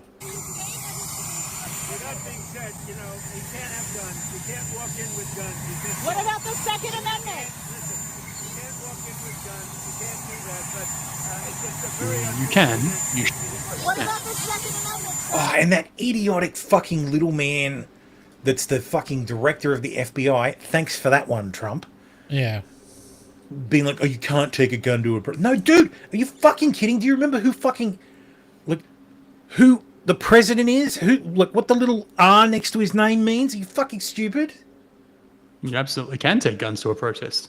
Just don't complain if things go wrong. Republicans do it all the fucking time. Yeah. Yeah.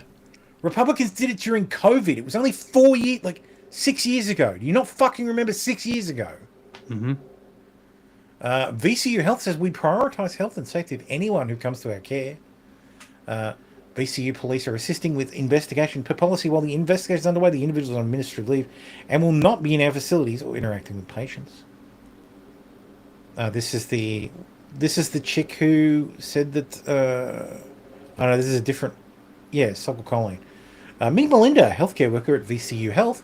She posted a series of videos encouraging people to inject ICE agents with succinylcholine, a temporary paralysis drug, and spray poison on them.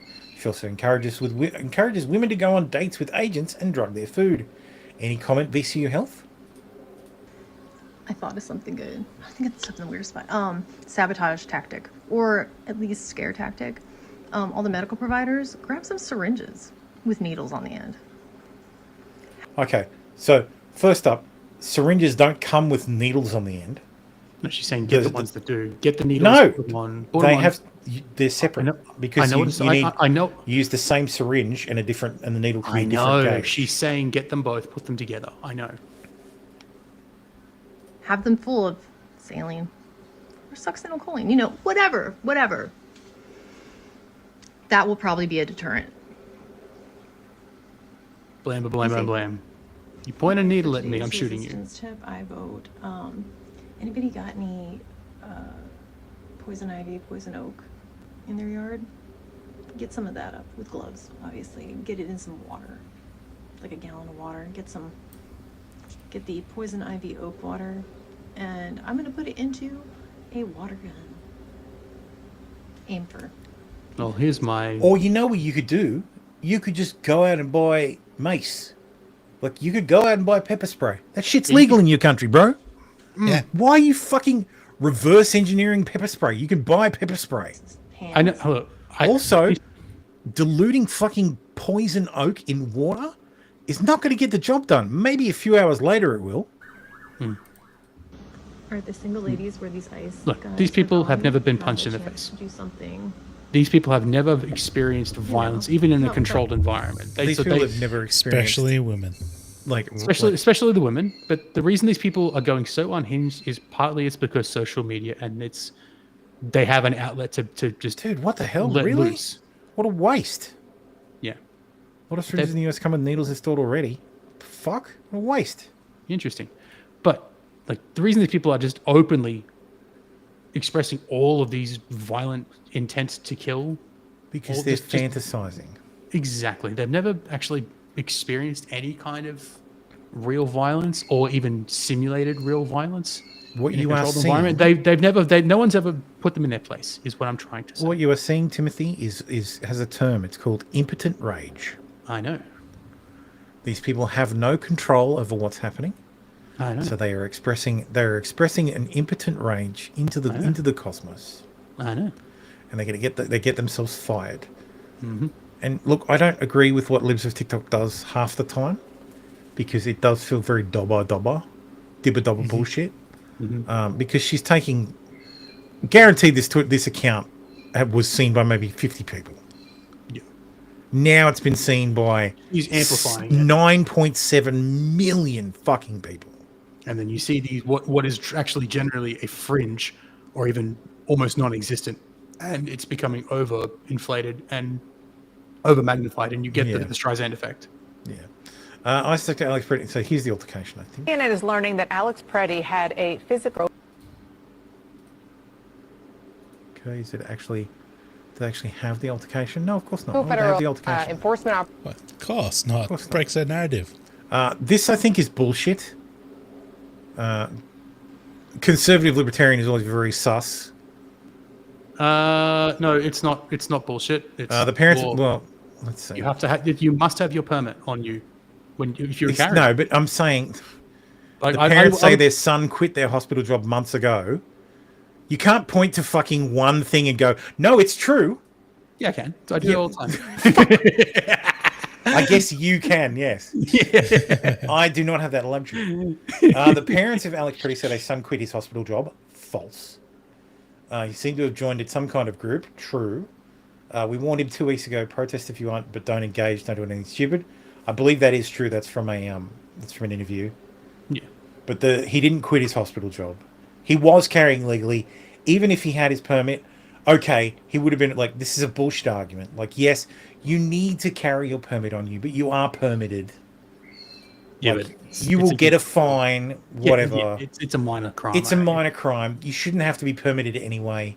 No. The libertarian arguing that he wasn't carrying legally, I'm giving you middle fingers, the biggest middle fingers you've ever seen from across the fucking Pacific Ocean. Matter. It's simply stating a fact. It's factually untrue that he was legally carrying. It doesn't matter in the grand scheme, but the left made a claim that he was lawfully carrying, and despite the libertarians agreeing that there should be no permits, the law is the law.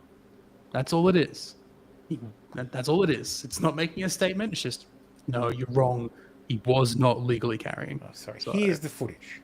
Yes, here's the second. This is a moment the news movement filmed on January 13th in Minneapolis, showing a man who appears to be Alex Preddy interacting with federal immigration agents 11 days before Border Patrol shot and killed him. He's wearing his protesting outfit. Our footage was analyzed by the BBC, whose facial recognition technology confirmed his identity to a 97... What, some guy standing there going, yeah, looks like some guy to me. Oh, it's the UK, they're pretty good at that shit now.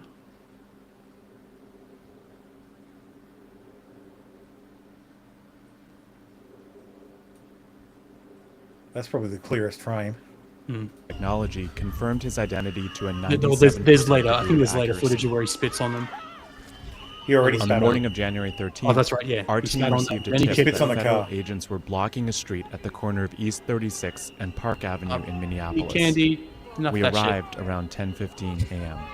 I'm a 2 a.m. salutist, but... You didn't listen to what I said. Elmo and I both agree that there should be no permits. The fact of the matter is, you do need it in Minnesota. It's just stating the fact. You shouldn't, but you do. That's all Congress shall make no law. Agreed. Agreed.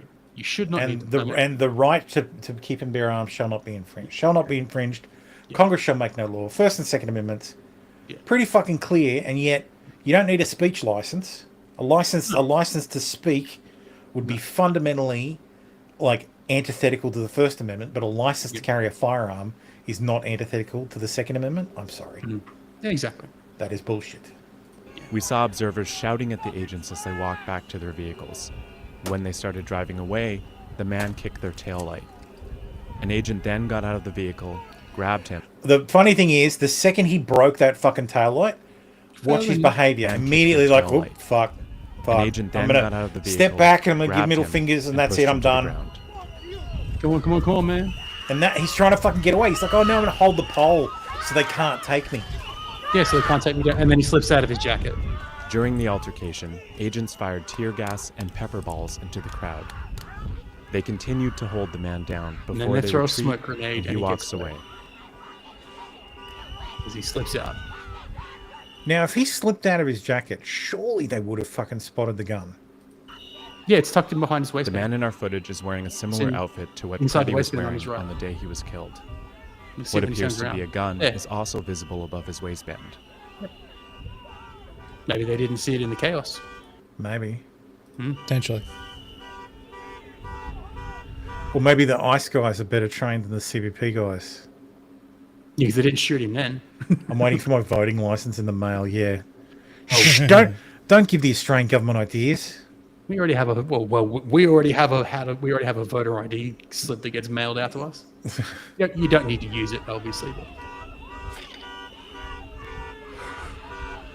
ICE de-escalates way too often. Like, a lot of times they really do de-escalate too much. It should be like, nope, you're going to jail. And I think they do it because they know there's no fucking point. their job is to go. Yeah. Their main priority, is to go after the illegals. They can't. They could have arrested him. Anyway, moving along. Omar's syringe attack. Trump calls Ilhan Omar a fraud and suggests she staged shocking syringe attack during Minneapolis town hall. She probably sprayed herself. Probably had herself sprayed. I didn't know it was a syringe. It looks like it's filled with piss. Yeah, vinegar. Yeah, just a piss and vinegar. Apple cider vinegar. No, I don't think about her. I think she's a fraud. I don't really think about that. She probably had herself sprayed, knowing her. Well, yeah, I mean, they accuse him of staging all his attacks. The protester, later identified as 55-year-old Anthony J. Kazimierczak, ran towards Omar and sprayed a mystery substance to her from a syringe. He then told Omar to resign and claimed she's tearing Minnesota apart for being dragged away by security guards. I mean, facts. The guy's a fucking retard, though. This doesn't make it better. This is going to ensure that she'll be re-elected for the next 400 years. Mm-hmm.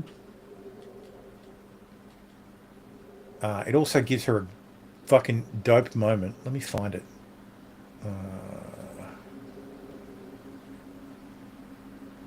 Here it is. He's not supposed to have a water bottle. Applause for That's all Congressman supposed to be Omar's. He's drunk as a fucking skunk. Yeah, how did he get through the security? You're not supposed to have water bottles. You're not supposed to have water bottles in the meeting room. So everyone had to get screened. Abolishment of the agency. ICE cannot be reformed. It cannot be rehabilitated. He's swaying, and he's sloshed. ICE for good. Someone just keeps taking fucking pictures, like. And DHS Secretary Kristi Noem must resign or face impeachment. Please impeach her. She goes to fucking punch him.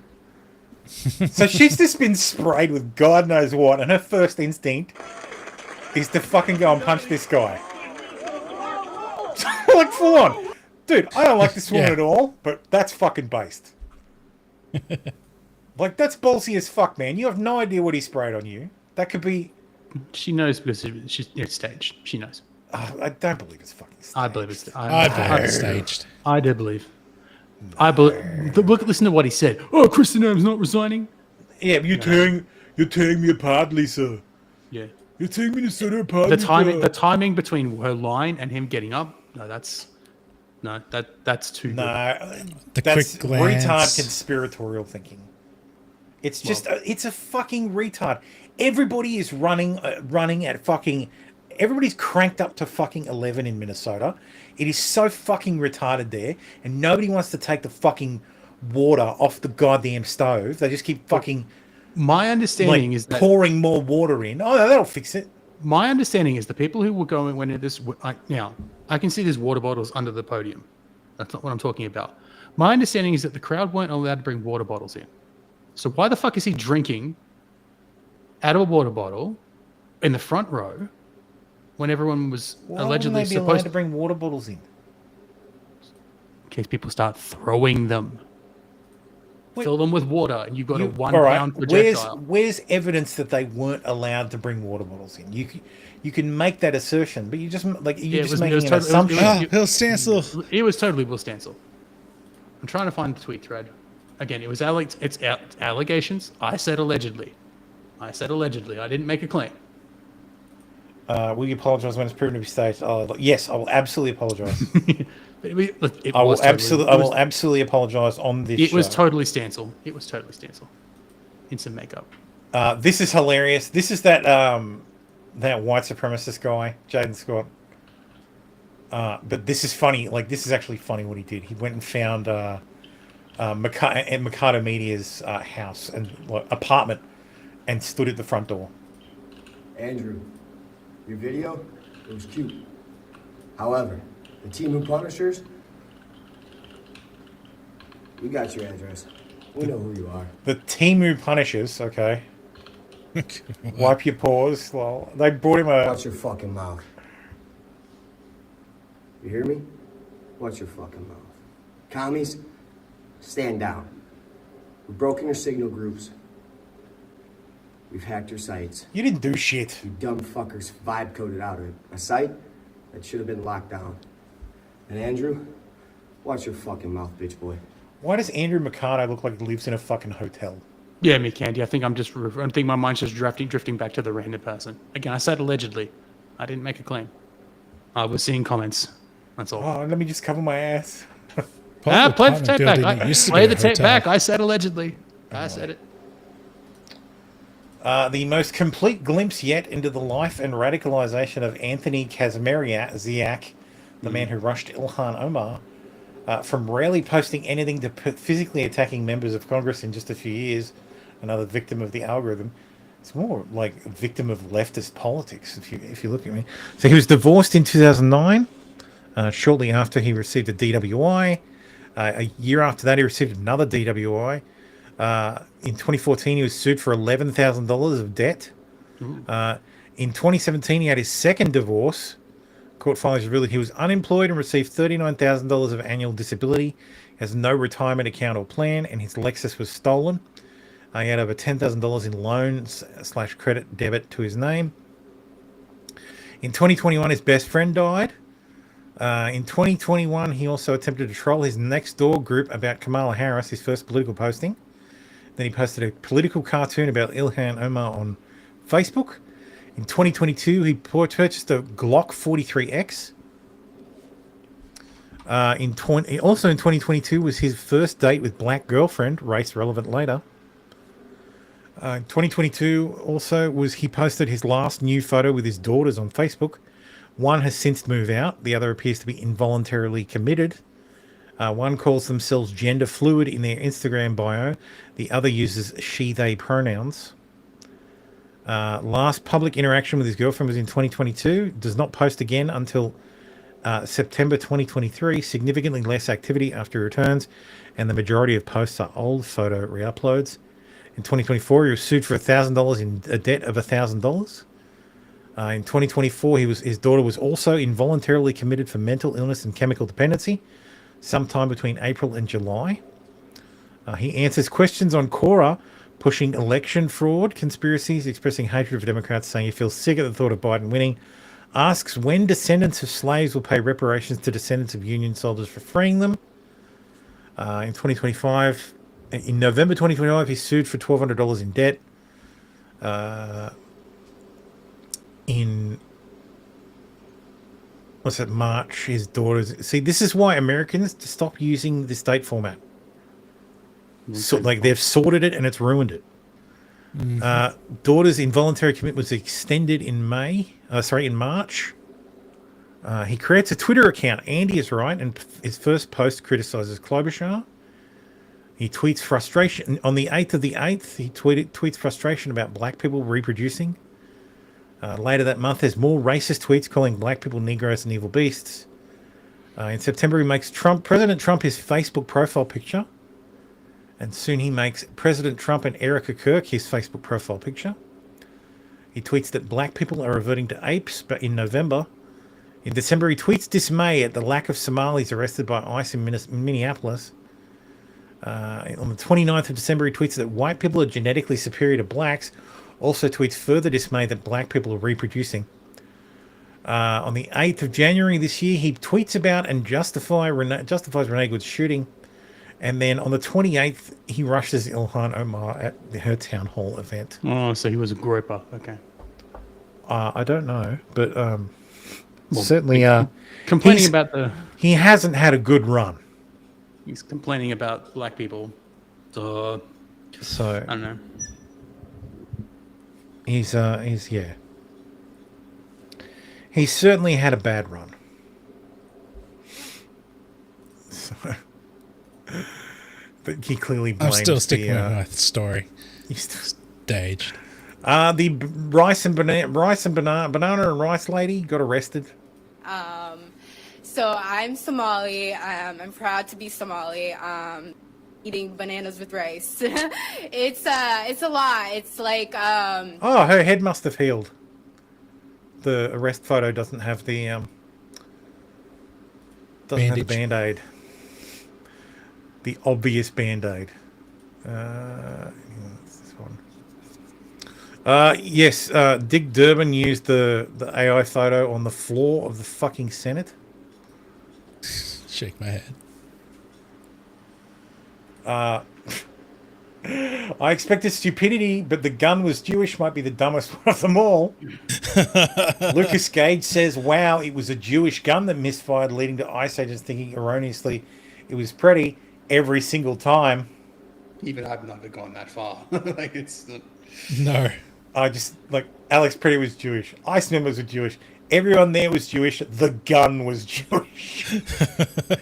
It's a Jewish gun. I stopped at the first level because most of ICE are fucking Hispanic or black. Or like, I'm pretty sure whites are maybe like half of ICE.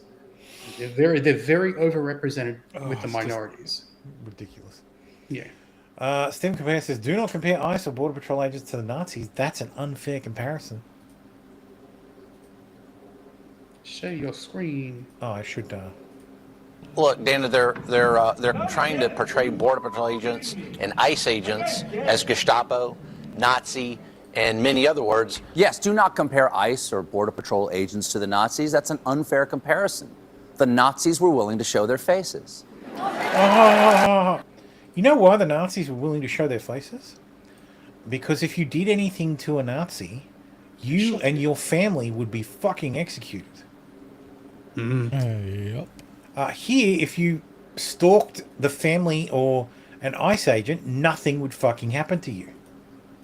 That's why they cover their face, because they know localities aren't going to give a fuck about anything happening to ICE agents.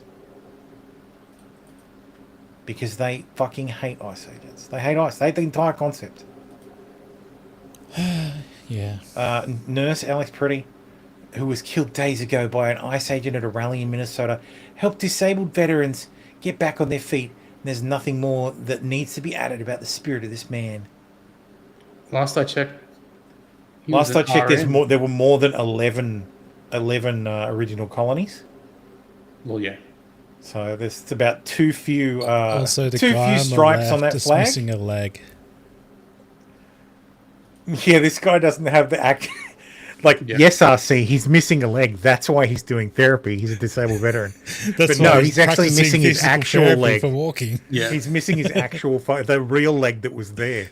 I don't. Yeah, but For God's sakes, man! Like this fucking. Like, But that wasn't his. That wasn't his job. He was an RN, not a physical therapist. yeah. Exactly. Even more unusual is that an ICU nurse would be working in a rehab level of care. Yeah. Exactly. Yeah. Yeah. This is the thing. These people don't actually understand what the VA does. Like, the VA is just a hospital for people who are veterans. Yeah. So if a veteran needs ICU care, guess where they go? To a VA hospital. Like, fuck. Let me get this straight. Prior administrations deported millions of people and rights were basically non-existent. The moment Trump took office, coordinated campaign by politicians, legacy media directly called for resistance to ICE. Once right happens and people die. No, AI didn't write this one. The spotlight shifts to stopping deportations, defunding ICE. Maybe that's what people have to do. They have to put like stuff like this, like grammar errors, spelling errors, because that way you know it's not AI, because they're not going to fuck up like that. Until the AI starts to doing that, yeah. If this was such a crime against humanity, why did nobody riot in 2024? The intention behind the arrest is not empathy. Yeah, of course, it is obstruction. Mm-hmm. It is coordinated obstruction, assisted by local governments, with the intent of frustrating the Trump administration and like stopping deportations entirely. Yep. Biden said, I want everybody to surge to the border. Fucking said this, and then they picked him to be the candidate, and then they fucking elected him president. You got what you fucking wanted. And now everybody's like, oh no, I need to put it back. And then America went, oh shit, we better vote for the guy who wants to get rid of all these people. Caring for people was at the core of who he was. He was incapable of causing harm. Alex carried patience, compassion, and calm as a steady light within him. Even at the very end, that light was there. I recognized his familiar stillness and signature calm composure.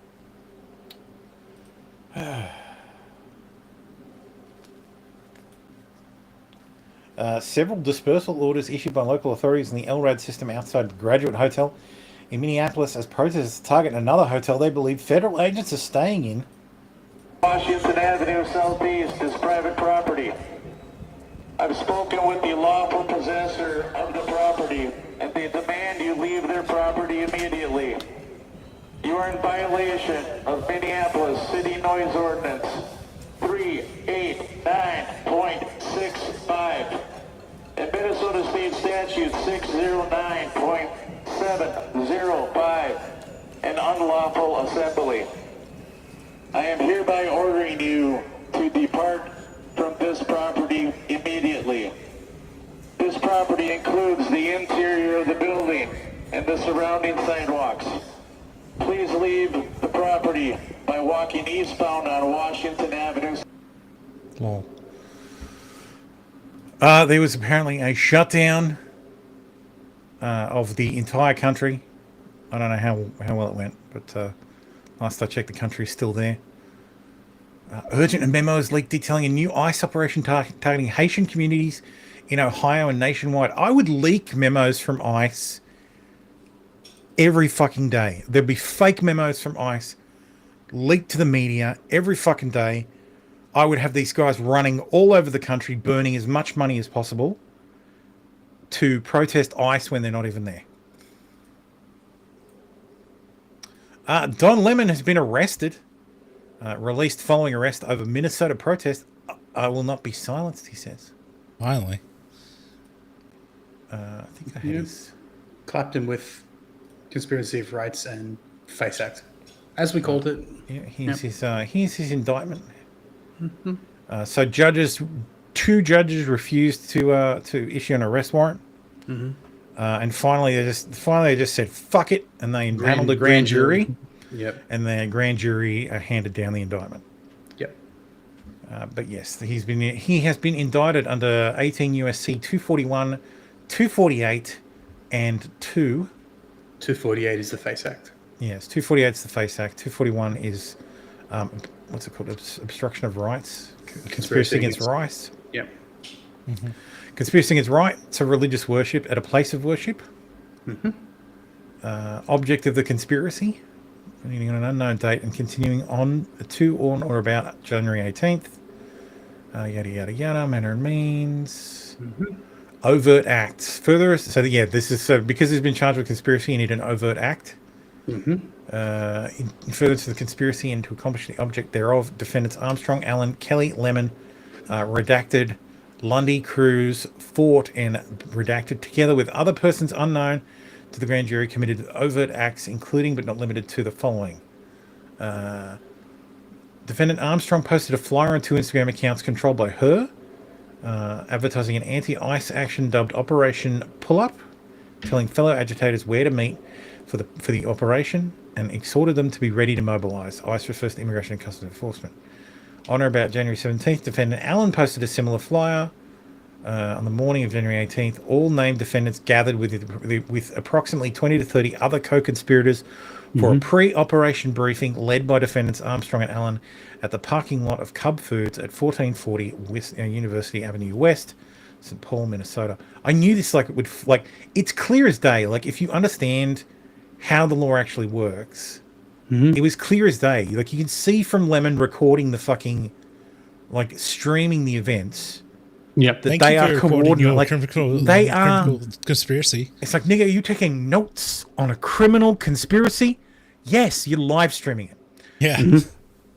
On the morning of January 18th, defendant Lemon began live streaming on his internet-based show, the Don Lemon Show, where he explained to his audience that he was in Minnesota with an organization that was gearing up for a resistance operation against the federal government's immigration policies, and he took steps to maintain operational secrecy by reminding certain co-conspirators to not disclose the target of the operation, and stepped away momentarily so his mic would not accidentally divulge certain portions of the planning session.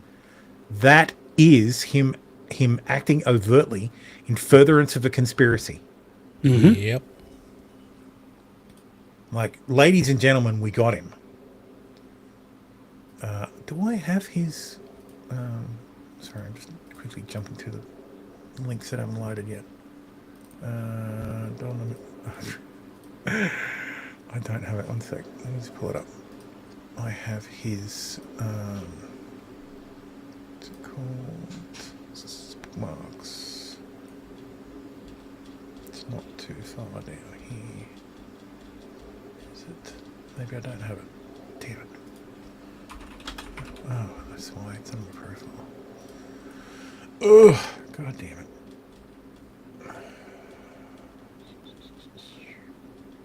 There we go. So here's his mugshot. He tried to do his best Trump impression, but they put him in fucking federal green. Oh, sorry, federal orange. That's hilarious. Quartering says, wasn't even my hardest wank. I said, I'm going to tell my grandkids this was Obama. I mean, they're about the same age. Lemon is 60-ish. Close enough. He's pretty. Yeah. I think he may actually be Obama's in that age now. Yeah. Yeah. I'm going to move that to racism news. Yeah. Infamous mustachioed soy boy Scotty J Fitness has been dropped by his sponsors and is now begging for forgiveness after he fully doxed numerous people, including a paraplegic man who went on to humiliate and mock for his inability to enjoy his hobbies ever again. I owe you all an apology. For days now, I have been lying to myself. I can't hear him under the mustache. Saying things like, I'm a good person. Done a lot of good for the world. You can't read his lips, can you, Tim? It's all bullshit deflection. No. To keep Mick Kenny says, then once they were inside, hang on, must be more. Lemon even said that they needed to do this and to get the point across, and talked about how important it was. Oh yeah, the hilarious thing is all his footage will be used against him. Yep. They're trying to be like, oh, he was a journalist covering it. Yeah, okay, that didn't help any of the January 6ers. No, That's all. It's fine, Don. It's fine. You'll go to jail, and then President Newsom will pardon you in 2028 or maybe 2032. You might have been able to skirt it if when the pastor said to leave, you left. Yeah. Lemon even said he needed to do this to get the point across and talk about how important it is. Then, once they were inside, he was telling the pastor how they had a First Amendment right to do what they were doing, ignoring this private property. Apparently, what they did was way worse than just go in there and yell shit too. They blocked doors and stairs and kept parents from Sunday school area.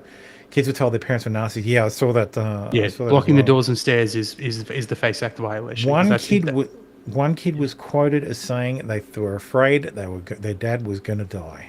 Mm-hmm. Yes, they should add charges of false imprisonment. Yeah. 100%. Mm-hmm. I would throw the fucking book at him. And I would point to January 6th and go, well, these people, they're the same, bro. They're the same. Now, Trump pardoned them because they supported him. Okay.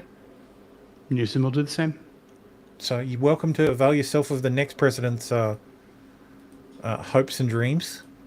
Yeah.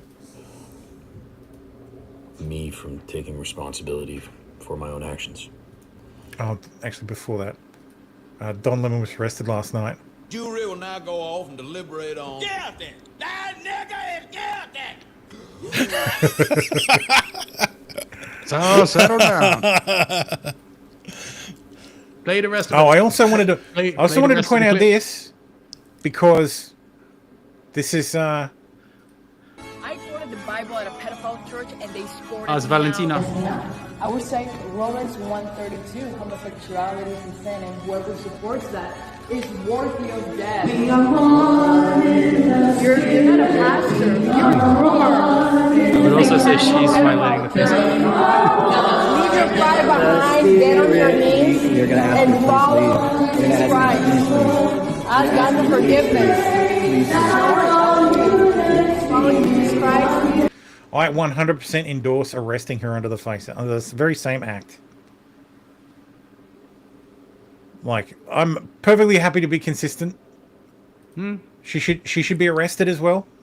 I'm guilty because she's in the process of leaving after being asked to leave. So yeah, well, she went there with an. I'm pretty sure the FACE Act doesn't it say if you attempt to, like you don't. Yeah, there's attempt. Yeah, you don't get you get the question though. It's kind of broad. Yeah. Then that's because it's a question of theological. If the result is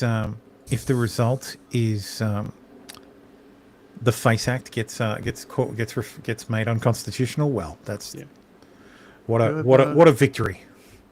Oh no, is it intimidate? Whoever by force or threat of force or by physical obstruction intentionally injures, intimidates, or interferes with, or attempts to injure. Yeah, that's why it's weak in that instance. Attempt to intimidate or interfere. Sorry, no. Interfere is specifically about cutting off a movement. So interfere doesn't apply. I'll visit my future. That's why it's weak in that instance. Yes, yeah. It's well, you can try, but yeah, you can try, but they specifically define the terms of the. Casey says J6 didn't have trial for years and were overcharged, over-sentenced. Not the same thing.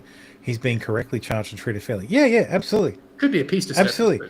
And look, there was the guy from the Blaze, who he was. Now, granted, he wasn't working for the Blaze at the time of J6, but he was a journalist. Like, he was working for the Blaze afterwards, and his argument was exactly the same, and it didn't fly. Mm-hmm. Yeah, I agree. The FACE Act is bullshit and needs to be repealed. And hopefully the Supreme Court says, yeah, no, it's the shit. This is bullshit. So, but the problem is, it targets people who don't have the funds to fight it. Yeah. So, anyway, back to this I've built this entire platform on inclusivity and kindness. That was your first mistake. And I lost Stop sight trying to of build a that platform like that. in my own ego. Hicklibs are the fucking worst. Excuse me. Yeah. Like, they're just traitors. Oh, This is Yaku. Hernan Oh, Ponce. hello. This is Megamind, originally from Puerto Rico, an ICE agent. No words. He's one of the agents who aided a Mexican restaurant in Minnesota and then detained the workers after his meal. He's an embarrassment to Puerto Rico. No, he's a fucking king. Work bro. smart, not hard. Looks like he was stuck in the birth canal for days.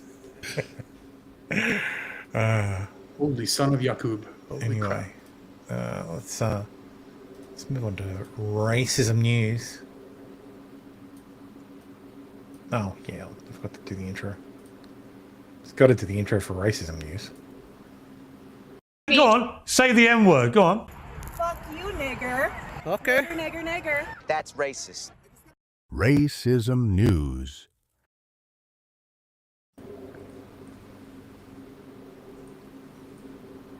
Christ, that took ages to come back. Not really racism, but kind of. So Amazon let go of 16,000 workers on Friday or Thursday. And there was just some interesting notice, like interesting people who were let go. So this woman has been at Amazon for 28 years. She was the 25th most tenured employee. A former co-worker at Amazon shared this message from the team's post-layoff announcement. We're forming a new engineering team in India to accelerate product development while supporting operational and data engineering needs. Also, there was this lovely post which quickly got deleted from Reddit. Got laid off today. Interesting theme.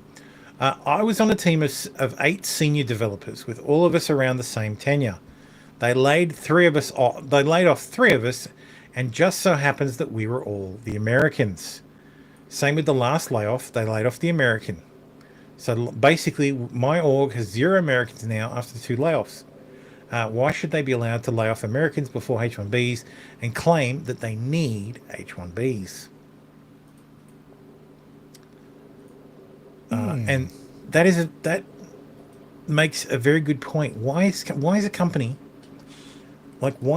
legally allowed to cry about not being able to get H1, like cry to the Department of Labor and say we need to import Infinity Indians for these roles, and yet when you're cutting jobs, the first roles to go are the citizens? Yes, because the argument is that, we need to bring these people in from India. We need Infinity Indians because Americans can't do the job. They're too lazy. They're too lazy. They don't want to do the job. And then when you have layoffs, you fire the Americans doing the jobs and replace them with H-1Bs. That does not sound America first to me at all.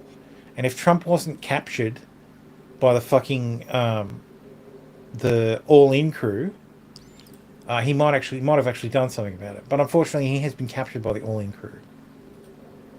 So, because the one thing that Elon and the all-in crew and all the tech bros Vance, who fucking love, who supported Trump this time around, and JD Vance all agree on 100% is that America needs Infinity Indians.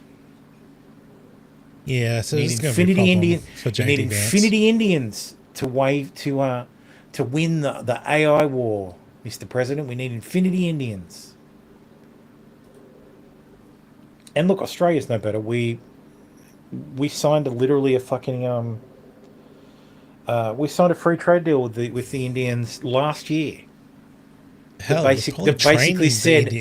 basically said 300,000. We are training them. 300,000 Indians can come to Australia every year. Mm-hmm. But it's okay because 300,000 Australians can go to India every year as well. Why the fuck would you go to India? Exactly. So we basically created a brand new Canberra every fucking year. Yep. Yep. So, because Bezos dangled the promise of investment of billions to get Trump to betray his worker base. Yeah, obviously. Yeah. And I mean, I know you say that. Oh, he dangled the promise of investment of billions. Didn't need to jangle that. He literally handed the Trump family a check. What do you think the Melania movie was? It's from Amazon Studios. They spent It's true. They spent $70 million on the Melania movie. You think Melania didn't get a fucking paycheck? Like Trump, this Trump administration. This is why I really wish he won in 2024. Because, 2020, yeah. Because he would have just continued doing what he was doing, which was slowly getting better. Now, granted, he's come back this time, but unfortunately, he's a lame duck from the start. So he can't run again. His VP is about as America first as fucking, I don't know, Emmanuel Macron.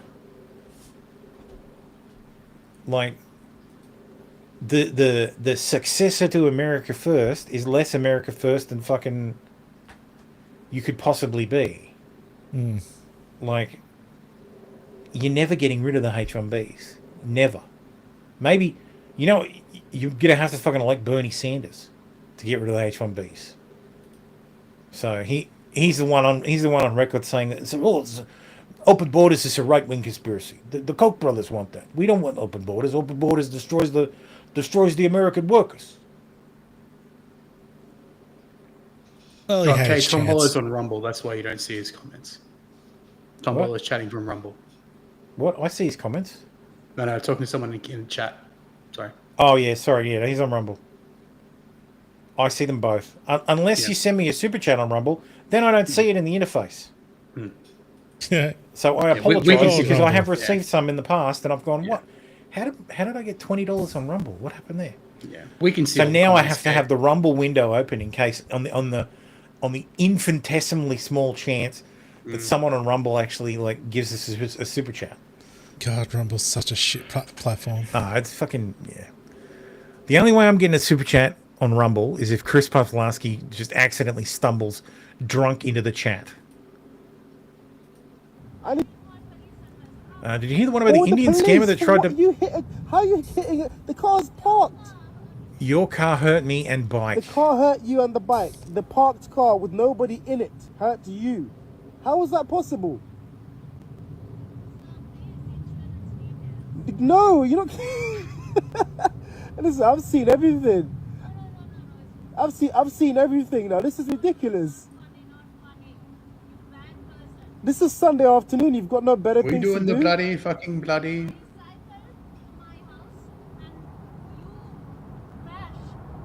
I crashed. You hit me. No, you hit the car. You crashed into a parked car, and you're trying to get my insurance details for what reason? To make a claim. But it's your fault. You're in the wrong. You crashed into a parked object. So look, if you hit a tree, were you gonna ask for the tree's insurance details as well? No, because you're not an idiot. That's great. Call 999, dude. Just. Dude, if he calls 999, he'll be arrested. I realized as soon as I said that, no. Jesus. In the past, yes, but not now, no. Yeah. Here are Thomas Massey's largest individual donors per the latest released FEC report. Mohammed Marouk. Interesting. In Texas. Marouk, Akhtar, Paul Graham, Heaven. Mezai, Cinto, Travis, Turpin. A lot of Indian names there. A lot of Indian names there, Tomo.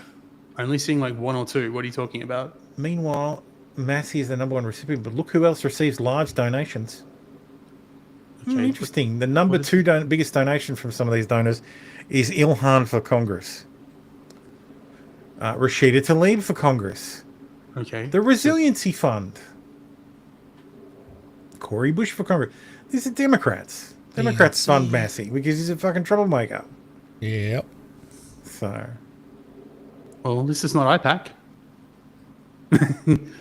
This is not IPAC. APAC. It's AI, so I says it's a IPAC. Yeah, IPAC. it's worse. I'm gonna call it IPAC. It's like At least the money's coming Trump's from inside the acting country. cyber chief uploaded sensitive files into public version of ChatGPT. The interim head of the country's cyber defense agency uploaded sensitive contracting documents into a public version of ChatGPT last summer, triggering multiple automated security warnings that are meant to stop the theft or unintentional disclosure of government material from federal networks, according to 4 Department of Homeland Security officials with knowledge of the incident. The apparent misstep from Madhu Gotomulakala was especially noteworthy because the acting director of Cybersecurity and Infrastructure Security Agency had requested special permission from the CISA Office of the Chief Information Officer to use the popular AI tool soon after arriving at the agency this May. 3 of the officials said the app was blocked for other DHS employees at the time. Now, I don't work for Homeland Security. Totally don't. Oh, it did work. Tom Bolo, I swear I wasn't trying to trick you, but it just looks like every other tweet. Every other post. See, they look the same. Thank you, Tom Bolo. You didn't have to do that. I wasn't being like, oh, hey, give me money. But thank you. But yeah, you see, it doesn't show up. Please give us This is like a normal fucking chat. So thank you. Bless you. But yeah, don't have to. You can charge that back. Please money us. You can charge that back. It's fine. The apparent incident, blah. Now, I don't work for Homeland Security, obviously. At least that's what I say. But just in finance, our IT policy basically says, if you fucking do this, if you upload commercial in confidence information to a public ChatGPT platform, you the head of IT and the head of HR are going to be having a very stern conversation with you that will probably end up with you not getting a paycheck from the company any longer. What the fuck? And this guy's like, oh no, we're reviewing it. It gets worse. Here's the other story. This is him, of course. Of course. It does get worse though. He was initially nominated as deputy director by Kristi Noem, of course. He requested access to a DHS controlled access program. He was issued a polygraph and he failed the polygraph. 6 staffers were suspended after he failed the polygraph because it was determined that he didn't need to take a polygraph for access to the controlled program. It was unveiled that he had on at least 4 different occasions uploaded for official use only documents to ChatGPT, violating DHS guidelines. There was a very funny be me, be this, and it was very must have added it. But yeah, this is the acting head of the cyber intelligence security agency, cyber security and infrastructure security agency. So the top IT guy of the country is an acting position, and he's a Pajit. And his previous role was the head of IT for South Dakota. Indian-born American, you literally have a foreign-born person in this role. What the fuck? He has a PhD from Dakota State University. He worked in the private sector from 2000 to 2024. So I have more IT experience than this guy. Prior to working prior to he worked at an Indian call center. He was the senior director of business solutions at Sanford Health. I want to bet that this one is run their internal org is run by Indians as well. Probably. In August 2024, South Dakota Governor Kristi Noem announced that Goodman Color would serve as the state's chief technology officer. Named him the state's chief information officer and commissioner of the South Dakota Bureau of Information and Telecommunications. Being serving fucking Christ. Kristi Noem's the fucking worst, man. Yeah. Yes, immediate deport. So, fucking absolutely ridiculous. Like, this should be an immediate dismissal. Anyway. Florida driver's license tests will now only be in English effective February 6th. Based Florida. Nice. A Sudanese migrant grabbed an 18-year-old white German girl, incorrect, on a Hamburg metro platform before jumping into the path of an oncoming train, dragging her with him and killing them both. It was actually an Iranian woman.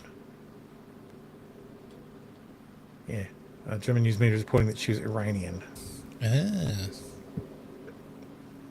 So, Iranian, 18-year-old Iranian woman to her death.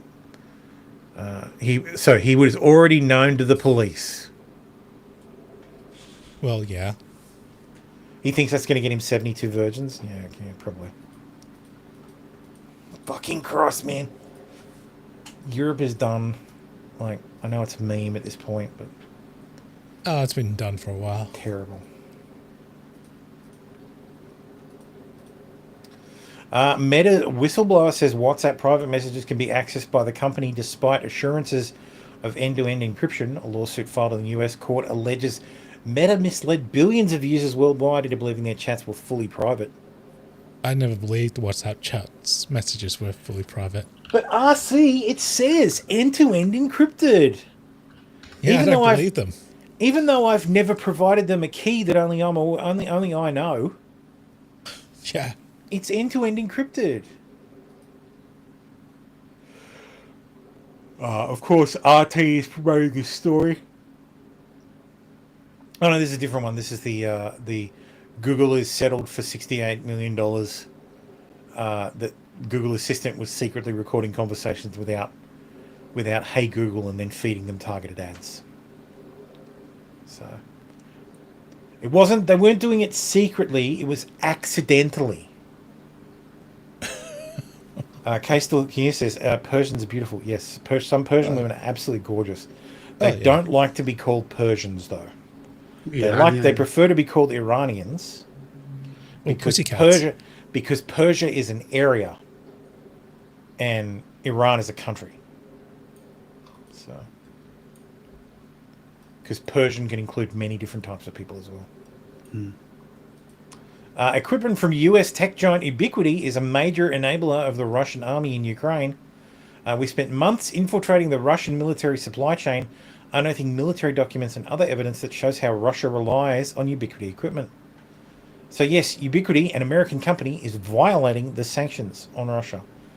Out in the fucking open. There are these guys have managed to get Unity reps on in text, in emails and on the phone, saying that look, we can't send it to we know it's for Russia, that's not a problem.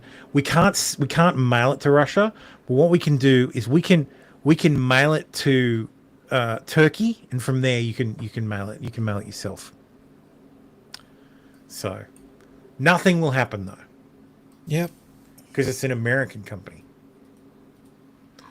This guy says, I fucking called this. They renamed Office 365 to Copilot, and now they're telling investors that they have massive amount of Copilot users.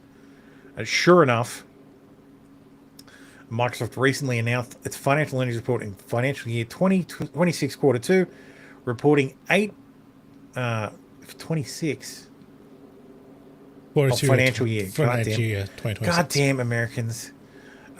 Reporting $81.3 billion in revenue, up 17% year on year, and 38.3% in operating income.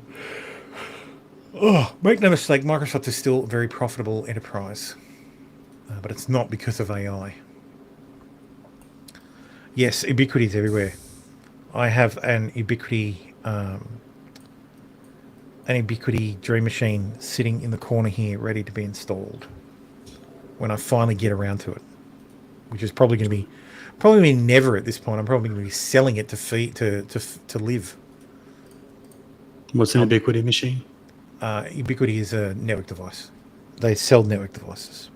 Okay. A Dream Machine's like a central device. It's a router, gateway, management interface, network video recorder.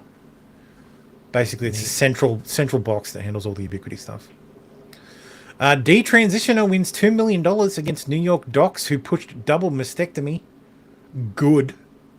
Yes, good story. This is how it actually stops happening. Because if there's enough of these lawsuits, doctors who perform these surgeries won't be able to get insurance. They won't be able to get malpractice insurance. And if they can't get malpractice insurance, guess what they can't do? Practice. Yep. So that's how you kill that industry entirely. Fresh. Hassan has been banned on Twitch for 7 days. So far, he's taking his holidays. So far, he's still banned. Oh, he's actually pretty dirty about it because he wanted to cover the protests on Friday. Instead, he went on YouTube and streamed to 100,000 people and made $18,000. I'm guessing that's more than he usually gets. What he did was he called someone a Zionist pig. You're allowed to call someone a Zionist. You just can't call them a Zionist animal. So I'm actually impressed that they are. Dan Clancy must be on leave.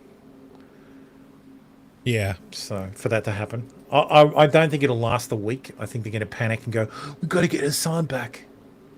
Our metrics are looking bad." British police have the ability to download data from your phone without a password. This is from 2019. There's no audio, I guess. Anyway, that should surprise no one. Because we just covered a story of Chinese breaking that. Yeah. They could do whatever they like. So, anyway, that's it. We're done. Look at that. What are we? 4 hours, 26 minutes. Yeah. I mean, we had LA riots, but LA riots were nothing really. Local police were dealing with them. Yeah. The local police are still dealing with them. That is true. So, pig can be kosher if they're certified by a rabbi. I don't think that's true. That's like I'm pretty sure Jews are the reason turkey bacon exists. So, anyway, thanks for watching. That's it for this week. I imagine we will have more Epstein stuff next week because the J files should have updated fully by then, and then we'll dig into that. Plus, whatever else happens in this next week, this first week of February, I'm finding it difficult to believe that a fucking month. We're already a month in to fucking 2026. Granted, it feels like we're a year into 2026. Mm-hmm. Show runs smoothly when Baldo's not there. Yeah, I always thought it was my fault, right? But I don't say a lot on the show. Looking back, it's not Baldo's fault. Baldo doesn't. It's your fault. No, it's not. It's because there wasn't as many fucking links this week, and that's good. There was a good amount of links. You control what goes on the show. It's all your fault. I do. And sometimes I am fucking brutal. Look, I'm happy with this. And other times I feel like it's.